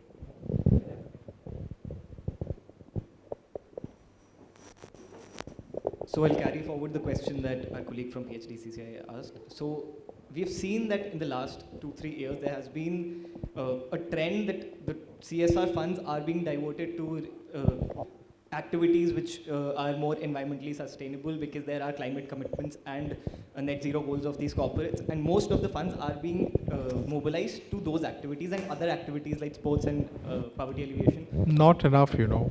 I wish much more was diverted to climate change, climate resilience, because even now, item 4 in Schedule 7 is very underserved. And I'm sure Ratnesh, who has just joined us from the UN Global Compact, would agree. But yeah, continue with your question. Yeah, so the question was, should we create at least bare minimum ceilings on these activities mentioned in Schedule 7, because the trend of net zero, that is in 2030 and 2050 corporate commitments, do you see that there could be a risk that most of these funds are being allocated to reaching carbon emissions and carbon goals in the next few years? As a policymaker, would you want to? I mean, it's a So that hard it's call balanced, to it's a take. balanced portfolio. You know, at the end of the day, people might say, we don't have schools. Basic health is not available. Exactly, my question was Children are dying, mothers, no maternity care, the handicapped are just left to this thing. Should we allocate all that money to climate change? I mean, what does it mean to a person who's crippled in both legs and sits in a wheelchair and has maybe 10 years to go? What does he do with climate change? Let it change in 50 years. Meri zindagi ka kya hoga? So it's hard to understand that, you know, in a planet that we're looking at, there is no planet B, we should go green. These arguments are great. But I can't say give less to education, give less to health, give less to sports, give more to climate change. That's hard to legislate. I think it's best left to the conscience of the corporate boards, where the most intelligent people are, and let them take their call. For government to make, I hate legislation anyway. You do it once and you hope that people will do the best. All right. If there are no more questions, I'll ask for the closing thoughts from Dr. Bhaskar, and then we'll end the session. Any last questions? Okay, go ahead, please. Sir, I am working in the slums on waste management and waste segregation plus hygiene. So the problem is they don't have washrooms. And we approached few companies. So just to make the washrooms there, the government is not doing its job, as you know. And I am working with the MCD also. Yesterday I was at Commissioner office regarding this meeting. And they said, ma'am, 2 saal pehle pass ho gaya tha, but again, wo bana nahi. So can we have that kind of CSRs from the companies? Can we apply it to the companies? Because abhi tak humne koi CSR nahi liya. It's been No, yesterday years. only I was at this very huge CSR conference in the Stein Auditorium in Habitat. And one of those who were helping MCDs actually to revalidate the washrooms that they had built 3 years back. Yes. They put a proposal to MCD and MCD said, हाँ हमने तो बनाया था, उनका हुआ क्या? तो कहीं किताबें रखी हुई हैं, कहीं वो मैल इकट्ठा हो गया है, सारे टॉयलेट जाम पड़े हैं, stench आ रहा है. They welcomed that proposal that NGO got money to rehabilitate some 167 MCD toilets and in 6 months' time, and they have done a great job. And the MCD is so happy. So those washrooms which were built in a hurry when the initial days of the Swasthgaon Abhiyan are in tatters. Now people are giving projects to those very companies that how to rehabilitate those washrooms which we had made at one time. So it's a great thought. Great. With that, I'll ask Dr. Chatterjee to sort of help us understand. You've seen the last 10 years of the law. What is it that you foresee in the next 10 years? And with that, your closing thoughts on the evolution of CSR going forward. I'll just say that CSR has come to stay. It's not going anywhere. I cannot envision a government coming into power which will say, बहुत हो गया CSR, बंद करो. ऐसा कोई सरकार कभी नहीं कह पाएगी. It's here to stay. The 2% law is inevitable and inalienable, to use a legal term. It will not expire. What could be added are perhaps more items to Schedule 7. For example, this internship scheme which is just coming. Government is seeking to expand the law to address many new concerns that are coming. And tomorrow, who knows? It's a work in process. You know, we spoke this whole morning about a certain level of sustainability. Let's say we have achieved net zero by 2030. What should we do after that? It has to be put in CSR somewhere, na? होगा तो सही, उसके आगे भी तो जाएंगे. We will not stop कि हो गया net zero तो सो गए हम लोग. So, in a changing world, the new priorities will start coming more and more into the scope of Schedule 7. I see that as a distinct possibility. Second, I see that the deficit, the trust deficit between the corporate and the NGO is reducing every day. Believe me, in Vedanta and elsewhere, we used to call our NGOs and tell them, "Batao, kya karna hai? Share your thoughts. You're the ones who are working in the community. Where can we do better? How can we design our programs better?" Earlier on, they never spoke to each other. Today, there is a constant dialogue. 3, corporates are the worst kinds of organic systems in partnerships. Corporates hate working with other corporates. But I see that also changing. If the other corporate is not a threat or not in the same line of business, corporates are opening up to the idea of partnerships. Last, supplementing and complementing what government is doing. As you rightly said, MCD constructed toilets. But again, that last mile problem. So many corporates work closely with government programs in order to finish that last mile connectivity. And I'll close with this last example. In the Prime Minister's Rozgar Yojana, you're giving employment those who are unemployed in times of stress. And you employ 20 laborers. They come, go to a village. There's a village tank which they are repairing. 20 दिन की labour देनी है, 20 दिन के wages देने हैं. वो लोग आए, अपनी लेबर करी, 6 फुट का गड्ढा खोदा, फिर आगे चल गए. What do we do? Hindustan Zinc goes there. They convert that which has been done under the Rozgar Yojana into a full-fledged water tank. We bund it with cement. We put steps over there. We create a separate place for cattle to drink. We create a separate place for bathing water. We create a pipeline to create to a refinery so that we create potable water.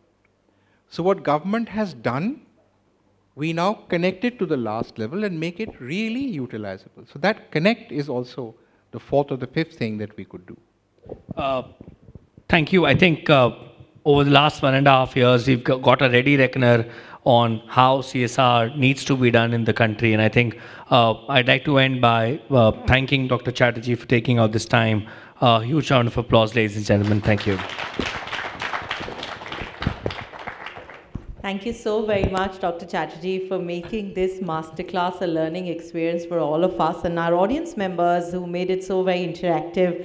Thank you for that. Let me also take this opportunity and thank Mr. Prateek Kamal for joining us and executing this discussion and taking it forward on so many fronts. To thank the two of you, may I please have the pleasure of welcoming Dr. Jatinder Singh right here on stage. So let's hear a round of applause yet again. And like we mentioned earlier, learning experience events. And even later today in the evening, sir is going to be around. So please use this opportunity to interact with him. I'm sure we'll all have many, many opportunities to take some fruitful discussions forward. So thank you so very much. Very soon, we'll be starting with our plenary session on MSMEs and Sustainable Development Goals. So I'd like to request all of you to please stay seated. Big thank you.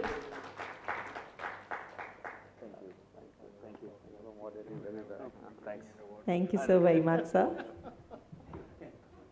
Thank you. It's been a pleasure having you here. And I would like to request my audience to please bear with us a couple of minutes as we set the stage up for our plenary session. And till then, let's take a look at a corporate video to know more about a lot happening for you.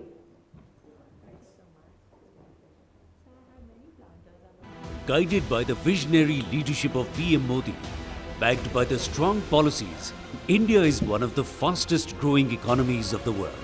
Supporting Prime Minister's vision of Amrit Kal, envisioning a new self-reliant India, PHD Chamber of Commerce and Industry earnestly wishes to contribute in fostering economic growth, employment generation and sustainable development across the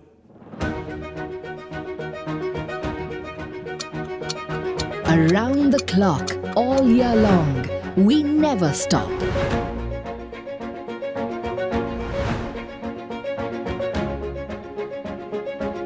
Our resolve never wavers, we never cease.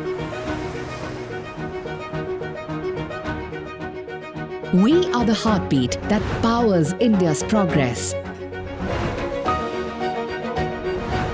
The faces behind Indian Oil. For decades, we've been more than just employees. We've been a force of unity, dedication, and persistent devotion to our country.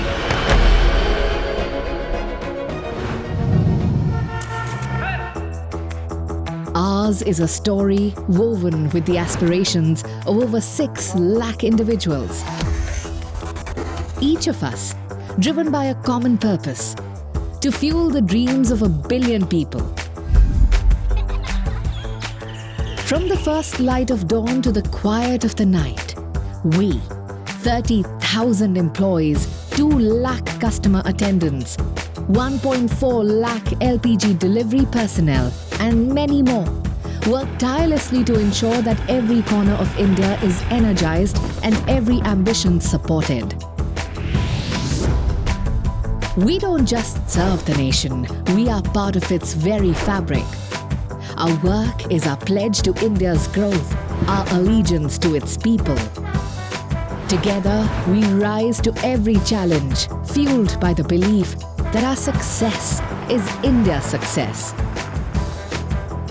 At Indian Oil, our core values of nation first, care, innovation, passion and trust bind us together, driving us to create a future where both the company and its people flourish in harmony. Indian Oil, a sentiment, a way of life, a feeling that permeates each one of us, gleaming with radiant pride. A brilliant craft of synergy where every effort counts and every contribution is recognized. More than just a workplace, it's a space that cultivates growth, brings vision to life, and celebrates shared achievements. Where all parts of you are nurtured in harmony, balancing your physical potential with the intellectual needs. An oasis of safety, crafting an essential bond between well-being and productivity. Beyond our own people, we care equally for those that form part of our extended family, amplifying impact that extends beyond business. We champion causes that echo deeply with our values. Through our CSR projects, we reform lives, uplift communities, and weave a better society thread by thread. What we build together. Our shared values and aspirations are the motor that binds us, ensuring that what we create today stands strong tomorrow. Under the astute leadership, we are all set to surpass our performances, and together, we are constructing a future of eminence and prosperity for India. This is our story. This is our pride.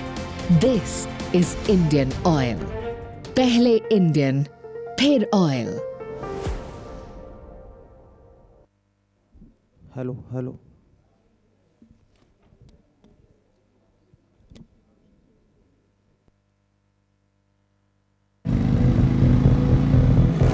तू ही मेरी एक वजह है, तू ही मेरी ऊर्जा है, तू ही मेरी राहों का नूर।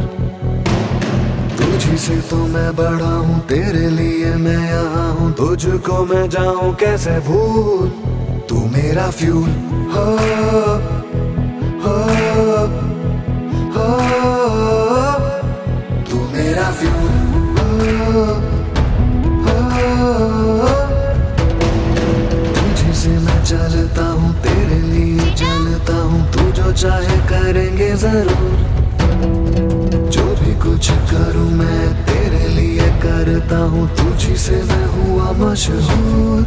तू मेरा फ्यूल हो, टैंक फुल करना। तू मेरा फ्यूल हो, हो, हो, तू ही मेरा बंदा, तू ही मेरा अपना, तेरी मांगे होंगी कबूल। तुझी से तो जीता हूँ मैं, तुझी से तो बना हूँ मैं, तू ही जिस्म, तू ही मेरी रूह। तू मेरा फ्यूल हो, हो। अरे भाई साहब, लुब्रिकेंट मिलेगा? जी बिल्कुल मिलेगा।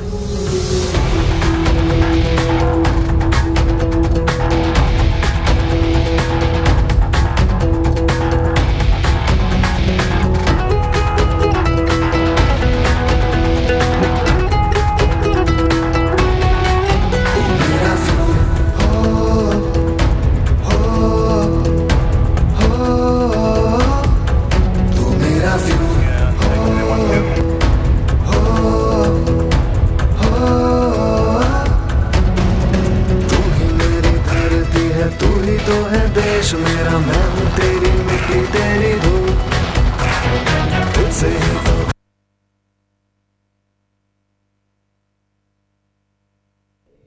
Let me take this opportunity and extend a very warm welcome to all our guests. Now that we have the delegates from both the halls back in the plenary, we're so looking forward to this very, very important segment. We have a lot to discuss right here. We will be touching upon MSMEs and sustainable development goals in this next plenary session. We will soon also be hearing and receiving the thoughts of Ms. Dia Mirza, who's the United Nations Secretary General's Advocate for Sustainable Development Goals. She will be touching upon subjects also from the global perspective. But before we hear from her, we have a very, very important discussion lined up next, taking forward our pointers on MSMEs and Sustainable Development Goals. Will be some absolutely fabulous speakers out here touching upon these subjects, what they and their organizations are doing, some key takeaways to be noted from this segment. But as we get set and present to you our next set of speakers,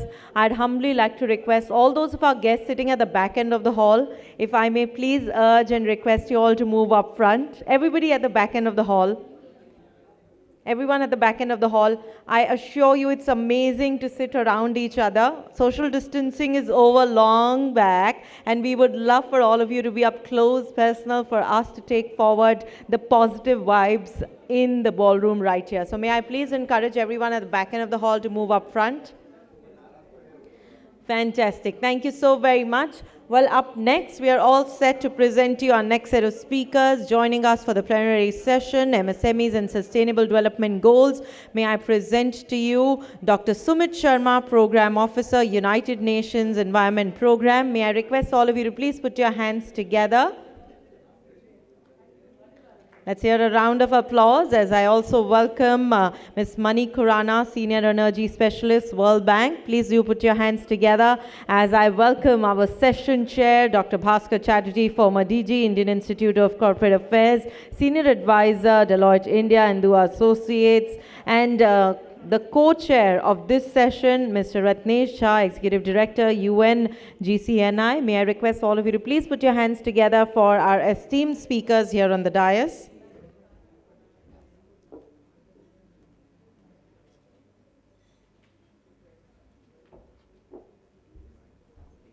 As you all well know, that the chair of this session is someone who spearheads the National Foundation for Corporate Social Responsibility and a widely known academic and management practitioner, a teacher and a mentor. May I also present to you our speakers for this segment. Mr. Ratnesh Jha will be co-chairing this session. And let's hear a round of applause for Dr. Sumit Sharma and Ms. Mani Khurana right here. Thank you so very much for your presence. We look forward to a very interactive segment. All thanks to you all. Quick question. Which one of you would like to go first?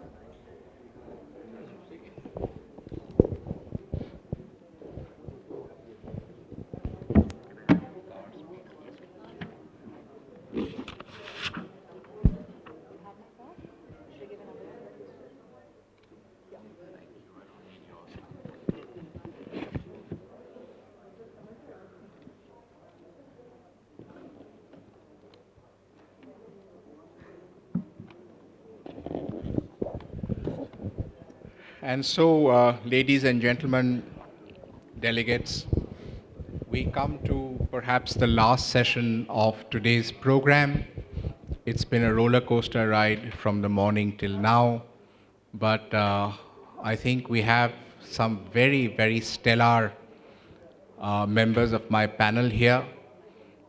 They are largely representatives. That's why we call this global. The idea was global sustainability. And the idea was to give you some idea of the international perspective. It's good enough for us to sit here, concentrate on national concerns, and for us to deliberate on national laws, what's important for India. But in a global perspective, what does it look like? How do we compare ourselves to other nations? What do multilateral agencies think about the way India is going or should go? How can we relate to them? How can they relate to us?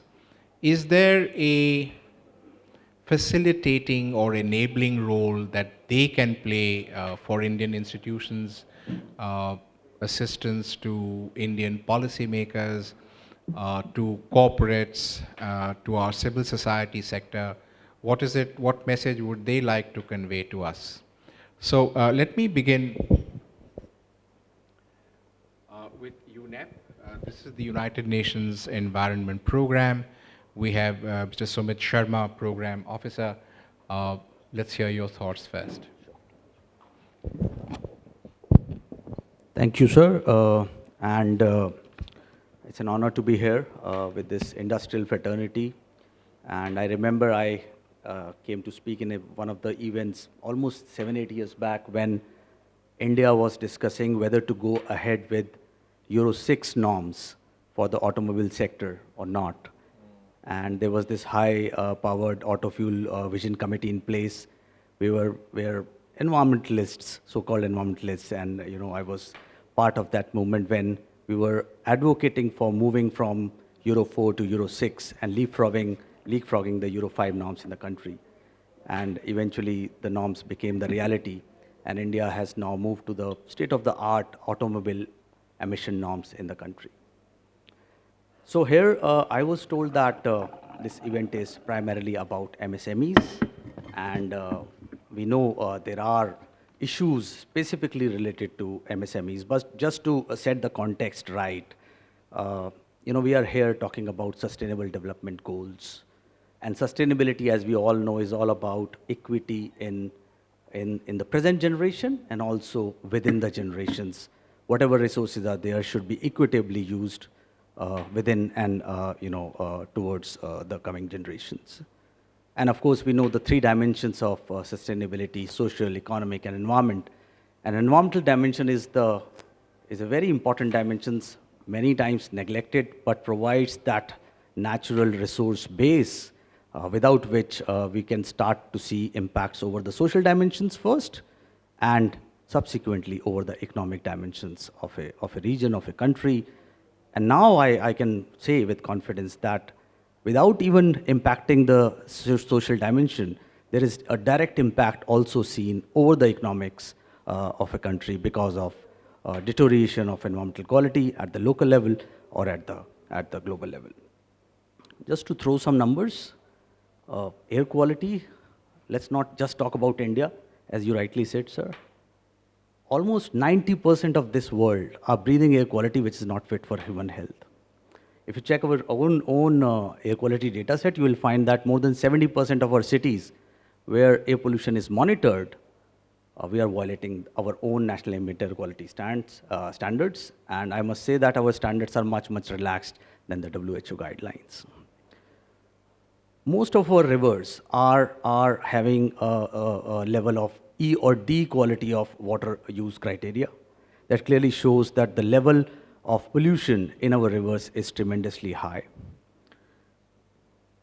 And the contribution of industries, which is the main topic of today's agenda, is something which is startling. You talk about contribution of industries in GHG inventories of this country, it's about 20-25%. You talk about air pollutant emission inventory, again industry comes out to be very prominent in the range of 20-25% at the India level. And half of it, if you take the bigger industries out of it, half of it is coming from the medium and small industry sector, where there are issues of capacities, there are issues of finances, and of course there are issues of know-how to tackle the issues. I was part of this Delhi's air pollution study, which is discussed in courts and ministries and wherever.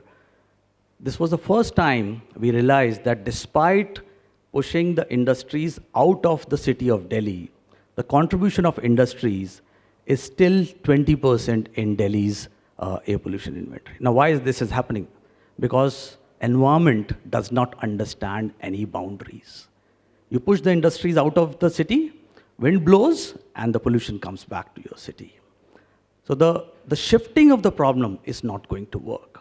What we need to do is the source correction. Now, a few more points, sir, if the time permits. Okay. The major point here is, what is there for the industries to worry about? First is, of course, compliance to the law. Law clearly states that you need to adhere to certain standards. And if you don't do that, you are actually falling in the illegal categories. If you're still working, that's fine. The other thing which now increasingly industries need to worry about is public vigilance. With people getting more and more aware, with NGOs getting more activated, with media getting more activated, I think the responsibility on the industry is going to go multifold. The social responsibilities, the opportunities which the technology is now providing. There are technologies in place which not only reduces the environmental burden, but at the same time improves the process efficiencies tremendously, which can actually help you improving your bottom lines. Occupational health, green branding. I think this is something which has emerged tremendously in last 5 years. Green industries, green products are not only attracting customers, but they are also attracting a lot of investments, especially from the global side. They are looking for high ESG scores. They are looking for industries which not only improving themselves, but also improving their value chains. And that's where the investments are going towards. My last point regarding why industry should worry about is because of their own sustainability. If you don't get good quality raw material in future, if you don't get good quality water in future, if your industry is going to face the dramatic impacts of climate change in the longer run, then I think it is your own bottom line which is going to get hit if it is not improved at the right time. So I'll stop at this moment, sir, and then I can come back to. Very nice. Thank you so much for that perspective. Can I turn to Mani Khurana from the World Bank? Would you like to tell us something about how you see this domain and what are we coming from? Thank you. Thank you for the invitation. It's a pleasure to be here today and to discuss with you the importance of MSMEs, especially with regard to the SDGs. So I work in the energy sector in the World Bank. And so, I will move towards what I feel matters a lot, and you can correct me if I'm wrong, but the affordable and clean energy, the SDG 7. When it comes to MSMEs, MSME actually, in the total spend that they have, they've around 5 to 20% is the cost of electricity that they use. And, as we look at even the target which has been set about 2070 for net zero in India, as Dr. Sumit rightly said, if you really look at the emissions, greening the power is, I think, the first step that we are doing. But more and more emissions, if you do the modeling, comes from the industrial sector. And MSME plays a very, very crucial role there. Considering that MSMEs are right now contributing around 30% of GDP, they're contributing around 40% of exports, they play a very crucial role at that point of time. I'll give you an example of how, this journey of electricity and the use of electricity in MSME was actually brought in forefront. So way back in 2016, when the solar rooftop agenda started from the government of India, they actually asked, the multilaterals and the bilaterals to come and help out with the promotion of solar rooftop. If you remember, at that time, the solar prices were not this low, and they had just started coming down, and therefore, it only made commercial sense for actually CNI customers to put up solar rooftop. And at that point of time, we gave a $625 million loan to State Bank of India to further lend, to facilitate, to kickstart the market of solar rooftop. It hadn't really taken place at that point of time. And when this project finished, and it was a CNI, so frankly, the size of which industry or commercial establishment they would lend to really didn't matter. But when the program finished, we realized very few MSMEs had actually taken that loan. Very few, so when we started doing the analysis of who benefited from that loan, it was very few MSMEs. And that's when we started really getting into the MSME clusters. We went to a few MSME clusters, understood what their needs was, why they did not go for the financing, and what very clearly came out at that point of time was the collateral. That it was, because of the credit worthiness or lack of credit history. Let's not even get into the credit worthiness. It was lack of credit history that they could not really take that loan at that point of time. And at that point of time, we actually started working with CGTMSE to see if we could have a focused product just focusing on solar rooftop for MSMEs. I think this is one of the areas that we are trying to get in and move with the MSME. But having said that, obviously electricity is one part of it, and if solar rooftop can be put, that would really make business sense for a MSME. But on the other aspects also, when COVID hit, World Bank was asked by Government of India, we did an emergency response loan of around $750 million, which was given to MSMEs just at that point of time to meet their immediate cash requirements. That was a very quick loan which was given at the time of COVID. After that, we actually had another project which was just, and I'm reading this name because it's a huge name, it's Raising and Accelerating Micro, Small and Medium Enterprises Performance. It's called RAMP in short, which was a $500 million loan, which was again given. So the immediate cash needs were met through the first loan. And this second loan actually came for increasing the productivity of MSMEs to help that, working in clusters. And secondly, also crowd in private sector financing for MSMEs. So I think the main thing is with MSMEs, what we realized, at least in the World Bank, that we might do very big projects, but when it comes to MSMEs, it would be, we'll have to go and work. There's a lot of capacity building, even if it means filling up the documents and supplying, that would needs to be done. So this is what I can admit is a change in the working that we are also trying, because we do realize that MSMEs are a very, very crucial part if we actually have to go towards a net zero emission. Thank you. Yes, Mani, very well spoken. I can imagine that what kind of a challenge it is for MSMEs to actually acknowledge that they are a large part of the problem. If they do realize that, then what can they do about it? The solutions are not present to them within their own companies. They need external help. Loans they are already overburdened with. The repayment schedules are generally completely haywire. They have no assets which they can possibly provide as collateral. So some innovative financing features need to come. Public sector banks are notoriously bad at this.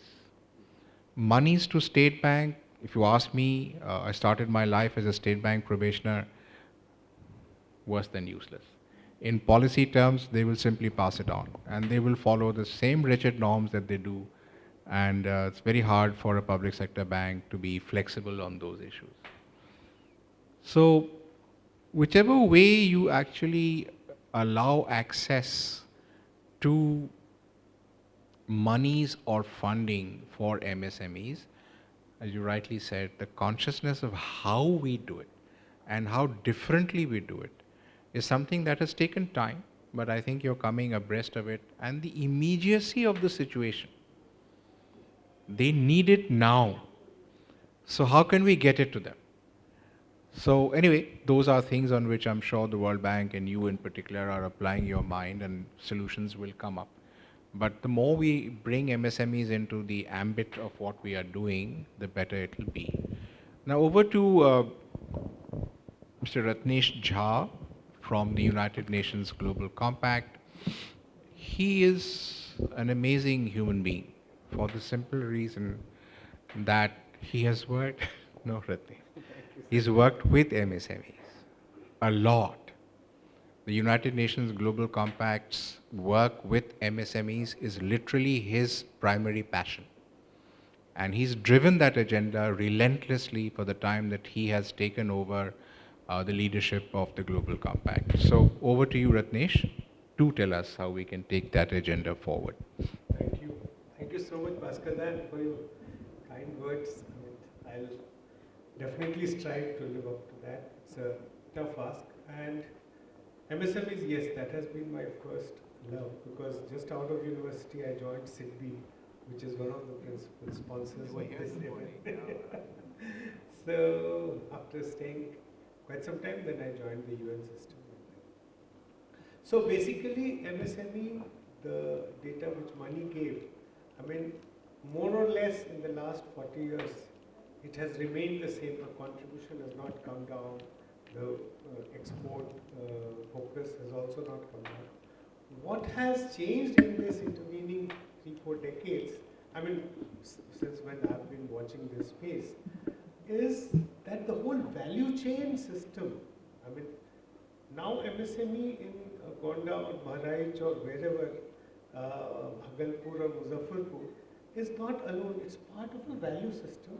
And the whole strive of SIDBI, World Bank, ADB, and all other institutions is to support that value chain, to be clean, to be green, and to avail of all the opportunities that are available to the larger corporates. So when I had joined the workforce, I mean, it was delayed payments was the bane. I mean, we were designing products, we were working with the large corporates, and we used to discount their bills. I mean, at least 250, 300 checks I used to distribute. I mean, those were the days. So what I'm saying is that was the stage. After that, we have evolved. India as a mature economy is now has addressed all these issues. Yeah, another interesting project which I used to handle was STUP, it was called, some technology upgradation program. Again, maybe World Bank was behind it, but basically we were trying. Then there was APCTT, Asia Pacific Center for Technology Transfer. It still continues to be in Kottavik. So the whole idea is that there is an global institutional ecosystem which wants the MSME to participate in the global value chain from a position of power, from a position of knowledge.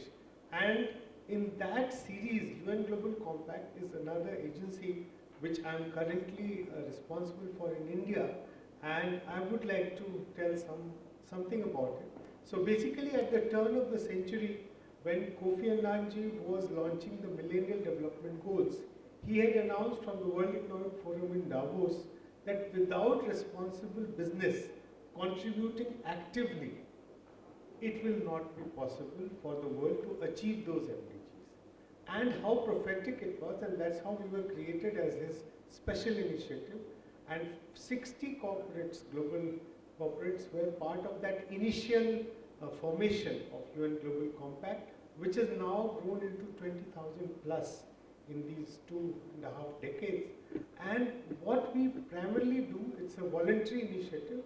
So any MSME or any large corporate, if they feel that they believe in the 10 principles which the UN has drawn up for this responsible corporate behavior, and these are interestingly can be mapped to the SDGs, 17 of them, to ESG, and to any other formation that will come in the future, because we are looking at fundamental declarations by nations.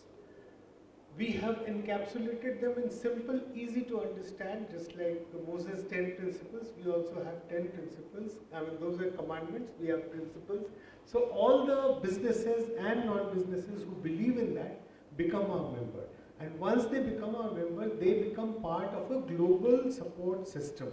So we are present in more than 120 countries, and we are specifically picking up success stories, challenges, opportunities, and we are trying to connect solutions providers with the people who have articulated some problem, some innovations. We are always providing a platform for both people who are struggling with certain issues and also people who have managed to get a solution which is economical, which is worthy of scaling up. So that is the immense advantage that you get once you become our member.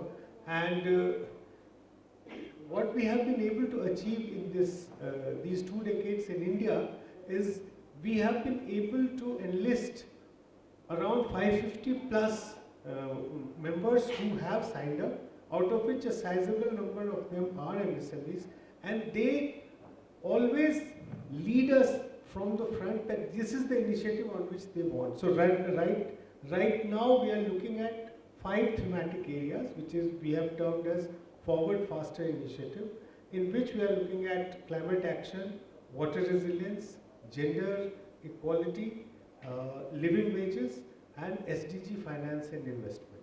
And this, according to us, encapsulates the whole move towards attaining of SDGs by 2030, because the whole process got derailed. I mean, all those people who, everyone is aware that first Corona, then the Russia-Ukraine war, and then the Israel-Palestine conflict. So all this has led to our world community losing out on the modest progress that we had made since 2015 to 2020, the 5 years in which SDGs were being implemented with full speed.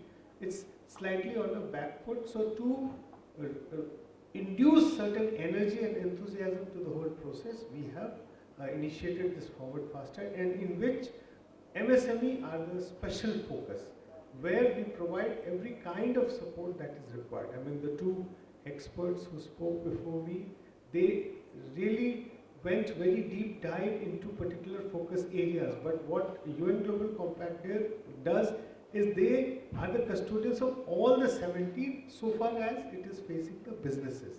And within businesses, the larger businesses have verticals to support, like there's a sustainability officer, There are other people in the team, large teams. They also hire the best of consultants and agencies.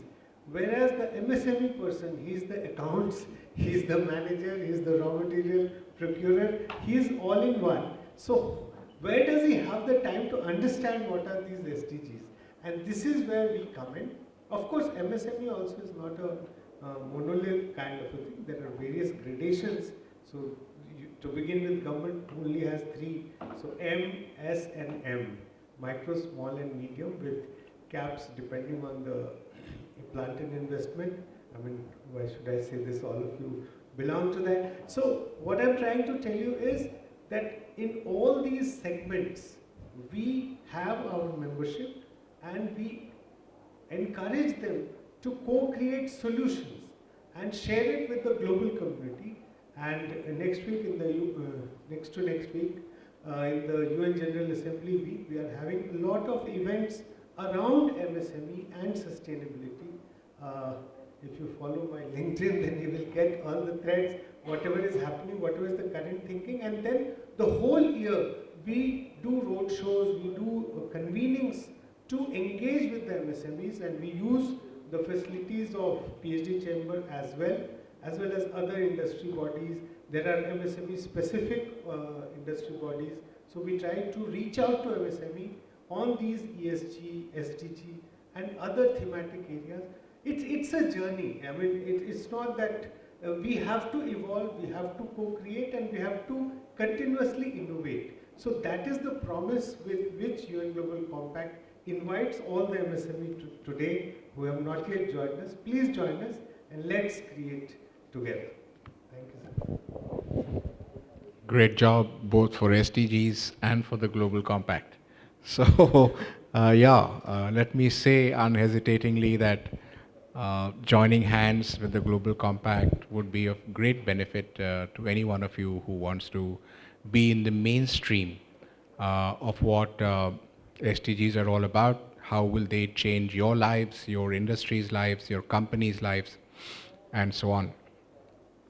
So, coming back to you,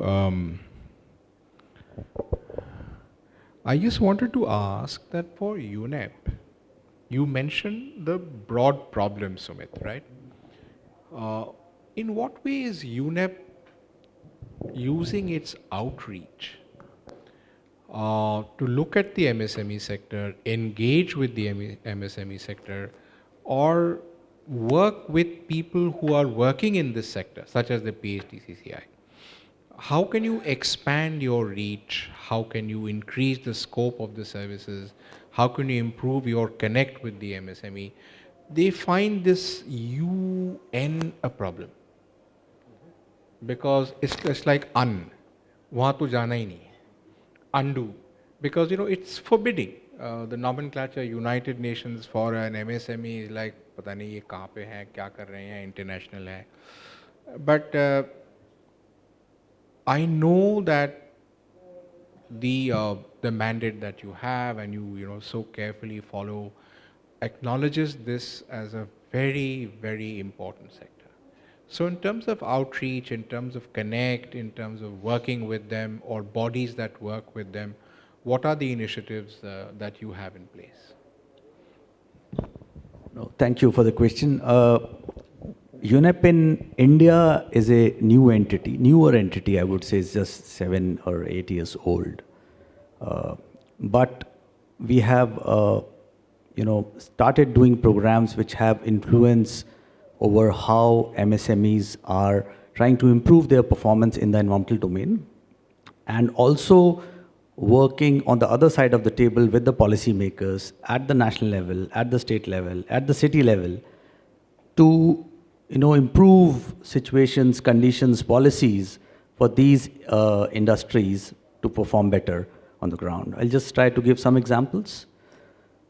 I work on this single-use plastics ban and its enforcement, and there are huge number of all these MSME small industries involved in manufacturing of these banned single-use plastic items. And now there's a clear ban in place. They are supposed to shift from this to possible alternatives or to some other businesses.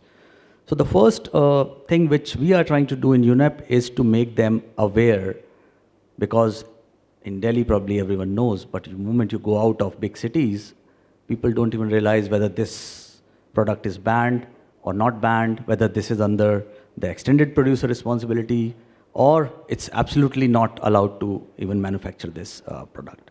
So first, to make them aware about the laws of what is banned, what is not banned, what comes under, you can produce it, but you will need to collect this waste as under the extended producer responsibility and then put it back for recycling. The second thing which we try to do is to build their capacities on what they can go to as a solution.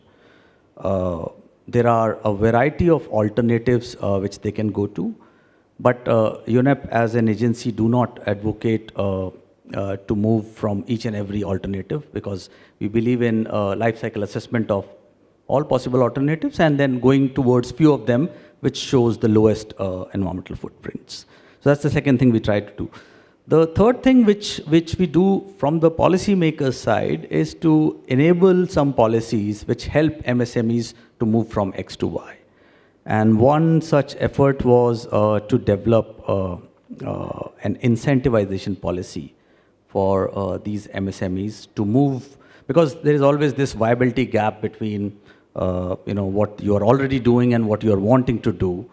And to fill that viability gap of these alternatives, we are trying to suggest to the governments, state governments, to come up with these incentivization policies through rebates in the GSTs, land allocations, electricity bills, or whatever ways through which we can plug this viability gap and bring all the things at the same level.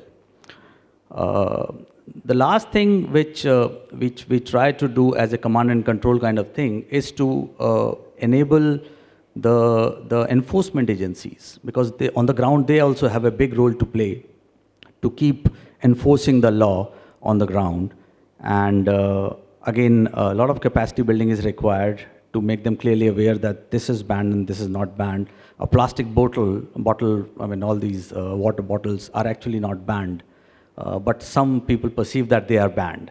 So they come under the extended producer responsibility. But to make them aware, build their capacities that this is how you should enforce the law on the ground is something which we do with the ground level agencies. But we also provide, just to tell you, on the air quality side, we have this Air Quality Action Forum, in which we have all different players, but along with that, we have a special pillar for industries, including MSMEs.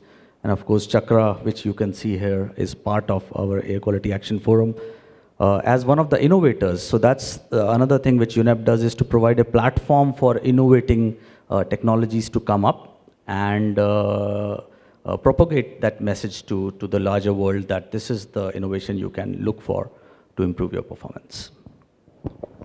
Very nice, very nice. Thank you. Mani, turning to you, you are essentially a bank, and therefore mostly it's about finance or loans, right? And one of the things you mentioned right in your initial remarks was how can we facilitate access to loans or capital or monies to enable small and medium and micro enterprises to address the climate challenge, right? Is there anything else that you do which is not necessarily connected with loans or access to finance?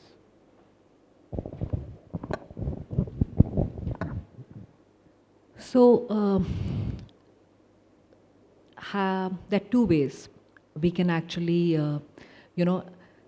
World Bank can get involved in a project or in a sector in India when we get the request from Government of India. So that's the way World Bank works. So if you see us involved with MSMEs, it's basically because the Ministry of MSME would have written a letter to Department of Economic Affairs asking for assistance in A, B, and C from us. Now, it's not only the loans. So there are 3-4 instruments that we can use. Let's start with the loan, which is normally But also in any loan that we do, it is not only a loan ever. It's loan with grant money for technical assistance. To give an example, when we did the solar rooftop program, which I was referring to, there was a grant component which was there for 5 years, where we worked with 16 states to set up their solar rooftop policies. We did awareness campaigns and meeting with the regulator, the forum of regulators, and at the state, the regulators, to see that what are the critical things which are constraining the market and how do you do away with them. So any project that we do will have one loan element and one technical assistance element which will look at the ecosystem. Going by that, the new loan that is coming up is the intervention on the battery storage market. Now, battery storage, we all know that as our renewable energy grows, we will need battery storage in the system. Now, battery storage, right now, we are only talking at the grid level because the prices haven't really come down the way they have come down in solar, but they're coming down. The last 1 year has seen a drastic fall. But having said that, it's not only the financing of battery storage, it's about the recycling. Once there's the end of life of the battery, what happens? So that part of the ecosystem, the safety part, you would have all read in the newspaper that when a fire breaks out for battery storage, you cannot really use water because it's electric, right? So the question remains, there's safety norms, there's training for that. So any new sector which comes up the ecosystem has to be looked at, which is being looked at through the technical assistance. Having said that, if there's not a loan, there's also sometimes there's a budget requirement which is required in a state where they put in a few policies in place and we put money in their budget. So then it's basically direct to the budget. Yes, we can. Through Department of Economic Affairs.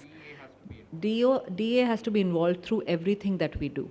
There's also something called reimbursable advisory services, where you do not need a loan, but you need technical assistance, you need the global experience, and you need technical advisors. In that case, it's almost like we partner with that entity and we come in, give the technical expertise, and on actuals, there's a money transferred to World Bank. So it's actually a reimbursable advisory services. There's no loan involved in that at all. And so, and then obviously, there's a lot of work that we do on the analytical side. So anything that we enter, any new sector that we enter, we do a lot of reports on that. Again, it always normally goes through a ministry or a state because we must have a government counterpart on the other side. And then we can do that. Well understood, and thank you for explaining this so well. I mean, even I stand educated. I actually worked on several World Bank projects in the course of my bureaucratic career, so familiar pretty much with the government system. But the clarity with which you spoke, the information which you provided is very, very helpful. Thank you. Coming back to you, Ratnesh, from your maybe not entirely the global compact perspective only, but given the kind of challenges before the MSME sector today, the difficulties that they face on a day-to-day basis, how are we going forward going to make this a more helpful, more supportive, more inclusive ecosystem for MSMEs to realize that, this is something they can do. This is something they'd like to be part of. We don't need that horse to be dragged to the water and made to drink. I mean, I half the time feel that, MSME sector ko ghasiit ke le aao. I mean, what the hell? They need to do it by themselves because they want to do it. It can't be thopoed on them just like that. So what would you think would be the drivers that we can put in place to motivate them to come forward and get involved in this whole green movement that you and I are part of? Thank you. Before I answer that, I want to add to Mani's answer World Bank is a knowledge bank, and we benefit a lot from all the research that goes into any project. And those are fantastic documents. And your transparency, each minute of your meeting is put on the website. So as an Indian citizen, I can follow what all is going on in all your projects. I mean, these are commendable things. I mean, it shows the commitment. Anyway, I mean, I've grown up reading those. So, yeah. So coming to this point, so as I told you, and I will not belabor the point after a point, but Global Compact is a voluntary initiative. तो खींच के तो हम ला ही नहीं सकते, जिनको स्वेच्छा से आएंगे. Okay. So yeah, then the whole point is the whole how we are attracting global MSMEs to this whole journey of SDG movement is working with the larger players. So Mahindra with 3,000 of its supplier, or Escorts, or any other what have you, does not produce everything themselves. They need a lot of ancillaries to do that. So once we, and Mahindra and any other, I should not name one company, but all the large corporates are convinced and taking definite steps towards their scope 1 and scope 2 emissions. But what happens to scope 3? Everyone is like running around to get a handle on that. The whole SBTi commitments, it will not be enough that you clean your own house. You also need to clean all. And that is why the Forward Faster initiative, we are talking about that first you do, in target 1, you do your own house cleanup and you move towards sustainable and green options. But you also prepare an action plan which is concrete and attractive for your entire value chain, co-created. So this move is there for the last 4-5 years. We have, and initial results are coming up. But the whole point is that as World Bank and other large financing organizations and the EU legislations, as the whole ecosystem gears towards that kind of tightening the whole thing, then I think perforce MSMEs also, it will trickle down. And then that's what I tell my MSME client, that once it becomes compulsory, then it will be disruptive to your operation, it will be more expensive. Now when it is voluntary, let's all work towards it in slow steps, but ultimately very firm directional thing should be there, that yes, this is the only challenge will be the cost part of it. And that is a major issue, that who bears that additional cost. In the long run it will all even out, but that is theoretical.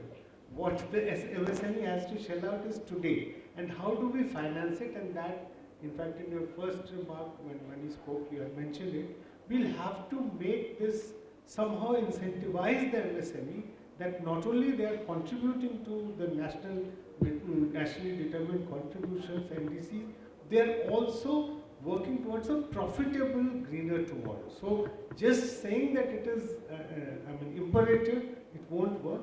There has to be some sweetener for that. And I think the financial institutions, especially SIDBI, I read a lot about what they are doing in the EV space, the whole mobility space.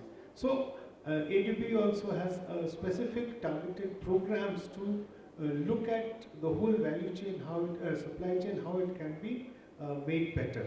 Then also there are some multinational large ones. They are also asking their vendors, with or without UN, that you have to clean up your act, otherwise the whole value chain will become contaminated. So I think gradually there is a movement or a cycle of positive development which gives me hope.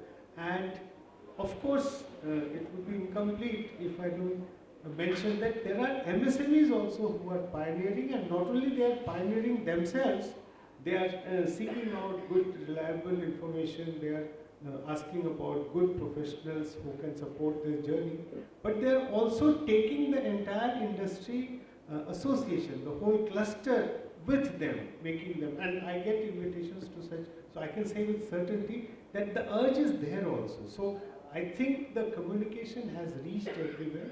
I think if the solutions are cost effective, the solutions are reliable, and there is guarantee that it will work, I think there will be a greater offtake. So it will play out. I mean, it's not complete yet. The story has just begun. No, absolutely. I think the key lies in cost-effective solutions. That's where we need to get to ultimately.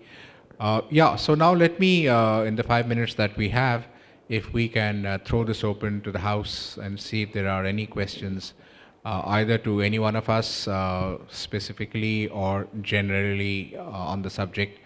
Please don't hesitate to raise your hand. Yeah, please. So, Ayub, anyone? This question is to this side. We're not able to see you because of the lights.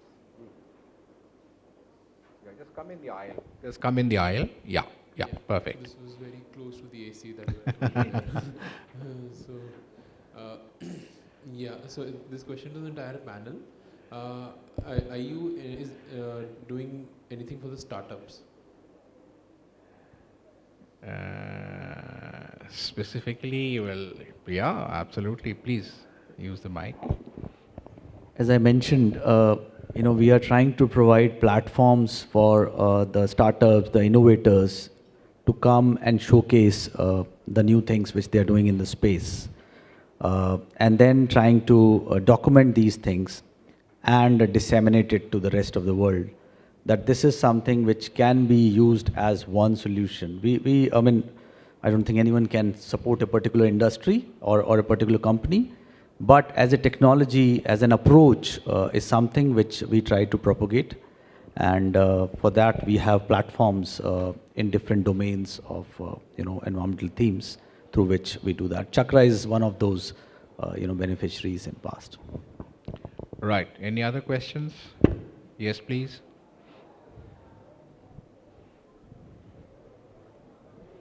Hi, I'm Jasmeet. I work as a public policy research fellow at Shardul Amarchand Mangaldas. So I worked around energy sector, energy and infrastructure, and we've used the principles of project finance there when there are commercially viable large-scale projects, be it energy infrastructure. But when it comes to transition of MSMEs, which are, say, not scalable or they're scattered, and the principles of project finance where you're securing the cash flows, you're making sure the lenders are secure so that you can transition and mobilize private finance there.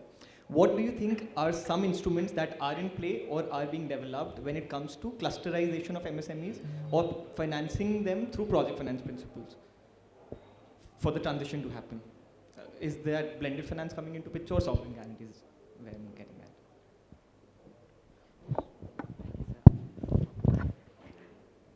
So basically, you're right.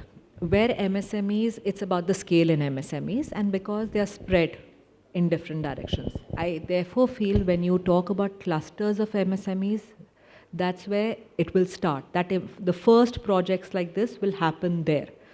And we are also in discussion about a cluster approach for MSMEs, where we basically are trying to figure out not only energy, but the water. So what are the shared infrastructure those MSMEs share, which can actually be funded through concessional finance? Because again, it's very difficult to do it for every MSME separately, but all the shared infrastructure, so the water and sanitation, the power part of it, even if you need to recycle the products, the waste management, all those things can be clubbed into a project where you can actually then make sure blended finance comes for the thing. So this is something we are in discussion with the government right now, and that is something we are looking at. Having said that, there are also, I think, as it was said, MSMEs, it's a wide range, okay? There are few of these medium enterprises who can just do it on their own also now. Yeah, the examples who can do that on their own also. The question comes up, at least from the World Bank point of view, we can only, as I said, we can only do what the Government of India asks us to do, and we can lend to a FI. So for specific things, be it battery storage, rooftop, they could have availed those loans from wherever we are putting that. And those were concessional finances, which were blended with climate finances. So they were very cheap loans compared to that. But there are different avenues, the same thing, we have a sister organization, IFC, which looks into lending only to corporations, so they can, private sector, and they can also do that. Right. Thanks so much. Thanks to my very distinguished panelists. We had a very, very engaging discussion. I hope all of you enjoyed what we served up to you. We need to shut this panel down now. Thank you for giving us a patient listening. Over to you.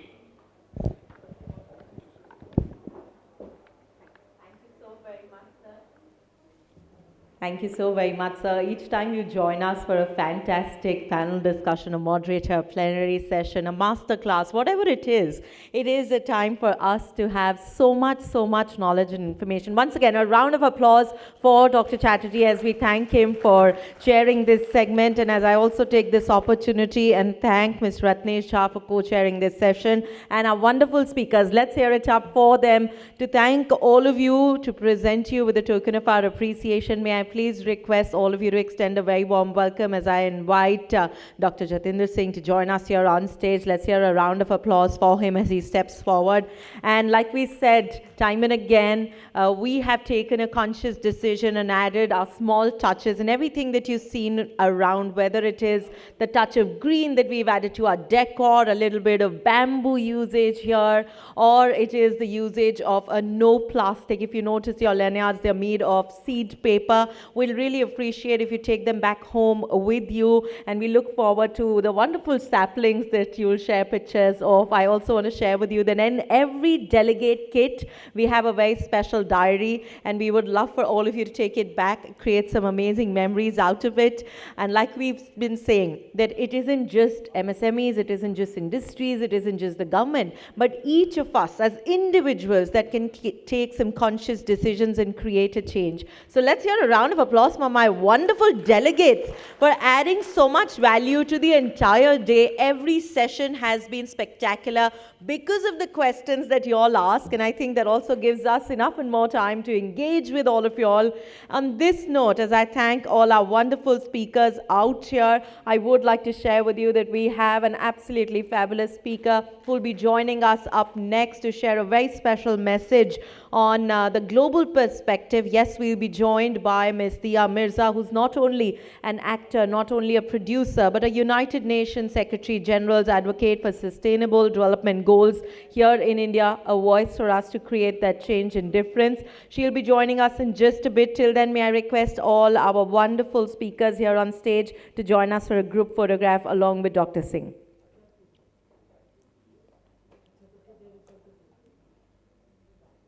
Ma'am, may I request you to please join us for a group picture?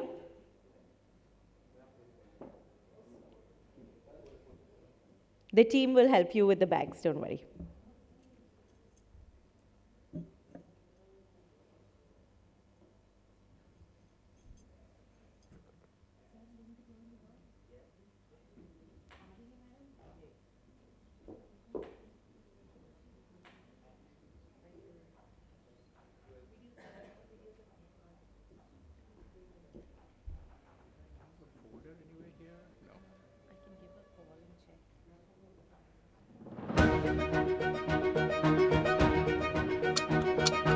Wrong.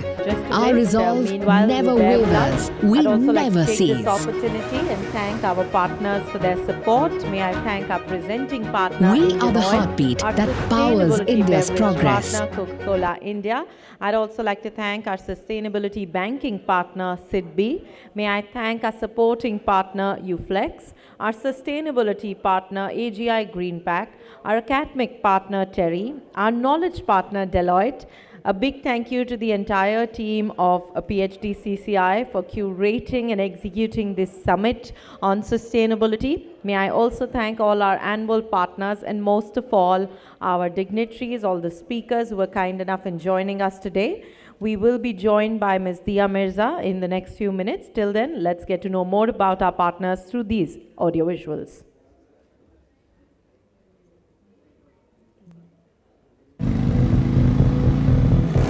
तू ही मेरी एक वजह है, तू ही मेरी ऊर्जा है, तू ही मेरी राहों का नूर। तुझी से तो मैं बड़ा हूँ, तेरे लिए मैं यहाँ हूँ, तुझको मैं जाऊँ कैसे भूल। तू मेरा फ्यूल हो हो तू मेरा फ्यूल हो तुझी से मैं चलता हूँ, तेरे लिए चलता हूँ, तू जो चाहे करेंगे जरूर। जो भी कुछ करूँ मैं तेरे लिए करता हूँ, तुझी से मैं हुआ मशहूर। तू मेरा फ्यूल टैंक फुल करना। तू मेरा फ्यूल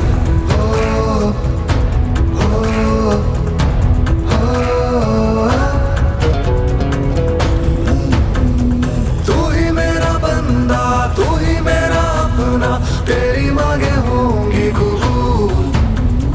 तुझी से तो जीता हूँ मैं, तुझी से तो बना हूँ मैं, तू ही जिस्म, तू ही मेरी रूह। तू मेरा फ्यूल अरे भाई साहब, लुब्रिकेंट मिलेगा? जी बिल्कुल मिलेगा।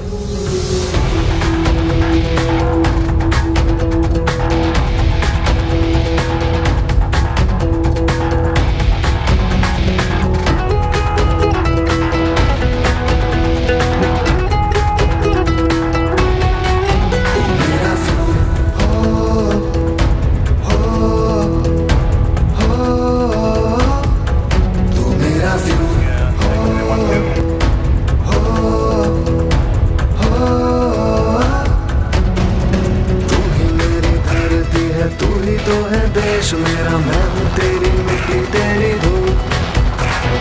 तुझसे ही तो घर मेरा, तू ही तो है फर्ज मेरा, तुझसे तो है मेरा गुरूर।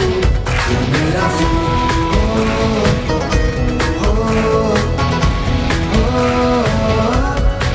तू मेरा फ्यूल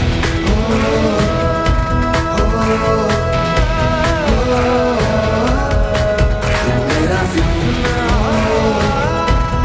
पहले इंडियन, फिर oil. Indian oil. Mission life का मंत्र है लाइफस्टाइल फॉर एनवायरमेंट। पृथ्वी पर रहने वाले प्रत्येक व्यक्ति को व्यक्तिगत प्रयासों की कामना के साथ ही आज ये मिशन लाइफ का ये विजन दुनिया के सामने रख रहा हूं। प्रकृति बेटा, पृथ्वी पर तुम्हें क्या करना है तुम्हें पता है ना? मुझे लोगों को प्यार से इंस्पायर और लाइफ के लिए एजुकेट करना है, ताकि वो नेचुरल रिसोर्सेज का उपयोग कर इस पृथ्वी को बचाए रखें। इसमें तुम्हारी मदद करेंगी ये 3 चीजें। पहली, टियारा ऑफ फ्लावर्स, जो तुम्हें हमेशा हैप्पी और एनर्जेटिक रखेंगे। दूसरा, ये बैज ऑफ लाइफ, जो लोगों को पर्यावरण के लिए लाइफ जीवन शैली की याद दिलाएगा। जब वे प्रकृति की रक्षा करेंगे तो प्रकृति उनकी रक्षा करेगी। तुम ये बैज उन लोगों को भी दे सकती हो जो हमारे प्लानिट की बेहतरी के लिए योगदान करते हैं। और तीसरा, ये बैग ऑफ होप, जब भी कोई bearing with us. Well, we'd also like to take this opportunity and thank some very, very important people, not just in the way we think and not just in the way we put together the summit, but also people who have their belief that sustainability is the way forward, which is why we would like to take this opportunity and thank our partners for not only supporting us behind the summit, but also for supporting us in our thoughts. To do the presentation of the mementos, may I have the pleasure of inviting and welcoming on stage Dr. Jatinder Singh, amongst applauses from my wonderful delegates. Let's hear it up for him as he joins us on stage. We'd also like to thank our partners, and I'd like to request the representatives from the organizations to please join us on stage. May I welcome and thank our presenting partner, Indian Oil. Let's hear a round of applause as I request the team from Indian Oil to please join us on stage and give us a moment to acknowledge them. May I request the Indian Oil team to please join us on stage. May we welcome our sustainability beverage partner, Coca-Cola India.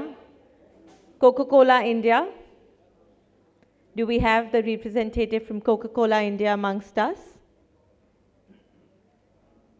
May we have the pleasure of welcoming our sustainability banking partner from SIDBI to please join us on stage. May I please request you to put your hands together for our sustainability banking partners from SIDBI joining us on stage to accept the memento. Thank you, sir. Please join us center stage. Such a pleasure that you could be a part of the summit. May I now request our supporting partner, UFlex, the team, to please join us on stage. Do we have any members from UFlex? Nevertheless, my delegates, let's hear a round of applause for them. May I request our sustainability partner, AGI Green Pact team, to please join us on stage. I do know that the team was here a couple of minutes ago. Do we have anyone from AGI? May we then welcome our partners from TERI, our academic partners. May I have the pleasure of inviting our knowledge partner from Deloitte on stage, please. They were with us moderating a couple of sessions just a while ago. We have Mr. Tiwari here. We have Mr. Tyagi also here. Well, in that case, may I please request anyone from Indian Oil, our delegate from Indian Oil, our speakers from Delhi. Thank you so very much, Dr. Singh. It's been a pleasure having you here. And in the next couple of minutes, we will be introducing Ms. Dia Mirza right here, so please do bear with us. She's joined the link. She was to be here in person. Unfortunately, due to a very last-minute change of plan, she's joining us virtually, and she does send her best wishes to all of us right here at the summit. Very soon, we'll all get to hear from her.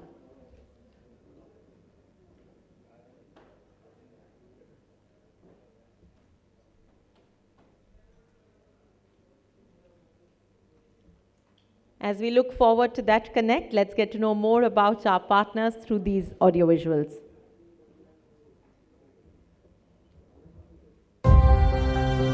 Mission life का मंत्र है lifestyle for environment. पृथ्वी पर रहने वाले प्रत्येक व्यक्ति को व्यक्तिगत प्रयासों की कामना के साथ ही आज ये मिशन लाइफ का ये विजन दुनिया के सामने रख रहा हूं।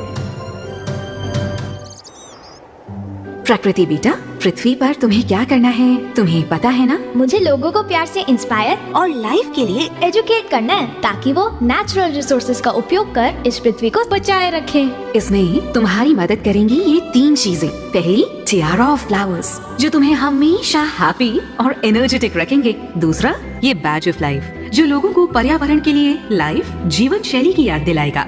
जब वे प्रकृति की रक्षा करेंगे तो प्रकृति उनकी रक्षा करेगी। तुम ये बैज उन लोगों को भी दे सकती हो जो हमारे प्लैनेट की बेहतरी के लिए योगदान करते हैं। और तीसरा, ये बैग ऑफ होप, जब भी कोई एनवायरनमेंट को हार्म करे तो तुम इसमें से इको सस्टेनेबल ऑल्टरनेटिव निकाल कर उसे देना। ओके, अब मैं अपने मिशन पर चलती हूँ। है एक जीवन, है एक मिशन, आओ हम सब मिलकर करें पर्यावरण संरक्षण, पर्यावरण संरक्षण। हर पल गांव और शहर शहर चले इको फ्रेंडली डिस्पोजेबल्स की लहर लहर।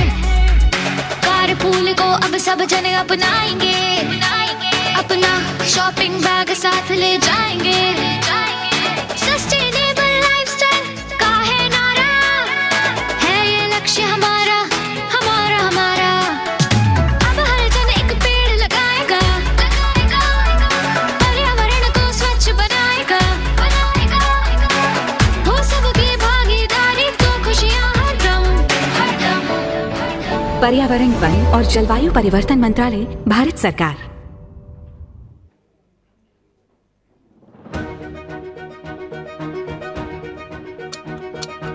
Around the clock, all year long, we never stop.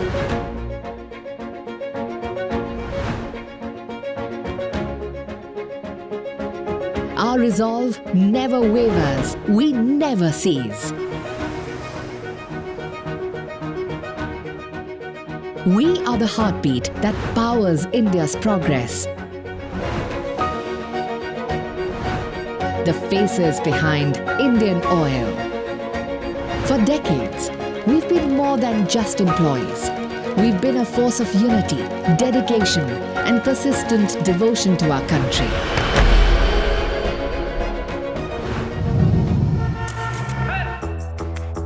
Ours is a story woven with the aspirations of over 6 lakh individuals. Each of us driven by a common purpose, to fuel the dreams of 1 billion people.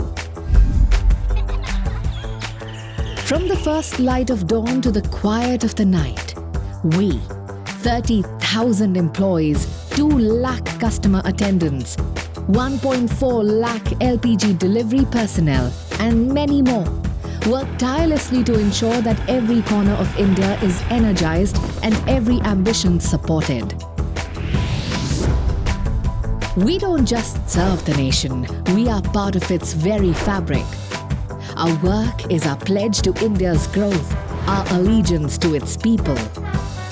Together, we rise to...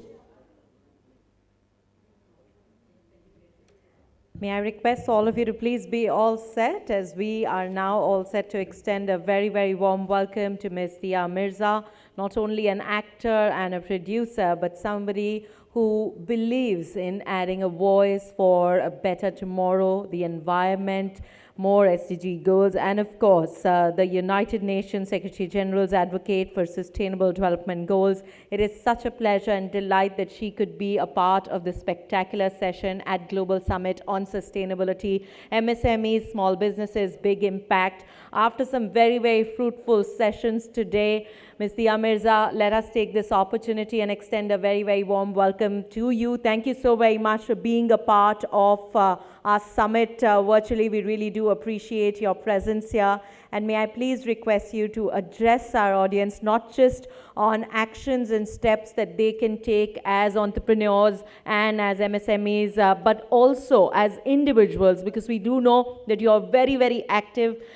You not only have a very strong belief in this, but you also believe in doing what one must personally as well. So may I request you to please address our August gathering.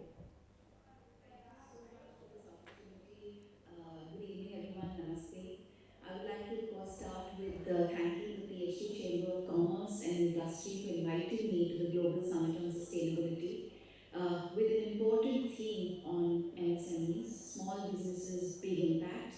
This summit is sure to set a positive and inclusive tone while emphasizing the focus on small businesses making a significant impact, which is something I'm assuming many of you have already experienced through the course of the day.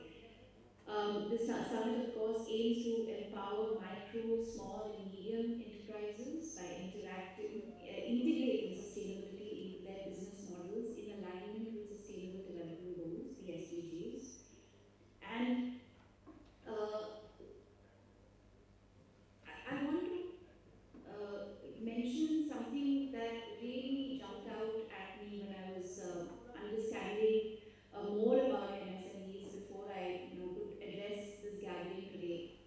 And one of the things that I think is so important for me to share here today is that integrating the UN SDGs with the MSMEs path to a sustainable and greener future is not just a moral imperative, but is also a strategic opportunity. By aligning with the Sustainable Development Goals, MSMEs can enhance their competitiveness, open up new markets, and contribute significantly to global sustainability efforts. It's something that has been evidenced through MSMEs that have already adopted the Sustainable Development Goals. MSMEs play an important role in the wider ecosystem of firms. Startups and young firms, which are generally small or micro firms, are the primary source of net job creation in many countries and are the driving force of innovation and sustainability in the private sector. 600 million jobs will be needed by 2030 to absorb the growing global workforce, which makes SME development a high priority for many governments around the world. In emerging markets, more formal jobs are generated by SMEs, which creates 7 out of 10 jobs. MSMEs are quite literally the foundations of the global economy.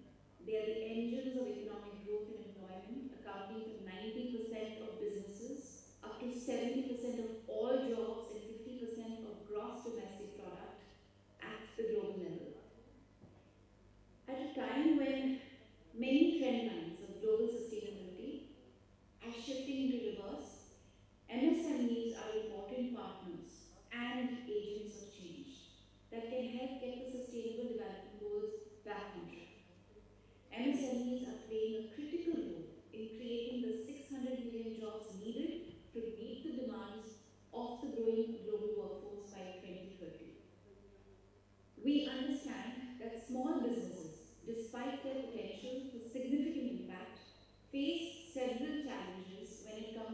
promoting sustainability, like resource limitations, lack of access to information and expertise, regulatory and compliance challenges, and technology barriers, among others. These challenges can hinder their ability to fully integrate sustainable practices into their operations. But access to finance is disproportionately difficult for smaller firms in the least developed countries, with 41% of SMEs in LDCs reporting access to finance as a major constraint to their growth and development, by comparison to 30% in middle-income countries and only 15% in high-income countries. While the challenges are significant, they are not insurmountable. With the right support, access to resources, and a strategic approach, and I always think of this as a very personal thing because I think at the end of the day, what truly matters is intentionality. Do you as an individual, do you as a business, do you as a parent, a sister, a brother, a friend, want to create a healthy ecosystem, a healthy planet that can really sustain the survival of everyone you love and care for the most? Addressing these challenges requires coordinated efforts from governments, industry bodies, and the businesses themselves, ensuring that the pathway to sustainability is accessible to all, regardless of size. This coordination requires a holistic approach involving strategic planning, innovation, community engagement, and collaboration across sectors. By doing so, MSMEs can ensure that they're not only thriving economically, but also making a positive impact on society and the environment. It's more important now than ever for the international community and the Indian community to recognize the contributions made by MSMEs and for governments to create a business ecosystem for MSMEs that allows them not only to survive, but to thrive.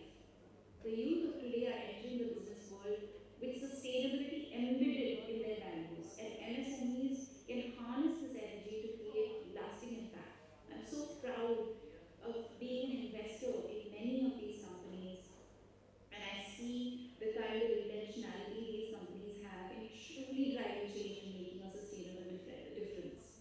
The theme for MSME Day 2024 is leveraging the power and resilience of MSMEs to accelerate sustainable development and eradicate poverty in times of multiple crises.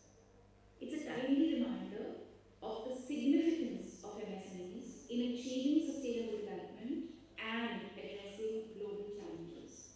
Today, we are deliberating the ways in which MSMEs drive sustainable development for a better tomorrow.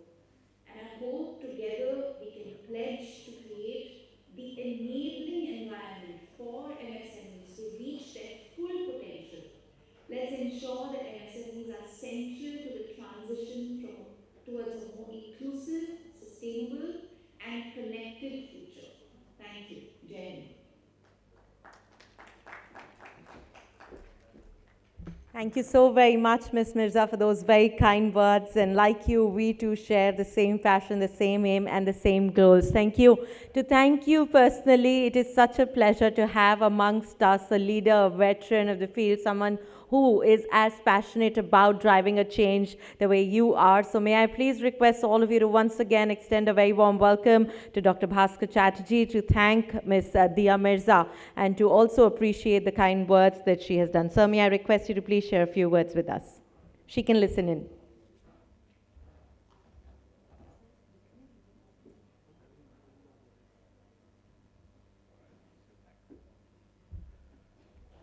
Probably they will not be able to hear us, but from the side of PHDCCI and from all of us, I think everyone in the room, that really was a stirring address.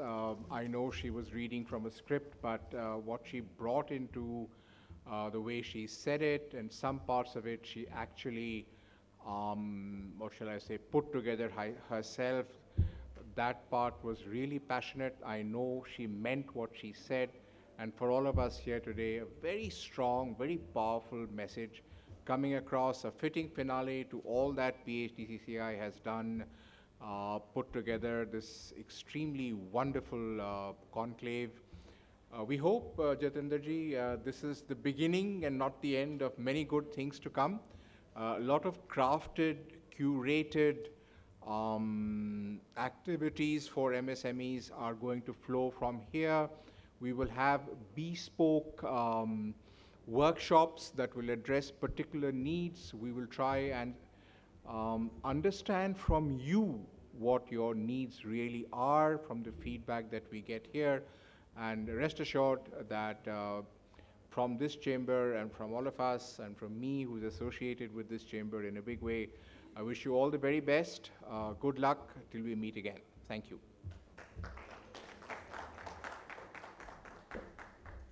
Thank you so very much, sir, for those kind words. And to thank you all and our partners, our associates, may I please request Dr. Singh to present the vote of thanks formally. Thank you very much. I will not take more than a minute. First and foremost, thank you to our advisor, sustainability, to the curator of this summit, Dr. Bhaskar Chatterjee. A big round of applause for him because he is the brainchild behind the entire show. And as he referred that this is just the beginning of a very, very important journey. This is a fountainhead of the sustainability, I'll say, that is going to happen at PHDCCI. We'll be making different subgroups, different verticals within the sustainability ecosystem. For example, the subgroup on carbon market, subgroup on SDGs, subgroup on CSR. Likewise, some 5 to 6 buckets we'll be doing brainstorming next week. And we will seek your expression of interest to be a part of these subgroups, wherein you can basically give us some of the important points, some of the important narratives, and we will be having the conversation with you in order to make this agenda more broad in terms of having a wider outreach and ramification. So we seek your advice, we seek your guidance, and we invite you to be a part of the sustainability journey, because as I said in the morning that when we talk of CSR or sustainability, we also talk of IMR, India, my responsibility. So let's be responsible Indians and let us, I am sure that people who are all sitting in this banquet hall, I am sure that you people are all think tanks, you are all domain experts in this subject, whatever you are in, and we'll be seeking your guidance from time to time in order to make this agenda more powerful, more holistic, and more sustainable. Thank you very much indeed. Thank you for your patience. Thank you, sir, for those thoughtful words. Well, let me also take this opportunity and thank our partners once again. I'd like to thank our presenting partner, Indian Oil, our sustainability beverage partner, Coca-Cola India, our sustainability banking partner, SIDBI, our supporting partner, UFlex, our sustainability partner, AGI Greenpack. May I also thank our academic partner, Terry, our knowledge partner, Deloitte, our annual partners who support us through the year, and of course, the summit has been put together, curated, and executed by PHDCCI. Without our wonderful delegates, our dignitaries, this summit wouldn't have been what it is. So a round of applause for all of you. And now for those of you who love your chai, especially when it's raining outside, please do join us in the Desire Hall, where we would love to have conversation with you, at least till the rain stops. Please have a wonderful weekend ahead. I'm your host, Isha Bhalla, and it's been a pleasure hosting this summit for you. Thank you for joining us. Please enjoy tea. It's being served in the Desire Hall.